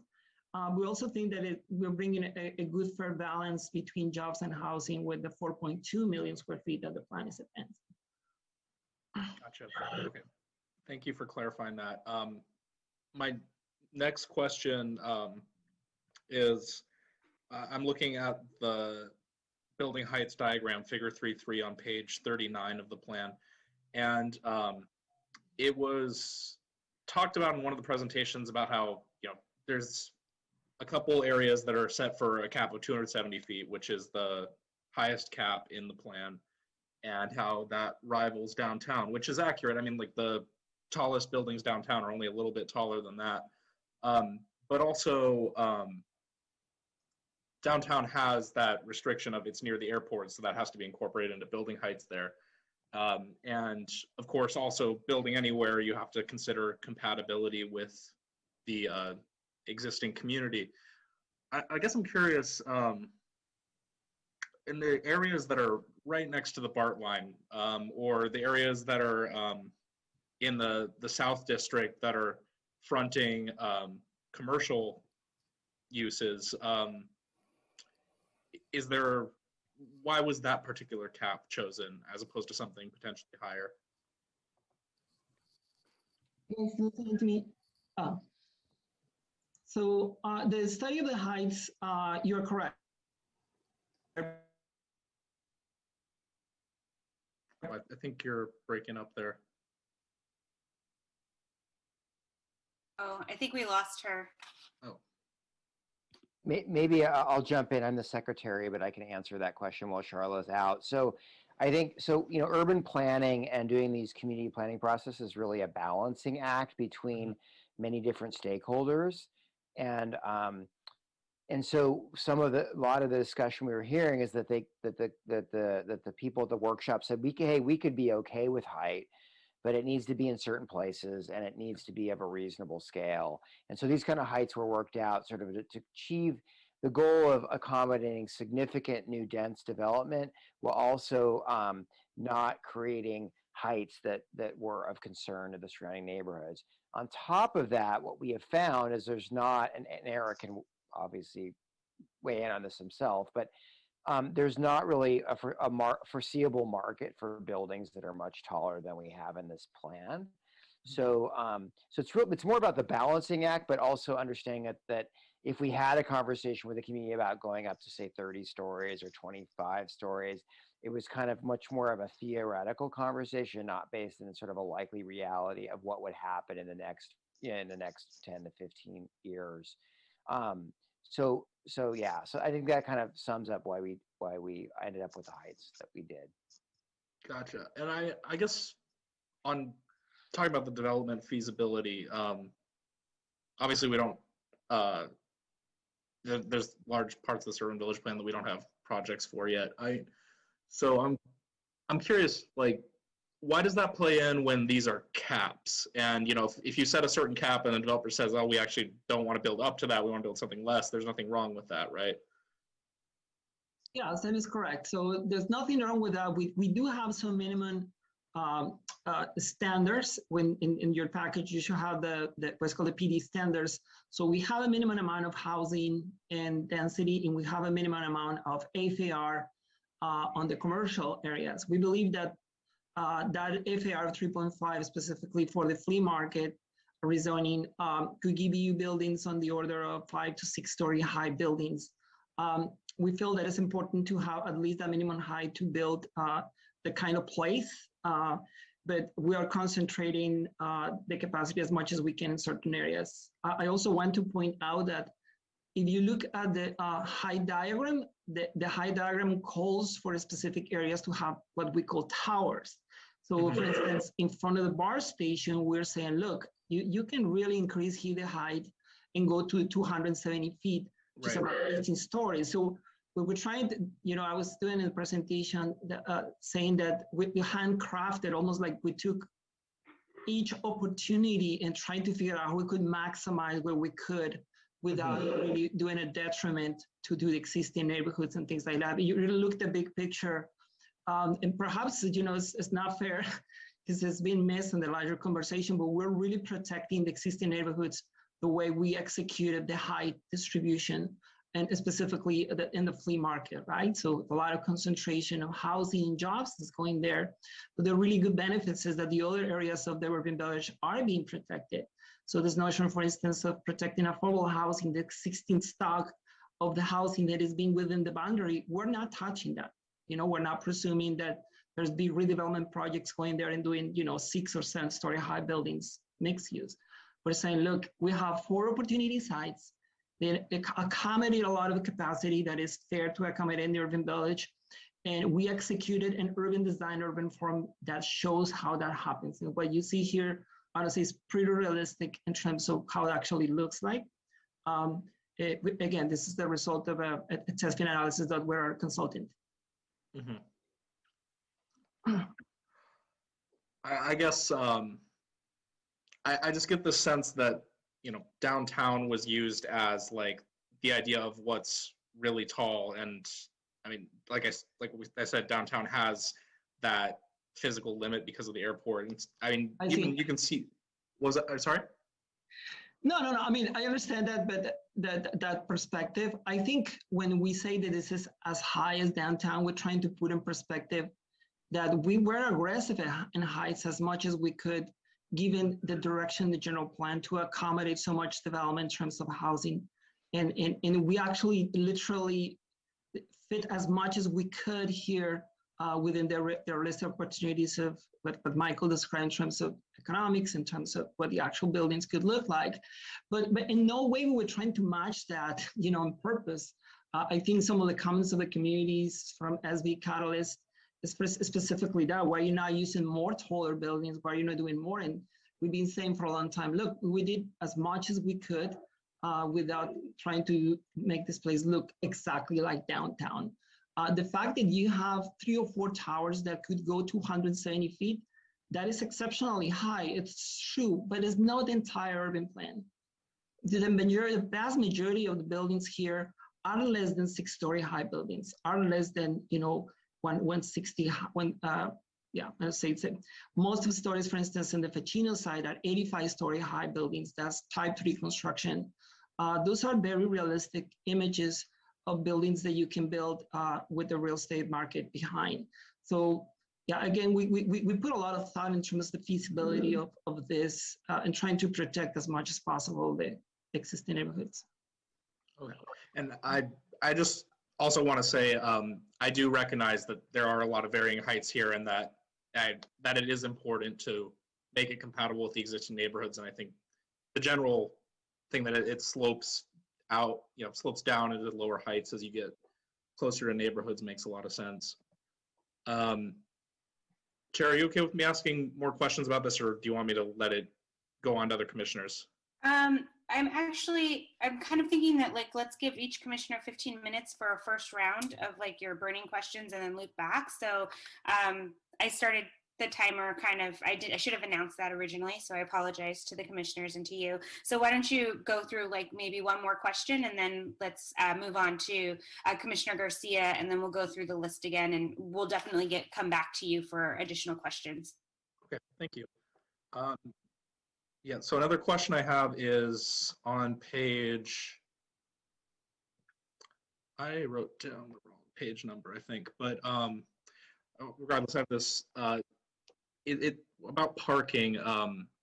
So I read that the goal with parking is 1 space per residential unit and 1.5 spaces per 1,000 square feet of commercial development. Did I read that correctly? Those are equivalents. There's really a lot of conversation about parking. What that means is that in a nutshell, if we implement all the parking policies, the equivalent of the parking reduction will be 1.5 and 1. That does not mean those are actually parking ratios. So we have this conversation very extensively with the applicant on the flea market, because this notion of feasibility of real estate development from a parking perspective was super important. So we have a really, I'm going to say, very innovative way of doing parking reduction. If you do, you take a look of the BERIASAT Transportation Demand Management Plan, it speaks very clearly about how the parking reduction works with a point-based system. It's a really long conversation, but story short, those are not parking ratios, those are parking equivalents. And if you look at what those parking equivalents means, is that will result in 50% reduction of parking. Actually, at the beginning of the planning process, we were scratching our heads and trying to figure out what was the impact of not doing anything about parking here. And we calculated with something on the order of 14 parking structures between 10 or 12-story high structures just for parking, just alone for parking. If you put that in a surface with something about 24 acres of parking. So the community was basically very, very concerned about parking. So that's why we do something that is really very, innovative and frankly, at the benefit to accommodate all the things in the urban village plan that is not parking, right? So there are the uses, there are open space and things of that nature. Right, because I guess how much does the fact that it's a BART station play into that? Sorry, I'm not super. It's okay. It's a really good question. Yeah. So, we can really drill on the numbers of that. We have, let me show you, we have some backup slides that I can show you what is called the most split target for the plan. And we have also my colleagues in the Department of Transportation that will be able to chime in if I'm missing something. But we have in a slide that we have as a backup slide to show you what is called the most split analysis. The most split analysis, it basically shows you if we don't do anything in terms of analysis in terms of transportation, what would happen. So right now, the 2040 most split analysis about 50-50 between what is called a single occupancy vehicle, which is the orange color, and when you have the other forms of mobility. And that other forms of mobility includes the BART station. So some people might say, well, you don't have a specific percentage of BART. Well, we think of something like on the order of 30%. However, the ability to accurately distribute it in the different modes is very difficult to do. So we decided to lump everything in the 50%.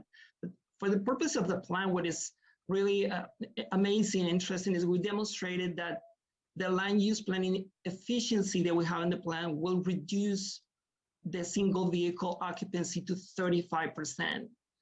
So this is the number that is very key to understand, because if we do everything correctly, the vast majority of the transportation modes to arrive to the various apartment buildings could be anything or everything except a car. And even with that, when we converted this 35% of single occupancy vehicles, you see that in the parking chapter, that represents 12,000 parking spaces. That's not very correlated with the amount of people who drive alone in a car. So this is why this is so fundamentally important in terms of mobility of the plan, because the committee told us very clearly, look, we don't want to prioritize parking here. We want to make this place walkable, etc. Everything that you will expect in a plan of this nature. So it's very important to keep that in perspective. Great. And just one last clarification. VTA has already constructed a parking garage on site. Is that factored into this analysis of parking? Very good question. No, the answer is no. That's we could not count on that parking structure because that is only for BART users. So that's people basically who have the system to take BART. So every this, I can maybe, we need to bring more details on this. The environmental impact report for the BART station contemplated that amount of parking to supply the station itself. So that's something that we are not including. So the 12,000 parking spaces is above and beyond that. You understand that a lot of people will come here to take BART, go to Oakland, but there will not necessarily be people who live there, right? So it will be a regional attraction of users for BART. So yeah, the answer is no. The answer is that's beyond, above and beyond what we have here.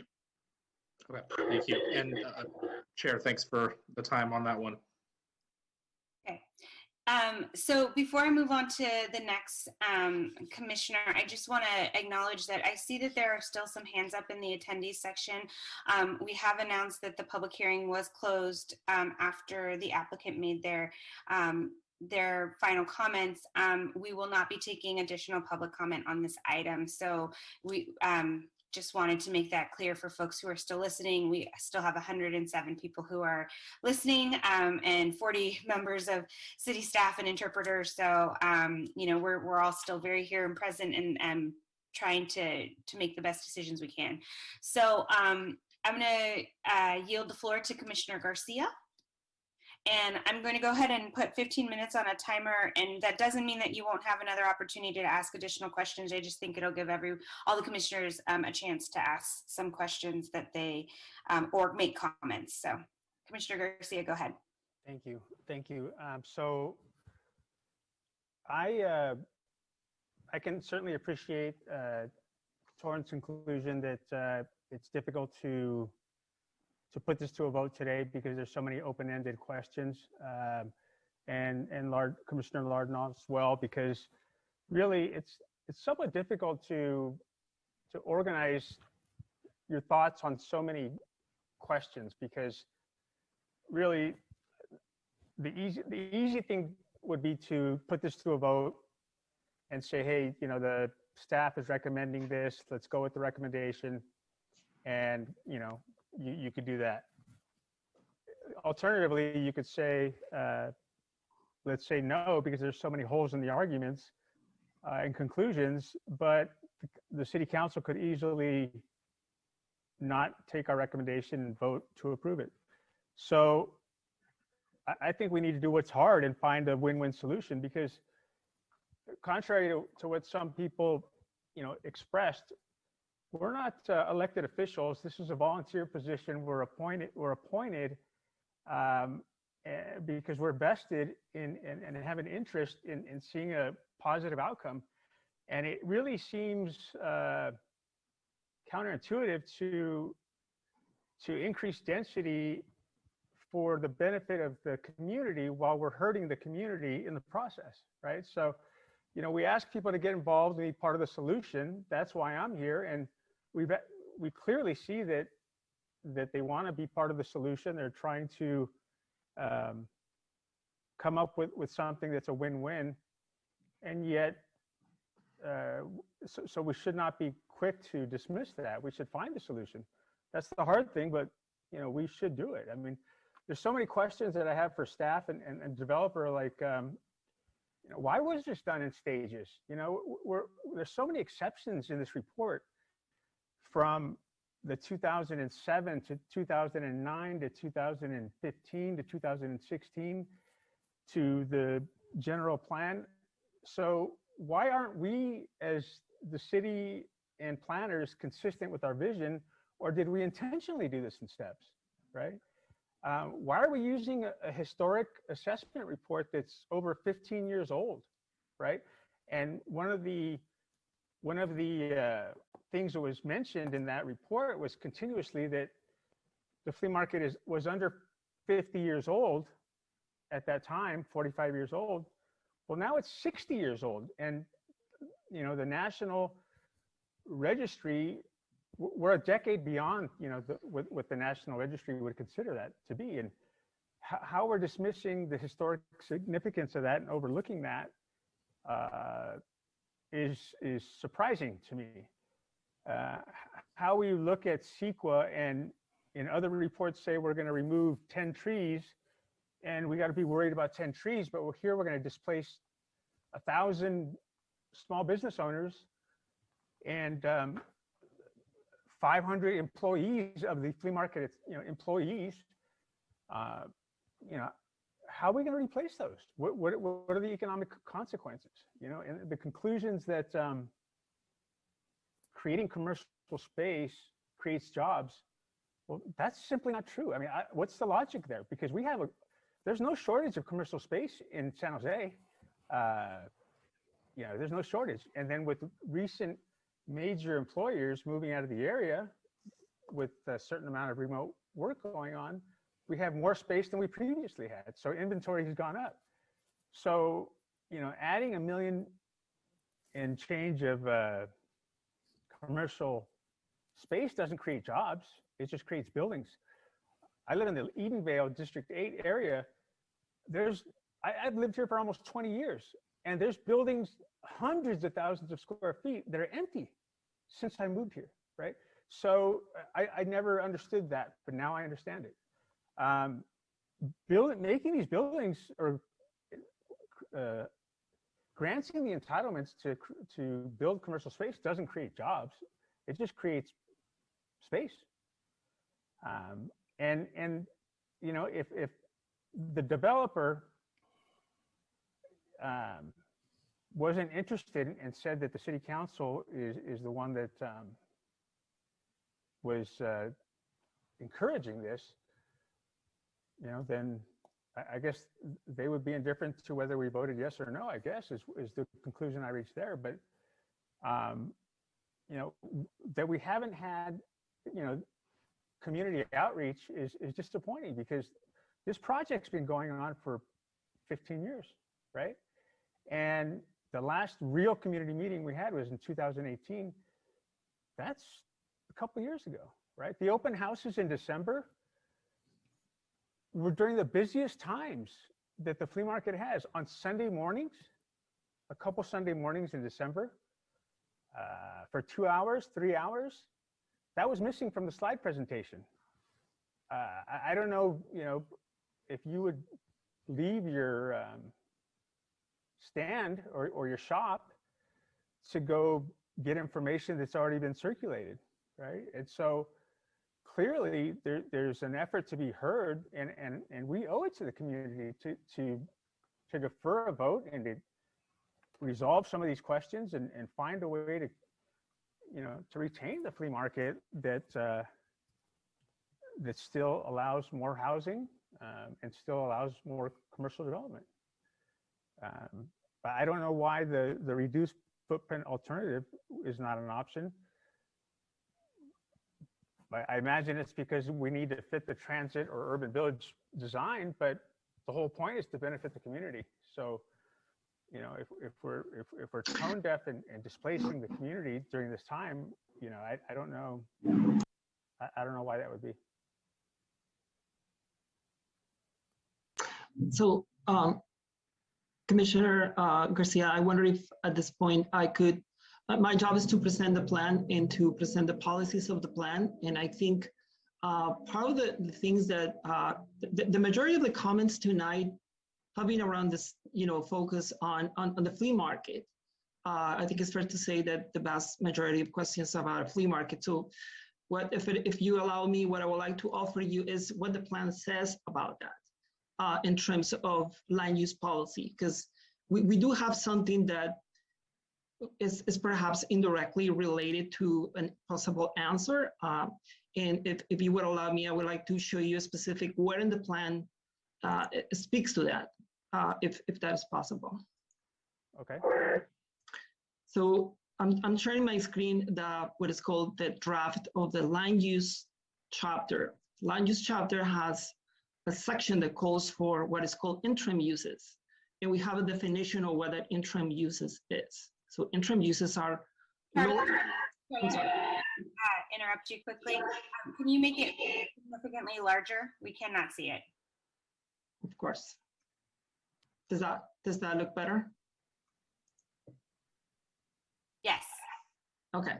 So if you go to the land use chapter, we said literally that the city anticipates some interim land uses that could occur prior to development of commercial projects that support the full employment capacity of the plan. So, and we have an actual definition of what that is, those lower intensity commercial uses that did not require new construction of structures or permanent foundations. Basically what this says is that potentially an interim use could be the temporary use of certain things. So, and then basically what you see in highlight says that interim land uses could be allowed includes farmer markets, swap meets, seasonal sales such as Halloween, Christmas, temporary entertainment, civic, educational, other types of place-making uses. We heard tonight extensively that the flea market is a place-making use because it has the collective memory of San Jose, et cetera, et cetera. So the plan does acknowledge that it accommodates the commercial and the residential capacity, but we have policy land use 2.4 says that allow this type of uses as interim, and they don't, just to make sure that and clear this is a temporary use. If you allow me, I would like to show you where interim uses are applied in terms of the plan. So, because it's good to understand that, and basically it's all the commercial areas, right? So if we look at the land use plan, I'm gonna show the conceptual land use plan that we have right now. And this is in the rezoning, so, and it's consistent with the plan. So the interim land use is applied mostly to commercial areas. So right now, if you look at the staff report, something or the other, 26% of the entire net developable area in the site plan is commercial uses. That is something about 15 acres. So what we think is that normally in the cycle of real estate development, probably the housing projects will come first. So we're thinking that the interim land use could be applied in the commercial areas, which is everything that have the blue color, the parking structures. Normally, those buildings are developed later. And to put this into context, again, the urban village plan will not approve a development permit, it will not approve the construction of anything. But if we want to think about of an interim use and say 2 to 5 years, well, the city, the community, the developer think about seriously what's going to happen with the flea market. if we need to think about something that is interim use, immediate solution for a potential use of these commercial areas, we can think about the flea market perhaps going there, because it's a placemaking use. It's something that fits the plan in terms of that value that is being recognized in the community. I just want to highlight in the plan, because I don't think we have talked about that in deep, and I think is worth mentioning at this point. So you're saying the flea market would go in the teal areas there? We're saying that we have a land use policy that potentially could show that that's where the temporary interim location of the flea market would go. That's a land use policy of the plan. We don't have control of what the actual flea market will do from the applicant's perspective. We're saying that the plan does have an answer, and that we could go there temporarily because we think that those areas will be developed much later than the residential areas. Why not make it a requirement?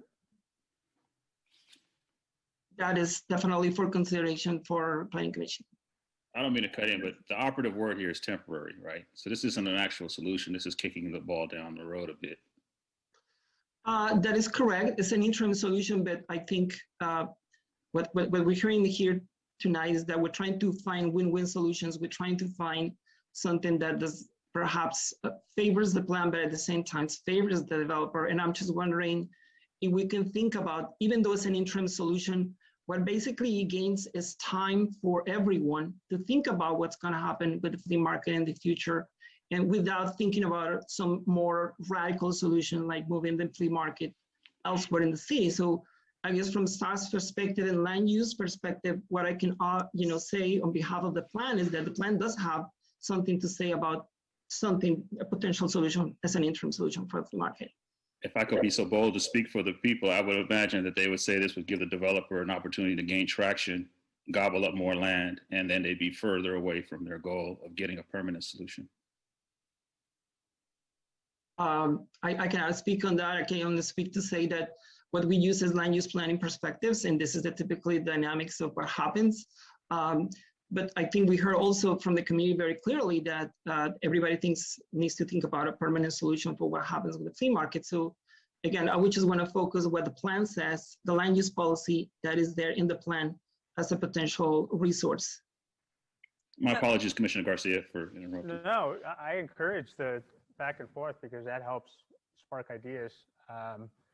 So can you help me understand? So thank you for that explanation. Can you help me understand the traffic mitigation math? Because the math that I did came out different than what I saw. For example, from the last entitlement, the obligation to mitigate traffic, I believe it says, is $16 million. And since 2015, as of January 2020, 11.4 million have been paid. I guess the question remains, why is that almost $5 million short? And in addition, why have the infrastructure improvements not been made in the last 5 years? And how did we come up with the math that the equivalent trips paid by the flea market traffic mitigation is 518? When I divide 11.4 by 518, I get, I think, 22,000. But if I remember correctly, or if I read correctly, the traffic mitigations were supposed to be 30,000 per trip. So I don't understand that math. I'll defer that question to our staff in Public Works. So maybe Joe or Manjeet can answer that question. Yeah, good evening. Manjeet and White with the Department of Public Works. So per the 2015 Transportation Development Policy, when Flea Market joined the policy, their payment commitment for their project was $16 million. Based on what they have constructed, per the policy, they were allowed to make payments as they built specific units and commercial development on their site for both the north and the south side of the project site, because both the north and south was zoned in at the time. And so based on the construction and based on the units that they have constructed thus far, they paid a total of 11.4 million per the policy. And so that equates to approximately 71% of the total payment obligation that they were required to pay. Using that same equivalency factor of 71%, of the total 730 trips that they are sending to the flea market, to the Mayberry interchange, it's 518 roughly trips that they paid. So basically 71% of 730 is the 518, and that's the math behind that.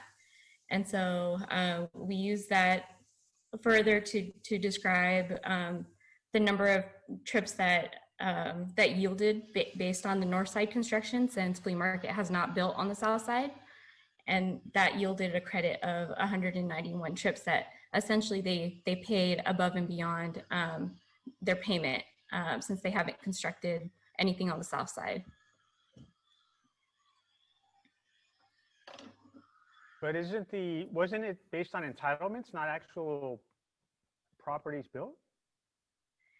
No, so again, the flea market development at the time, when the policy was first implemented, the flea market was excluded from it. The flea market development was approved prior to the policy going into effect. Later, when the flea market did choose to join the policy, they essentially were allowed to basically either construct or provide contribution or payment towards improvements equivalent to the interchange. And so based on the policy, they were allowed to make payments toward the policy based on the number of units that they were constructing at the time. But didn't the infrastructure improvements they were not made, correct? That's correct, because they were allowed to make payments towards those improvements instead, either construct or make the payments. And so because the BART, based on the timing of when the BART station was being constructed, and the total amount of development fees also for to construct the interchange is just a portion of the total that's required to build out that interchange. And so until the city fully has that payment in place to construct the interchange, we would continue to take payment from all developments. And so it has to do with timing as well. And so in order to kind of build out that entire area, we allowed them to make payments instead of constructing the improvements, the actual physical improvements at the interchange. And then how do you wind up with a credit from the shortage? So again, there's a distinct number of trips between the north side and the south side based on their construction. And so we're seeing that based on the analysis of the number of the construction that's occurred on the north side, it yields a certain amount of trips from the north side. And so we were able to separate that between the north side and the south side based on their total amount of development. And so again, that yielded a total of 327 trips that the project has produced on the north side thus far based on construction. And so the equivalent amount of trips, it's basically the delta between the equivalent trip, the 71% of the equivalent trips that have been paid and the trips that the north side of the north side construction has yielded to get the 191. And Jean, is it fair to say paid for more trips than they're actually generating? And that's Yes. hence the credit. Yes, that's the credit. Well, I've commuted on that section of 101, and it certainly needs some traffic alleviation for sure. So I think the other thing that Jean is saying is that the improvements that are needed at the 101 interchange, and Wilson could speak to those if you want to get into more detail, they're very, very expensive. I mean, I think we're still trying to figure out what they're going to cost, but they're very, very expensive.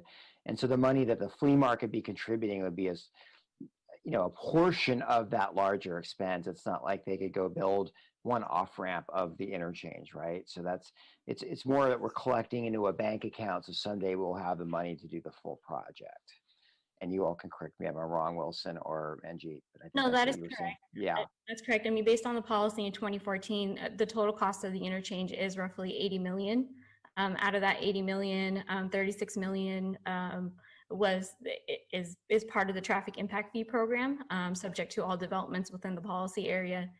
And then the remaining 44 million roughly is from regional funding and other funding from City of San Jose streams. And so again, that is 2014 dollars. And so in 2021 dollars, that's going to be even higher. And so we're not quite there yet. And you know, I'm not trying to put you on the spot. It's just the math doesn't add up to me. And so as a result, we're going to provide more entitlements with higher density and make the land more valuable. It just doesn't feel right. It doesn't add up to me. So, Commissioner Garcia? Yes. We're gonna need to move on to the next commissioner, and we'll come back to you. Okay. Just so that we can give everybody an opportunity. It is 11:22, and we want to give everybody an opportunity to ask some questions before we sort of ask for another motion. So we'll move on to Vice Chair Bonilla next, and then Commissioner Casey. Well, thank you. It's been a long night, so let me begin by saying thank you to everyone, to the community for coming out tonight, to my peers for being here tonight. I think Commissioner Garcia hit the nail on the head. We are simply community volunteers trying to serve, trying to make the best decision possible in terms of moving the city forward. As someone who lives in the East Side, I recognize everything you're saying. I'm a big fan of the flea market and going there my whole life. My wife, my sister-in-law began their careers working at the flea market.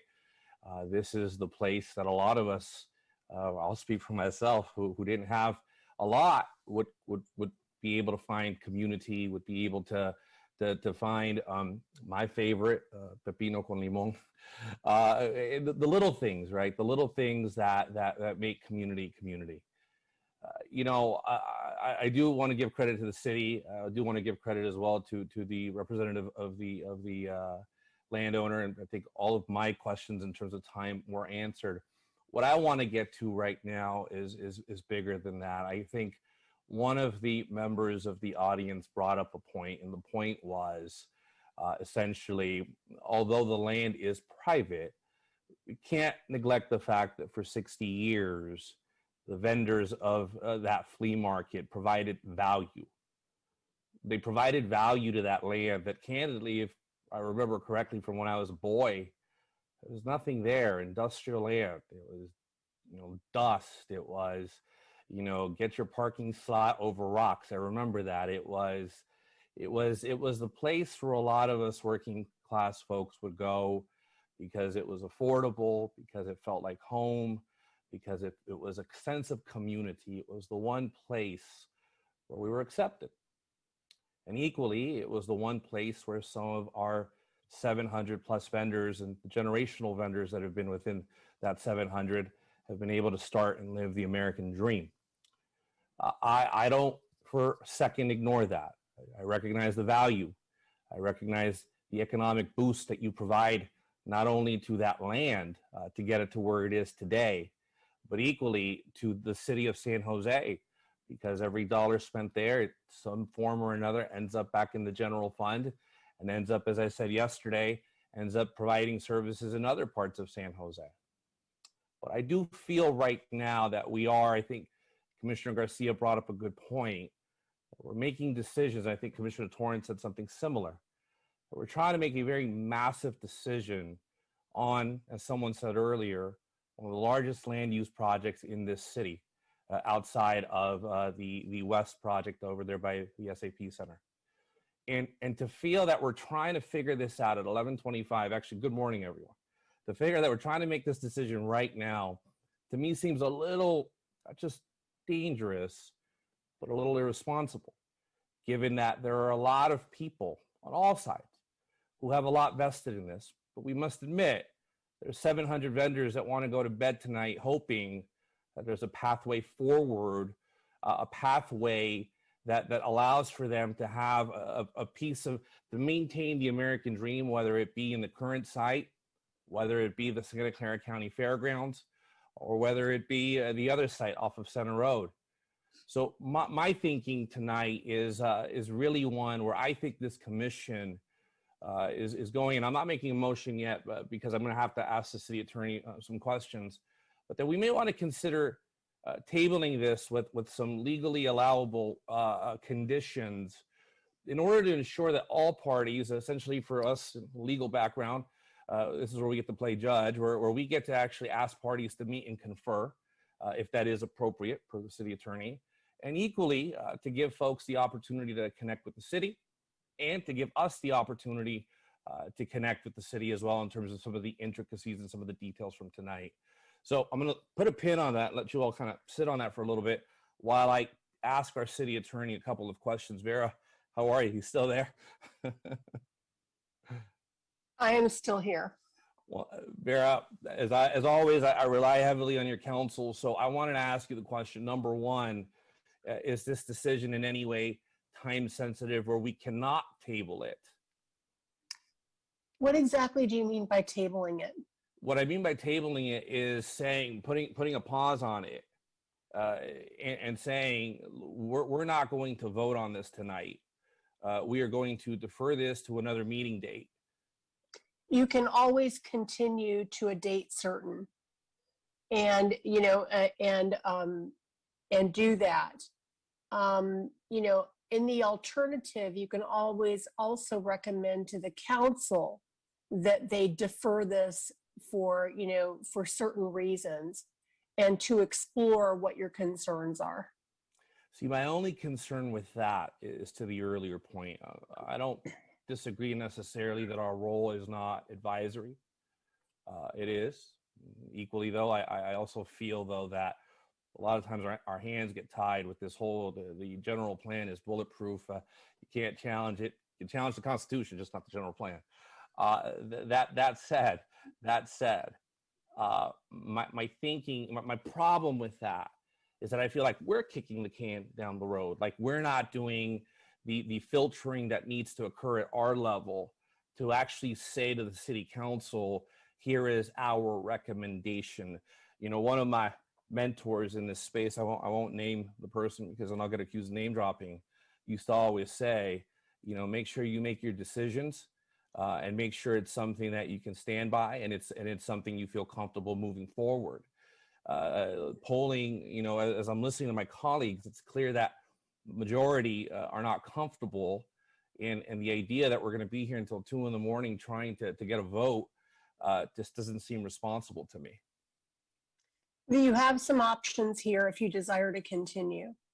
The next item I believe on the agenda is closing the general plan hearing, and this is the first general plan hearing of 4 that we can potentially have this year. You could ask to continue that first general plan hearing to a date certain in 2 weeks, 4 weeks, sometime, some near-term date. The other option you have is to continue it to basically, continue it to a later hearing, but you have to come up with a date certain. Sure. And it may be another hearing cycle that it's continued to. Okay.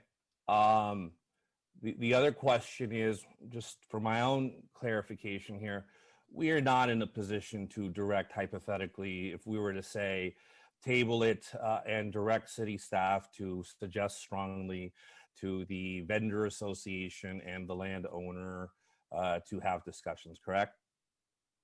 Well, you can ask them to do that. It doesn't mean that they have to, or that they have to come to some conclusion. Agreed. That right, but you can ask them to meet. Okay. You certainly can, and then they can either do that or not do that and report back what the results are. I want to be reasonable here to all parties involved. I know Mr. Sheenauer has his hand up. And I know that we will also have, if I'm not mistaken, we have the representative for the vendor association on the line.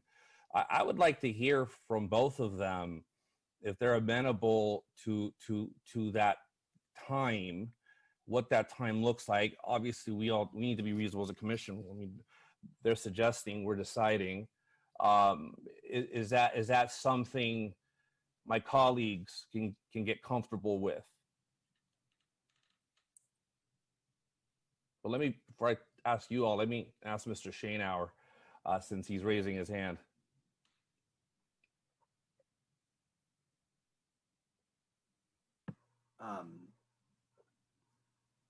First of all, I wanted to get clarification from the city attorney. As to our private development application, I believe the municipal code says that the commission has 60 days to make a decision. Otherwise, it's deemed a recommendation of denial. Is that not what the municipal code says? I believe it says you have to start the hearing within that time. Do you want to tell me which code section you're looking at, Eric? I don't. This is from memory. I don't have the number, but I've been through this Well, rodeo before. I absolutely agree, but it's usually to commence the hearing, not to actually make a decision. And so I can look at that. If you want to give me a few minutes to do that, I can advise the commission on that. And the reason I'm asking is what we need to define is what outcome the commission is trying to achieve. It's improbable in 60 days that there's going to be a plan for a new location for a flea market. Not going to happen. As a point of order, I just want to ask Chair, I mean, we have, Vice Chair Bonilla suggested that we talk to Mr. Schoenauer and to the representative from the Vendors Association, but are we even allowed to do that outside of public comment? You can open the public hearing. Vera, we can ask questions directly of people who've spoken. Yes, you can. Okay. Yes, you can. And no disrespect intended. I just want to make sure we're following the You're procedure. not taking any other public testimony, so you can answer the question, but then they can't really say much more. Exactly. So, So I'm answering the question because. And if you give me a few minutes, I will take a look at the city code in terms of what you need, what the planning commission needs to do within the 60 days, according to Mr. Schoenauer's memory here. So I'm gonna go off the video and mute myself. So Vice Chair Bonilla, you asked if we're willing to communicate. Of course we are. We've been doing it for 20 years.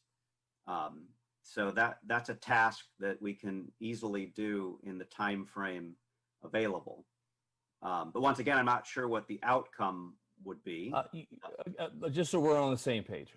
Look, I'm not looking for you all to solve everything. I get that. I get that, for example, the issue of fairgrounds or another site is not something that's going to get resolved within a 60-day window. Right. But I think there are issues regarding, for example, issues in terms of displacement fund, issues regarding, I mean, really, when it sounds like we've got two parties here where we're being asked to read minds at almost midnight on arguably the largest deal property development in San Jose outside of the downtown project.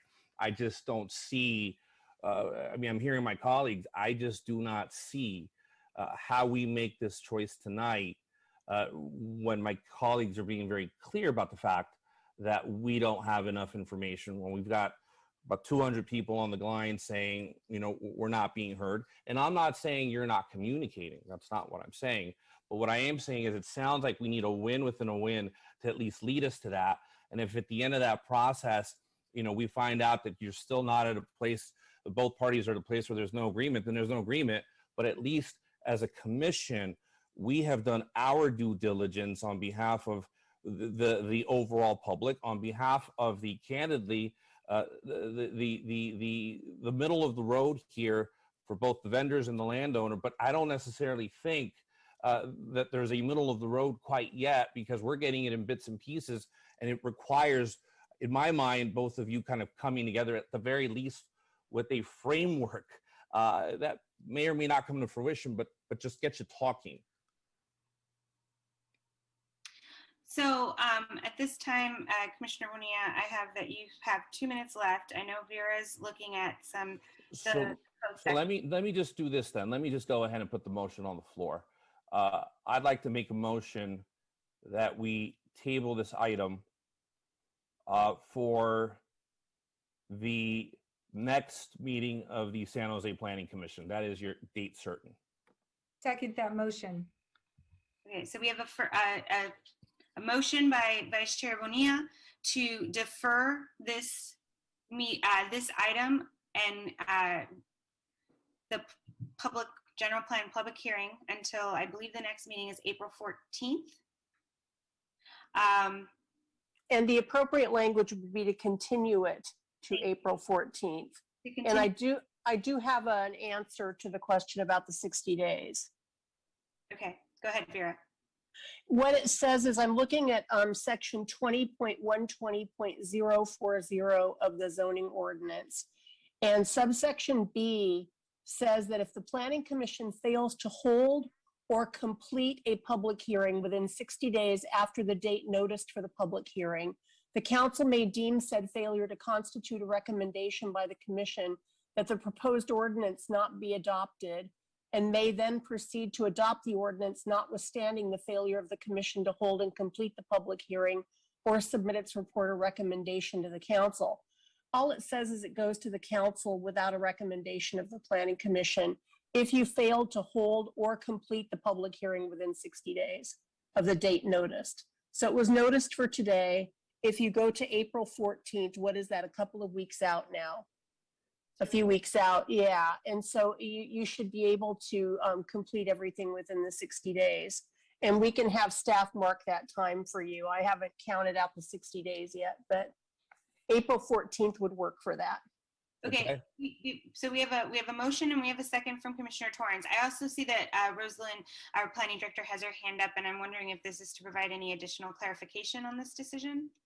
Or this Thank you, Chair. I appreciate that. I think that in the spirit of offering options for the Planning Commission to consider, I also just wanted to offer an option would be if there are specific items that the Commission wished for staff to study, that they could detail those.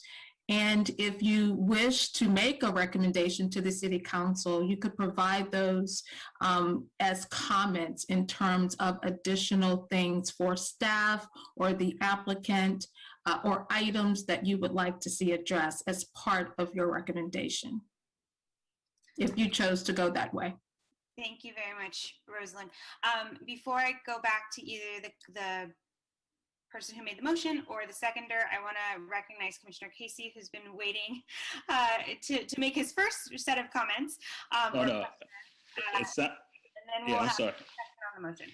It sounds like I might get another bite at the apple. So for the sake of time, I'll go ahead and wait for the next go around, our next meeting. Okay, so why don't we go ahead and move for discussion on the motion? So if you have your hand up and you want to discuss the motion, keep it up. If you want to not discuss the motion, please lower your hand. And Chair Caballero, I was looking at the code section and everything while the motion was being made. Can you repeat the motion for me and who the seconder was? Vice Chair Bonilla? The motion was that we continue the meeting to April 14th, seconded by Commissioner Torrance. And there was no direction for staff to come back with anything at that point? Correct, at that point. Correct. However, Okay. I believe there will likely be some friendly amendments requested. Wait, are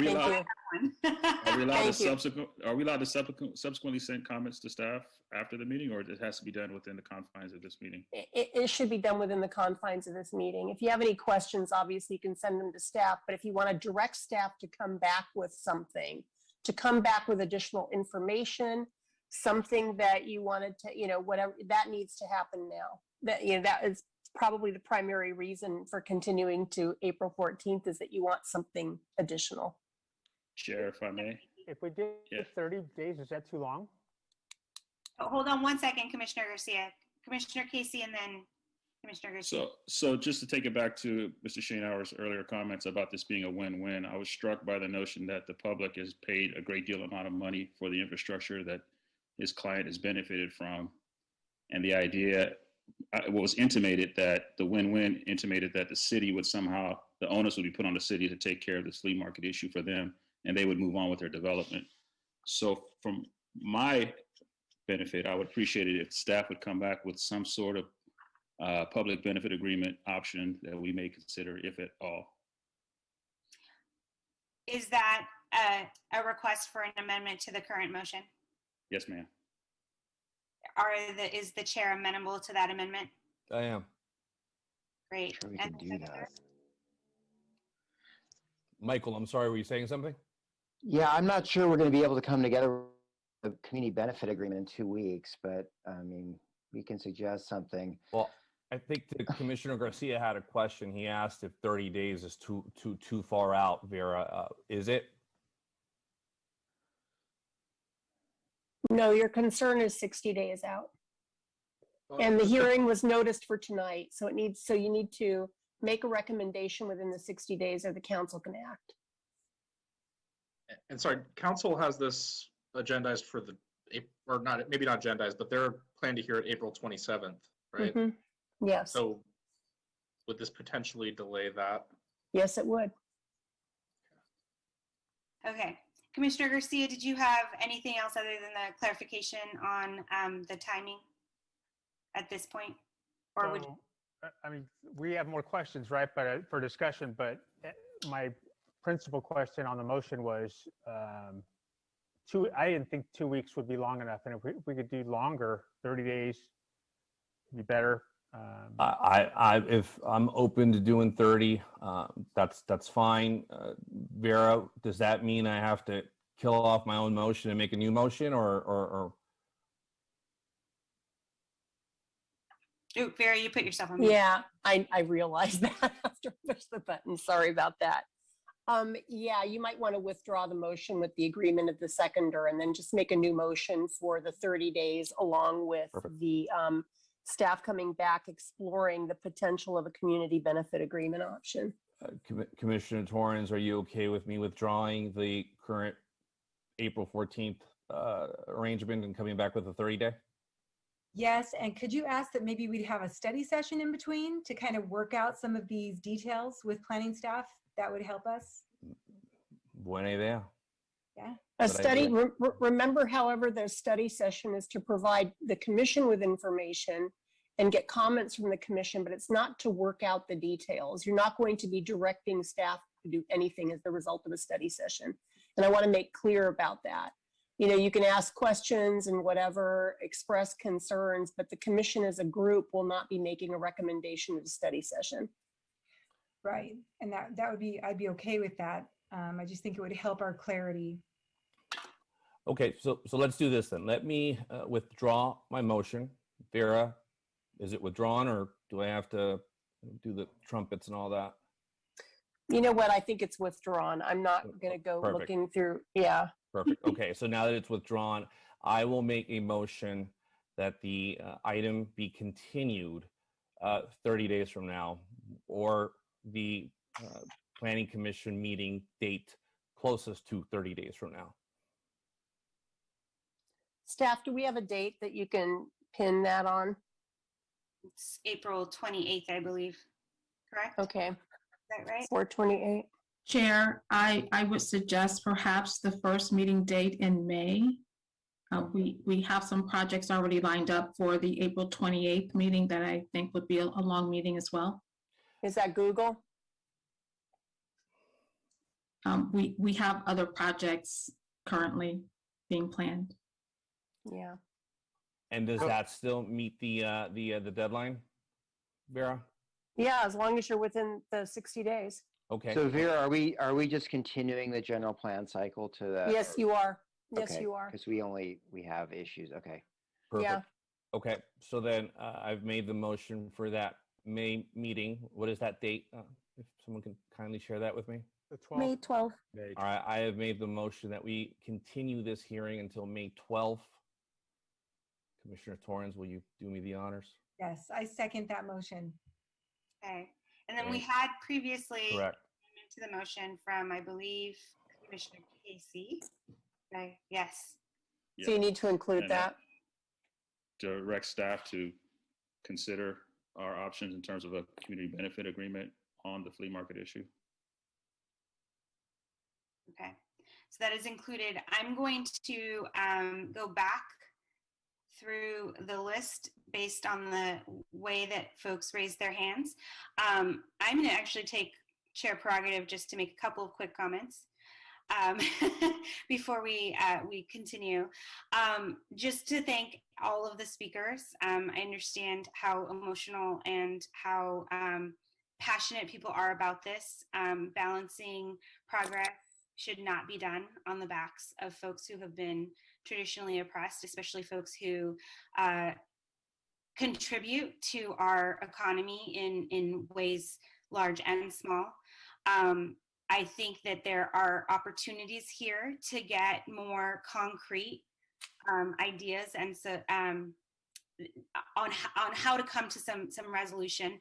I do have a very direct question. I recognize that I think the Escobedos and perhaps Mariana Mejia, who represent the Business Association, are still on the line, and I'd like them to be unmuted. Have you, my very direct question is, have you ever directly met with the landowners related to the letter and the request that you have made for community benefits, for relocation, and for potential 10% retail as were outlined in your letter? So if we could unmute them and allow them to answer that question. It doesn't matter to me which of the three, but just one of them.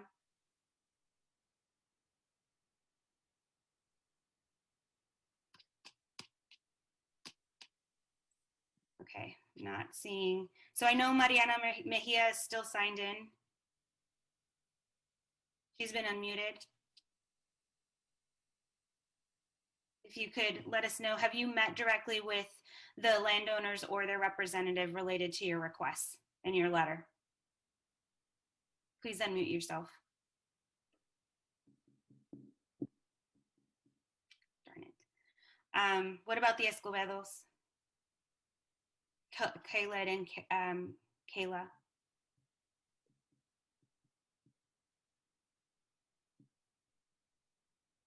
Okay, Kayla has her hand up. No, we have not. Okay, thank you. That's very helpful. So, okay, that was the one question I just really wanted to make sure that we got a confirmed answer from the association. So this time I'm going to go ahead and recognize Commissioner Lardinois for either discussion on the motion or additional questions.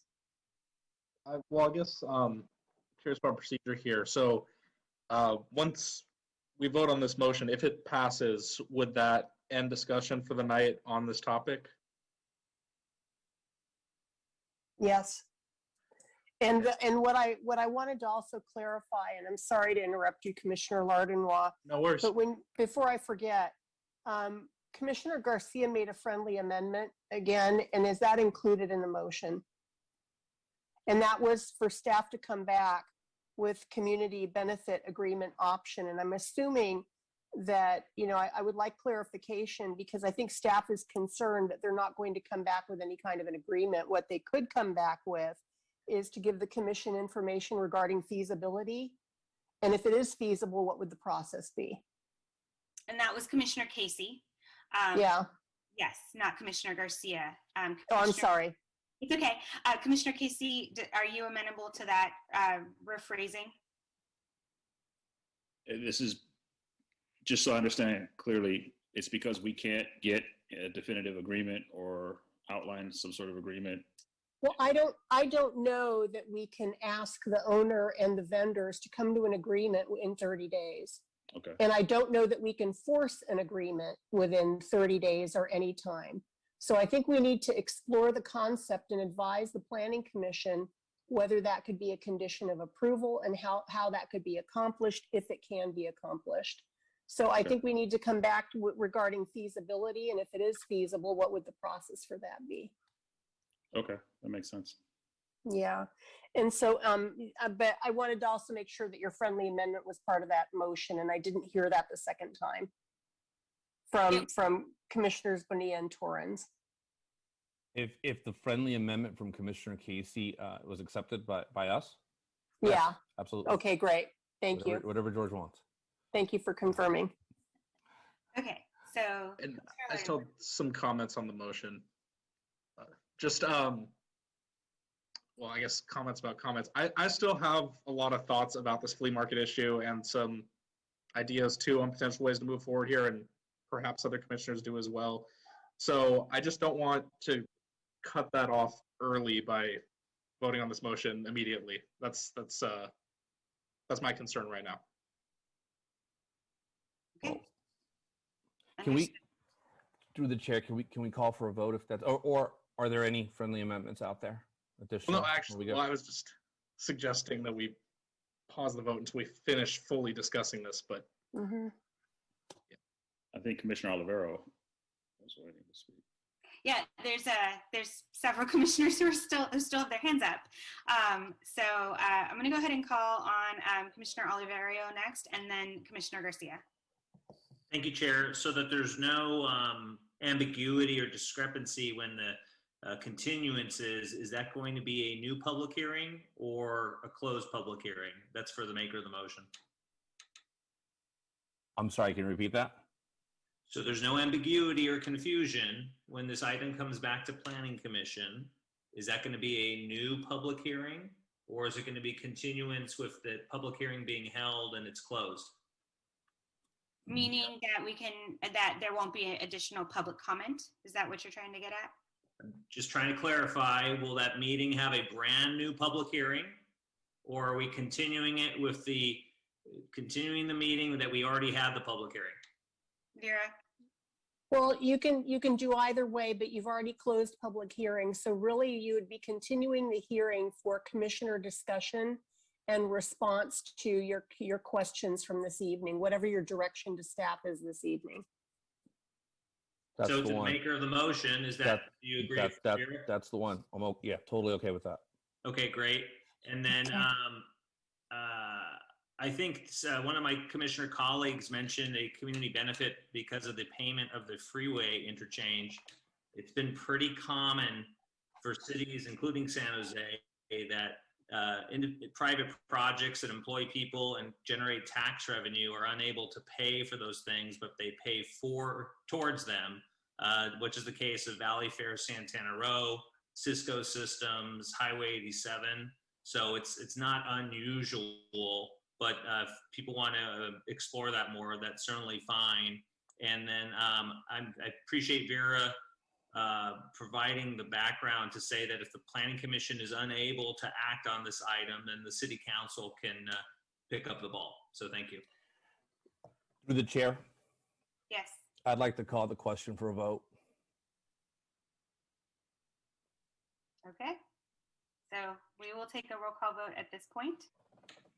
If we don't reach consensus, then we will figure out what's next. Are we voting on the motion or on the call to question? Call the question. Call the question. Okay. So are we ready to make a decision? Vice Chair Bonilla, Aye. Commissioner Casey. I'm told, I just need to make clear. This is to We're continue. voting on whether or not we should vote on the motion that's on the floor. Yeah, aye, sorry. Commissioner Garcia. All right, here we go. So are we voting on continuing? No. No. We're voting to No. close debate, right? Basically. We're voting to close discussion and debate on the motion, at which point, depending on the direction, so if it's a yes, then we would vote on the motion. If it's a no, then we would continue discussion. But if we vote yes, we could Yes or no? still, Sorry, Commissioner Garcia, go ahead. if we voted yes, would we still have a discussion next time and be able to ask questions in that discussion and ask the staff to for more, because a discussion is going to If you want create to more add questions. more items if you want to make amendments, then I would say Vote no. vote no. No, I think his question in essence is, can we still have a conversation about this in our May meeting? Correct? Commissioner Garcia? And ask Right. it questions. If the answer is yes, we would still be able to have that conversation at the May meeting. Okay. Yes. Aye. Aye. Commissioner Lardenois. No. Commissioner Oliverio. Aye. Commissioner Torrance. Aye.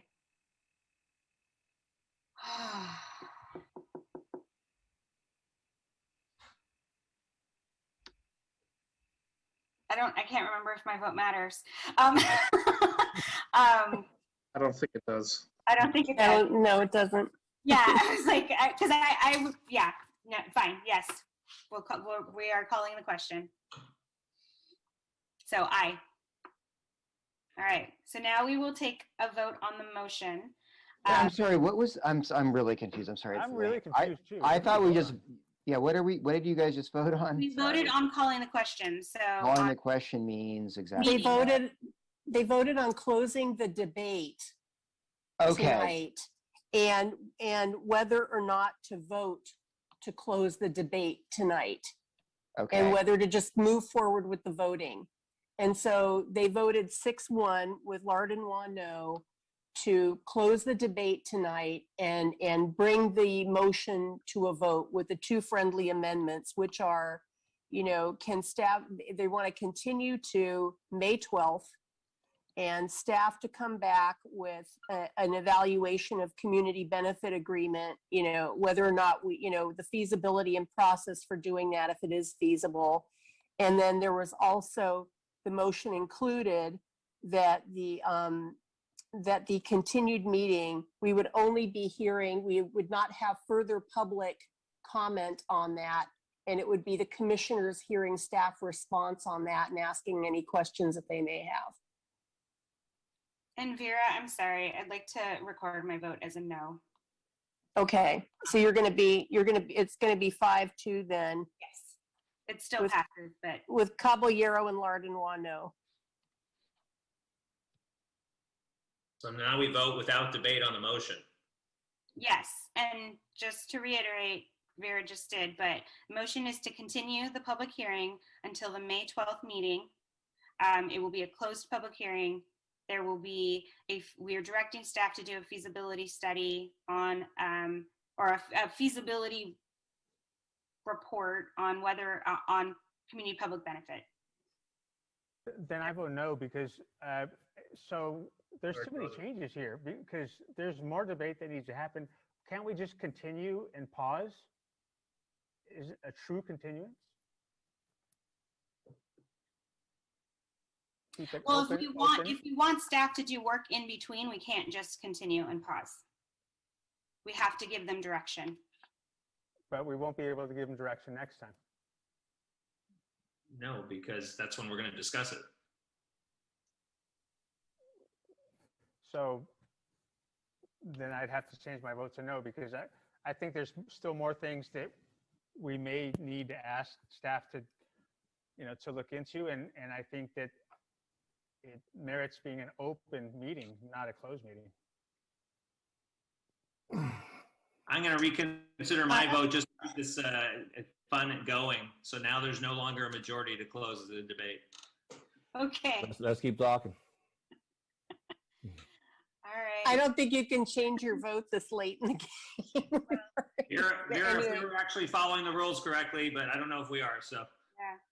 Well, the other comment though is also remember the 60 days in the zoning code. And so this can move forward to council without a recommendation if the commission is going to continuing the meetings and asking additional questions. At some point, this has to end or the council can take action without the commission's recommendation. So, pardon me? Can we make a new motion? You can attempt to make a substitute motion, yes. I'd like to make a substitute motion to deny the recommendation. Is there a second? So, all right, which recommendation are we talking? Are we talking about the actual recommendation, or are we Yes. talking about the actual recommendation? The staff recommendation Yes. on items 8A and 8B. Yes. And the effect of be that a would be, recommendation to deny approval of the urban village plan and the rezoning then? Yes. That's what I'm hearing. I'm going to second it for the purposes of discussion because I'd really like to understand why you legally think that we should deny this applicant. For all the reasons we've just stated. It's just Not clear to me.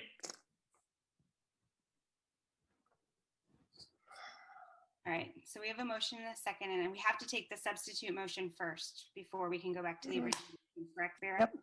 Yes. Okay. So, Commissioner Garcia, would you like to speak to your motion?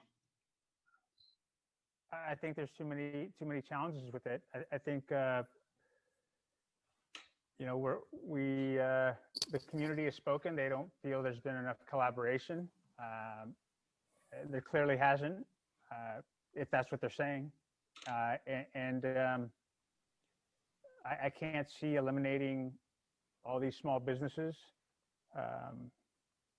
and these closing down employment of the flea market represents the historic significance. I think the historic report, being over 15 years old, is not.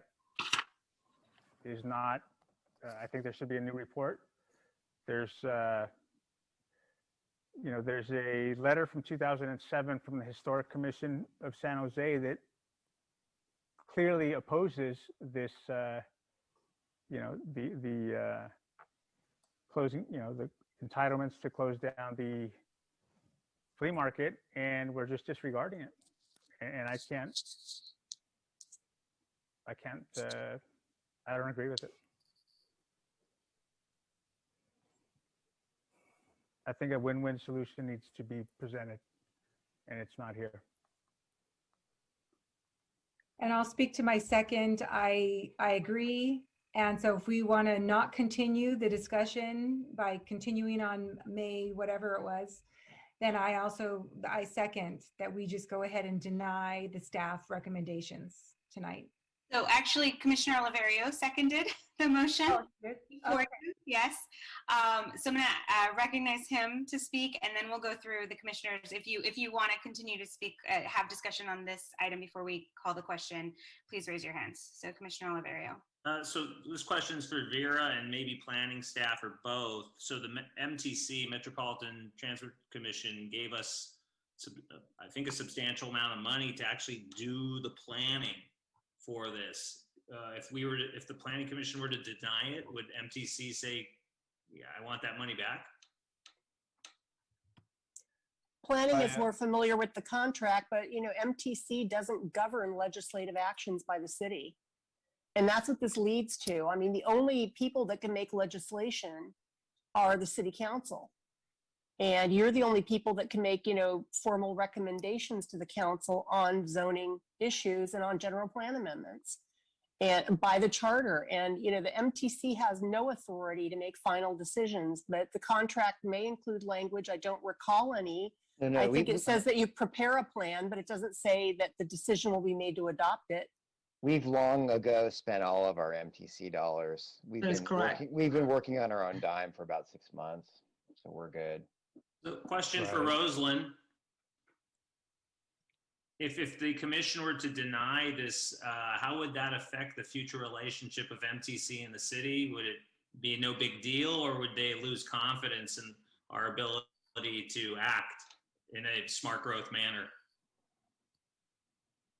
Thank you, Commissioner. I think, first of all, I think the commission would recognize staff's work and staff's recommendation, both on the urban village plan, as well as this flea market rezoning. Also, just a reminder that the action that I believe the commission is considering now is a recommendation to the city council to deny. And again, that gets the project in front of the city council. And again, as Vera said, right, the city council is going to be making the final determination action on both the urban village plan as well as the flea market rezoning. And then if someone can remind me on if the planning commission denies, the applicant can appeal to the city council, or it dies here? This, again, the planning commission is making a recommendation to the city council. So the action would be a recommendation to deny, And that goes to the city council, and then it's the city council making the final decision. So if we really want to fast track this thing, the commission could vote to deny it to get it to city council actually on time instead of delaying it. Correct. And yeah, the council, the planning commission has no authority to adopt general plan or zoning amendments, only the authority to recommend. And that recommendation could include the community benefit agreement? It could if it's feasible. Again, we need to look into what exactly that means. And I don't know if that's just a term that people are using because it sounds like a good thing to do, and whether it's something that we really can do in the context of the parties here and in the context of the plans here. We probably can't do it retroactively with what's already been granted them, but they are asking for new entitlement or some new density. So moving forward, based on what is being considered here, couldn't that community benefit agreement be attached to that? Sure, if it's appropriate to do so. If it's legal, if it's legally authorized to become a condition of approval, yes. But, you know, we need to look into what exactly a community benefit agreement is and what it means. So Vera, being the fact that the city council in 2016 asked the applicant to add more square footage for housing and density, and then it's going to come back and say, now you need to pay for what we directed you to do. Isn't that a policy decision?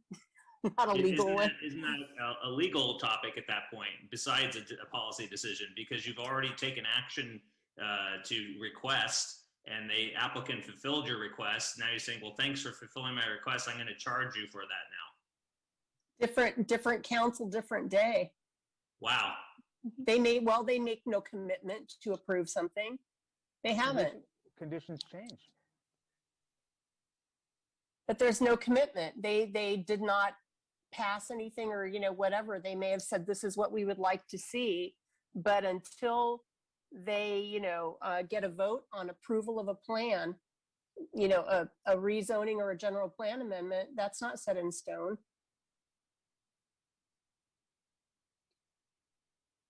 Commissioner Oliverio, is that the? Yeah, no, I'm fine. I appreciate everyone's comments. I just think this is why the development community sometimes has a sour look on San Jose, because of changing your mind and making decisions and saying it's a new council, this and that, or a new policy. But when things are level, this level of complication, this level of density, et cetera, and the CEQA process, and then to change gears is, you know, it's just bad fare. But again, just one person's view. Thank you very much. Yeah, but in all fairness, you know, and this is an illegal argument, the flea market developer has certainly asked the city to make changes in its plans and its projects as well. And so that is just part of the nature of the development process, is that over time, people change their plans and, you know, change direction. And that happens on both sides. So at this time, I'm going to recognize Commissioner Lardenois. Is that background noise a problem? No. Okay. So I guess right now we have this motion on the table to recommend a denial, but I don't think that's, I mean, from what I'm hearing from my colleagues here, I don't think that there's a desire to actually have city council deny the urban village plan, the rezoning. It sounds like folks are,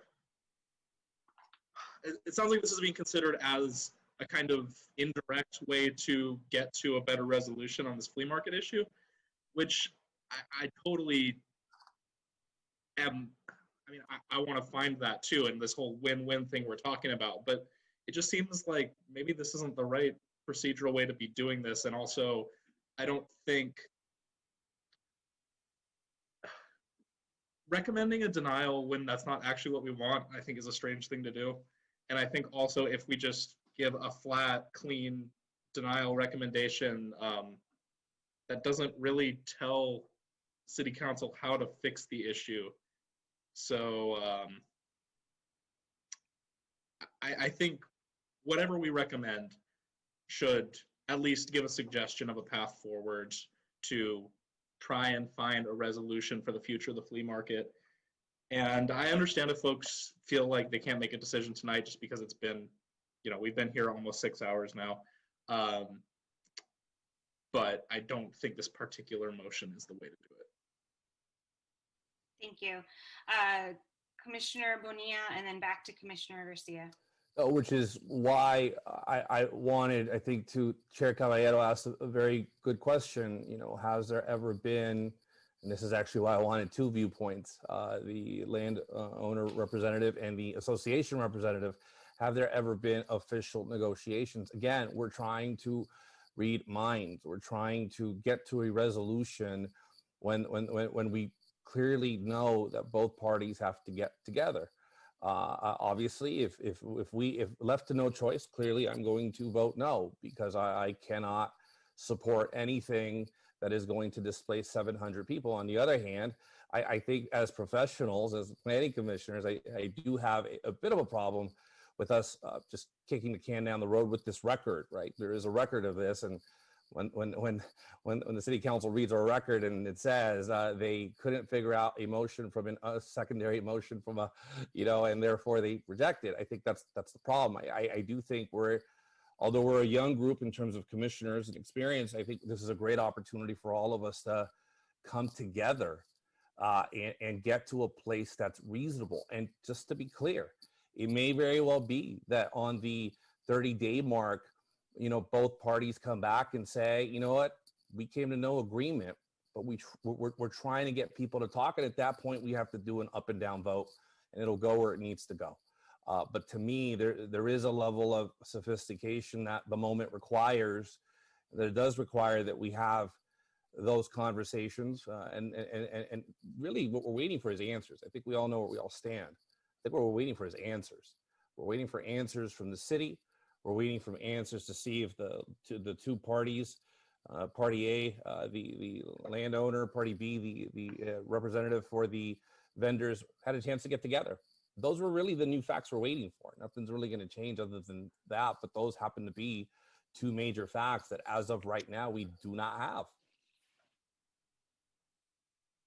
Thank you. So I also cannot support this motion. I don't think this is the right direction to go. I don't think that this gives us the opportunity to actually make recommendations to the city about the path forward. I think that this is trying to force us into making a bad choice that then lets the city council a little bit off the hook from making the even tougher choice, and doesn't take into account the hours and hours of community testimony that we heard. So I won't be able to support this motion. I see Commissioners Lardner and Bonilla, can you lower your hands if you don't have any more further discussion on this motion? Commissioner Lardner, you have your hand up. If I could just follow up on what you said. I mean, I came from the Housing Commission where it was always recommendation. There were no policy areas where we had a final say on anything. And, so council doesn't always listen to recommendations. That's fine, but that's on them. But I don't feel comfortable saying we're just basically not going to make a recommendation, kind of just blow the thing up and say, you guys fix it, because then that's not us doing our jobs. So thank you. But just so we're clear, and in fairness to Commissioner Garcia, I mean, his reaction was based on the fact that when a compromise was offered, we didn't take it. So, I mean, Commissioner Garcia, would you be open to withdrawing your motion and allowing for the 30-day motion to come back on the table? I don't want to outvote your motion. I'd prefer to, if you're open to it, prefer to withdraw it and then give me the space so we could kind of work this out as a group. And to those out there watching, including staff, hey, look, sometimes the making of the sausage isn't pretty.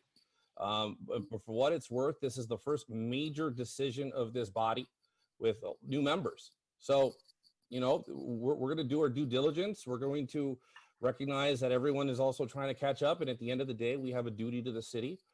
We have a duty to make sure we do this in a way that is fair and equitable, and in a way that, for me personally, coming out of District 5, ensures that there's a level of protection for 700 people whose lives are dependent on being vendors there. Now, I think there are great opportunities there in terms of alternatives, but I think as a commission, we have a duty to have those conversations and to get those answers. So with that, Commissioner Garcia, to the earlier question, would you be okay withdrawing and supporting the earlier motion?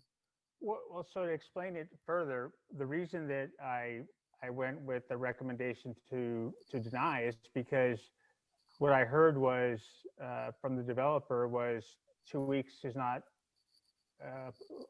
enough time to come to an agreement, and staff said that that the load is heavy and we got to go out a certain period of time. And so I don't know that 60 days is getting enough to come to, to come to some consensus that it's a win-win, right? So if it doesn't result in a win-win and then we wind up not making a recommendation, that's worse, right? So, and then, so not making a recommendation to me is worse than. I agree with you. I agree with you. What I'm saying is in 30 days, there's going to be an up and down vote. Not necessarily.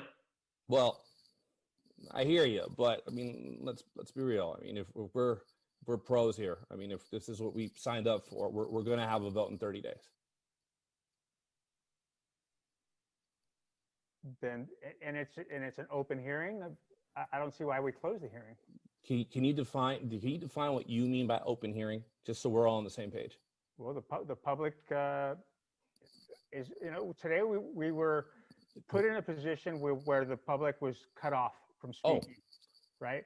We had two items to discuss, but they only had 2 minutes. They really should have gotten 4 minutes each, right? And unfortunately, that means that we sit here for hours and hours, but they're entitled to be heard, right? That is perfect. So then I'm happy to if you withdraw, I'm happy to make a motion where we do the 30 days open hearing.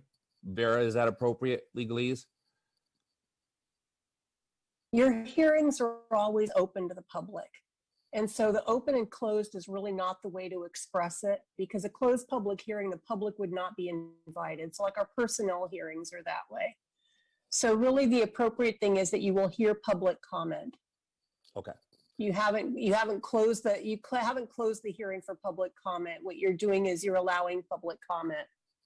So Vera, for a point of clarification, we'd have to reopen the hearing tonight. Yes, you would. Yes, okay. You would. Or reopen it at the next meeting.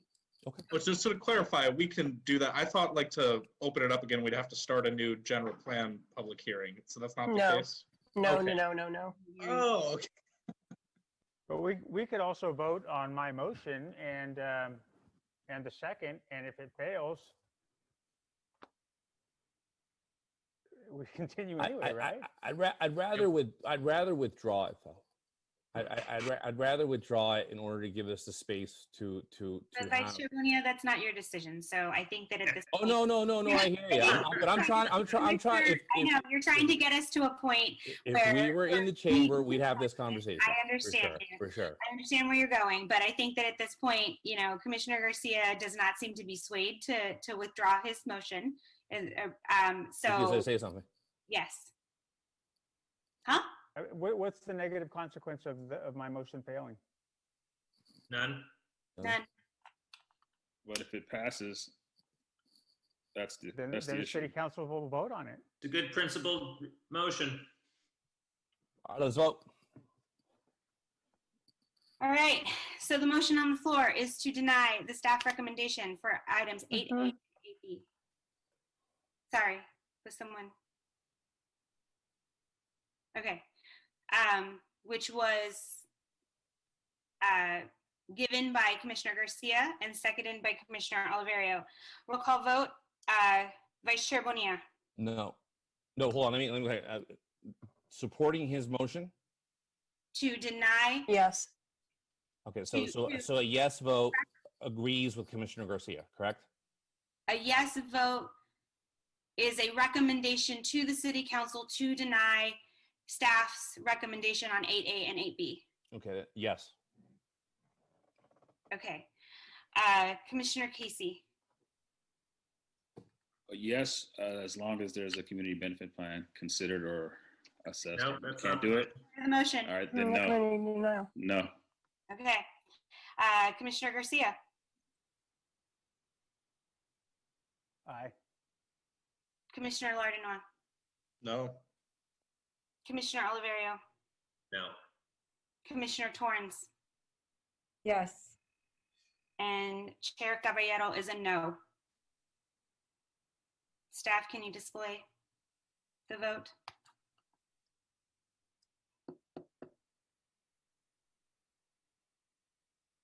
That does not pass. That does, no, wait. No, Commissioner Oliverio was not a no. No, I was a no. You were a no. Yes Oh, or no? I think I got tripped up on why meaning no as well. What's happening? It doesn't pass. I have it as a 3-4, 3 ayes and 4 noes, and the noes are Casey, Lardinois, Oliverio, and Caballero. meaning that we do not recommend that they deny it. Right, the motion to deny fail, to recommend denial failed. Okay. Would it be in order to move to open the, well, to open the public hearing now? Or is that, could we do that after the motion if it passes?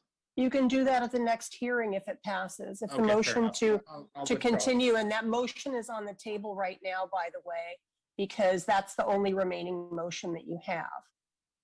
And we already closed debate on it, correct? Yeah, I think you did.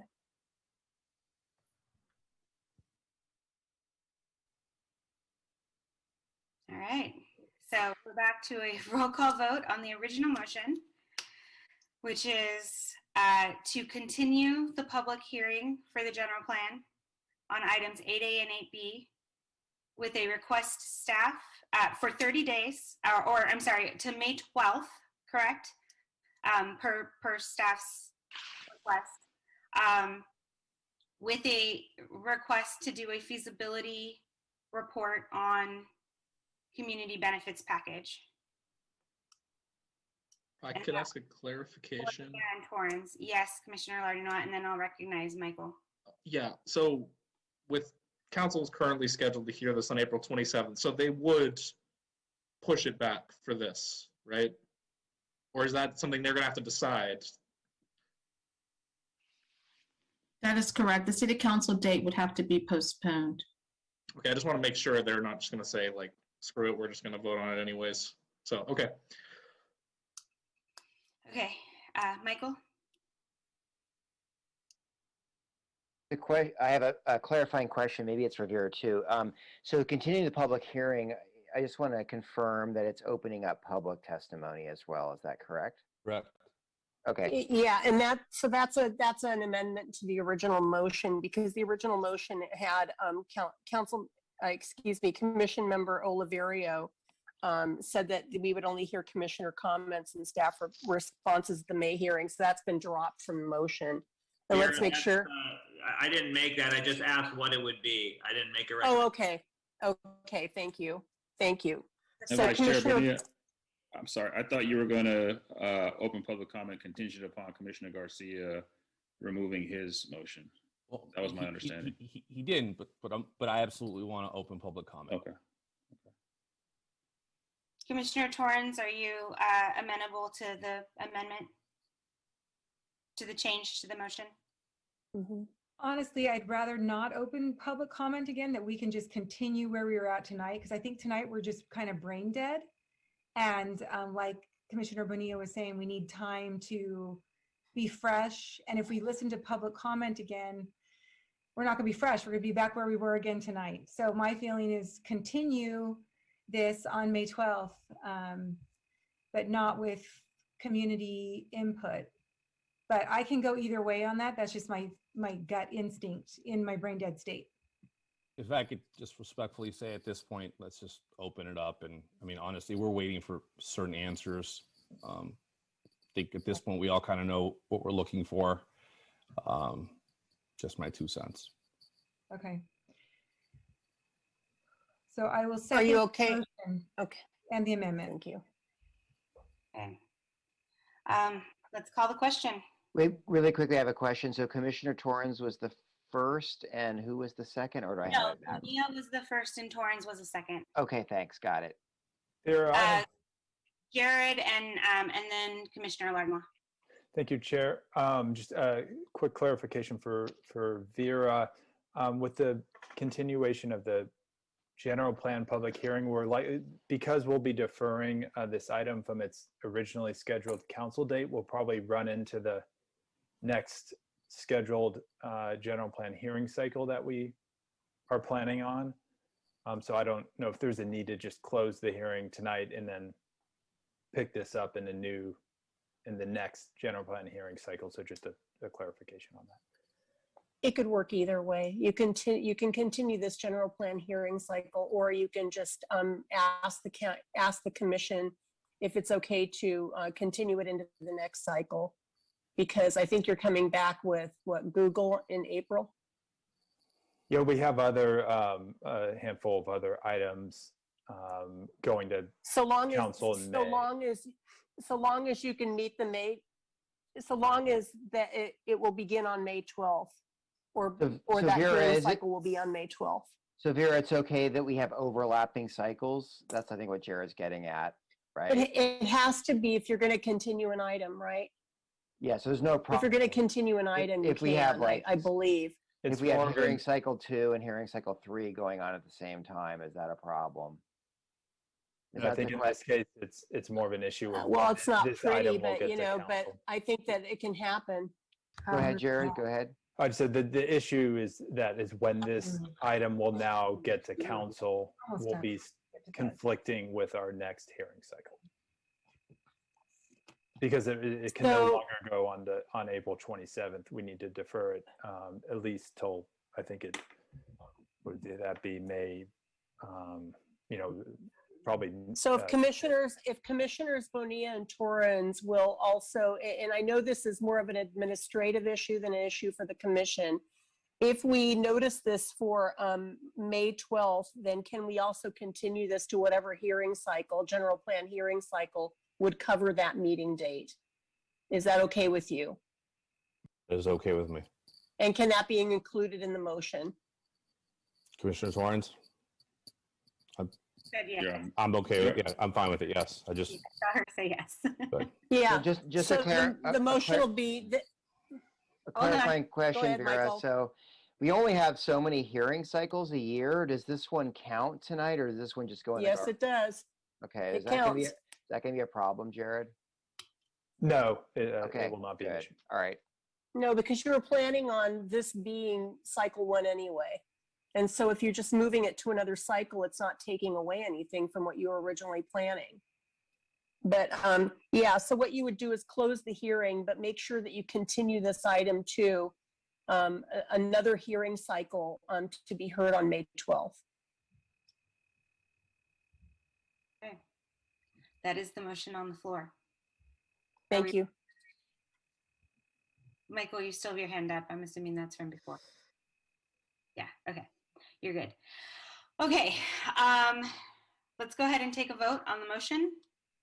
Are we clear on what the motion is, or does anyone need it repeated? And then at this point, we're probably going to need Vera to repeat it. Just if Vera can kindly repeat it.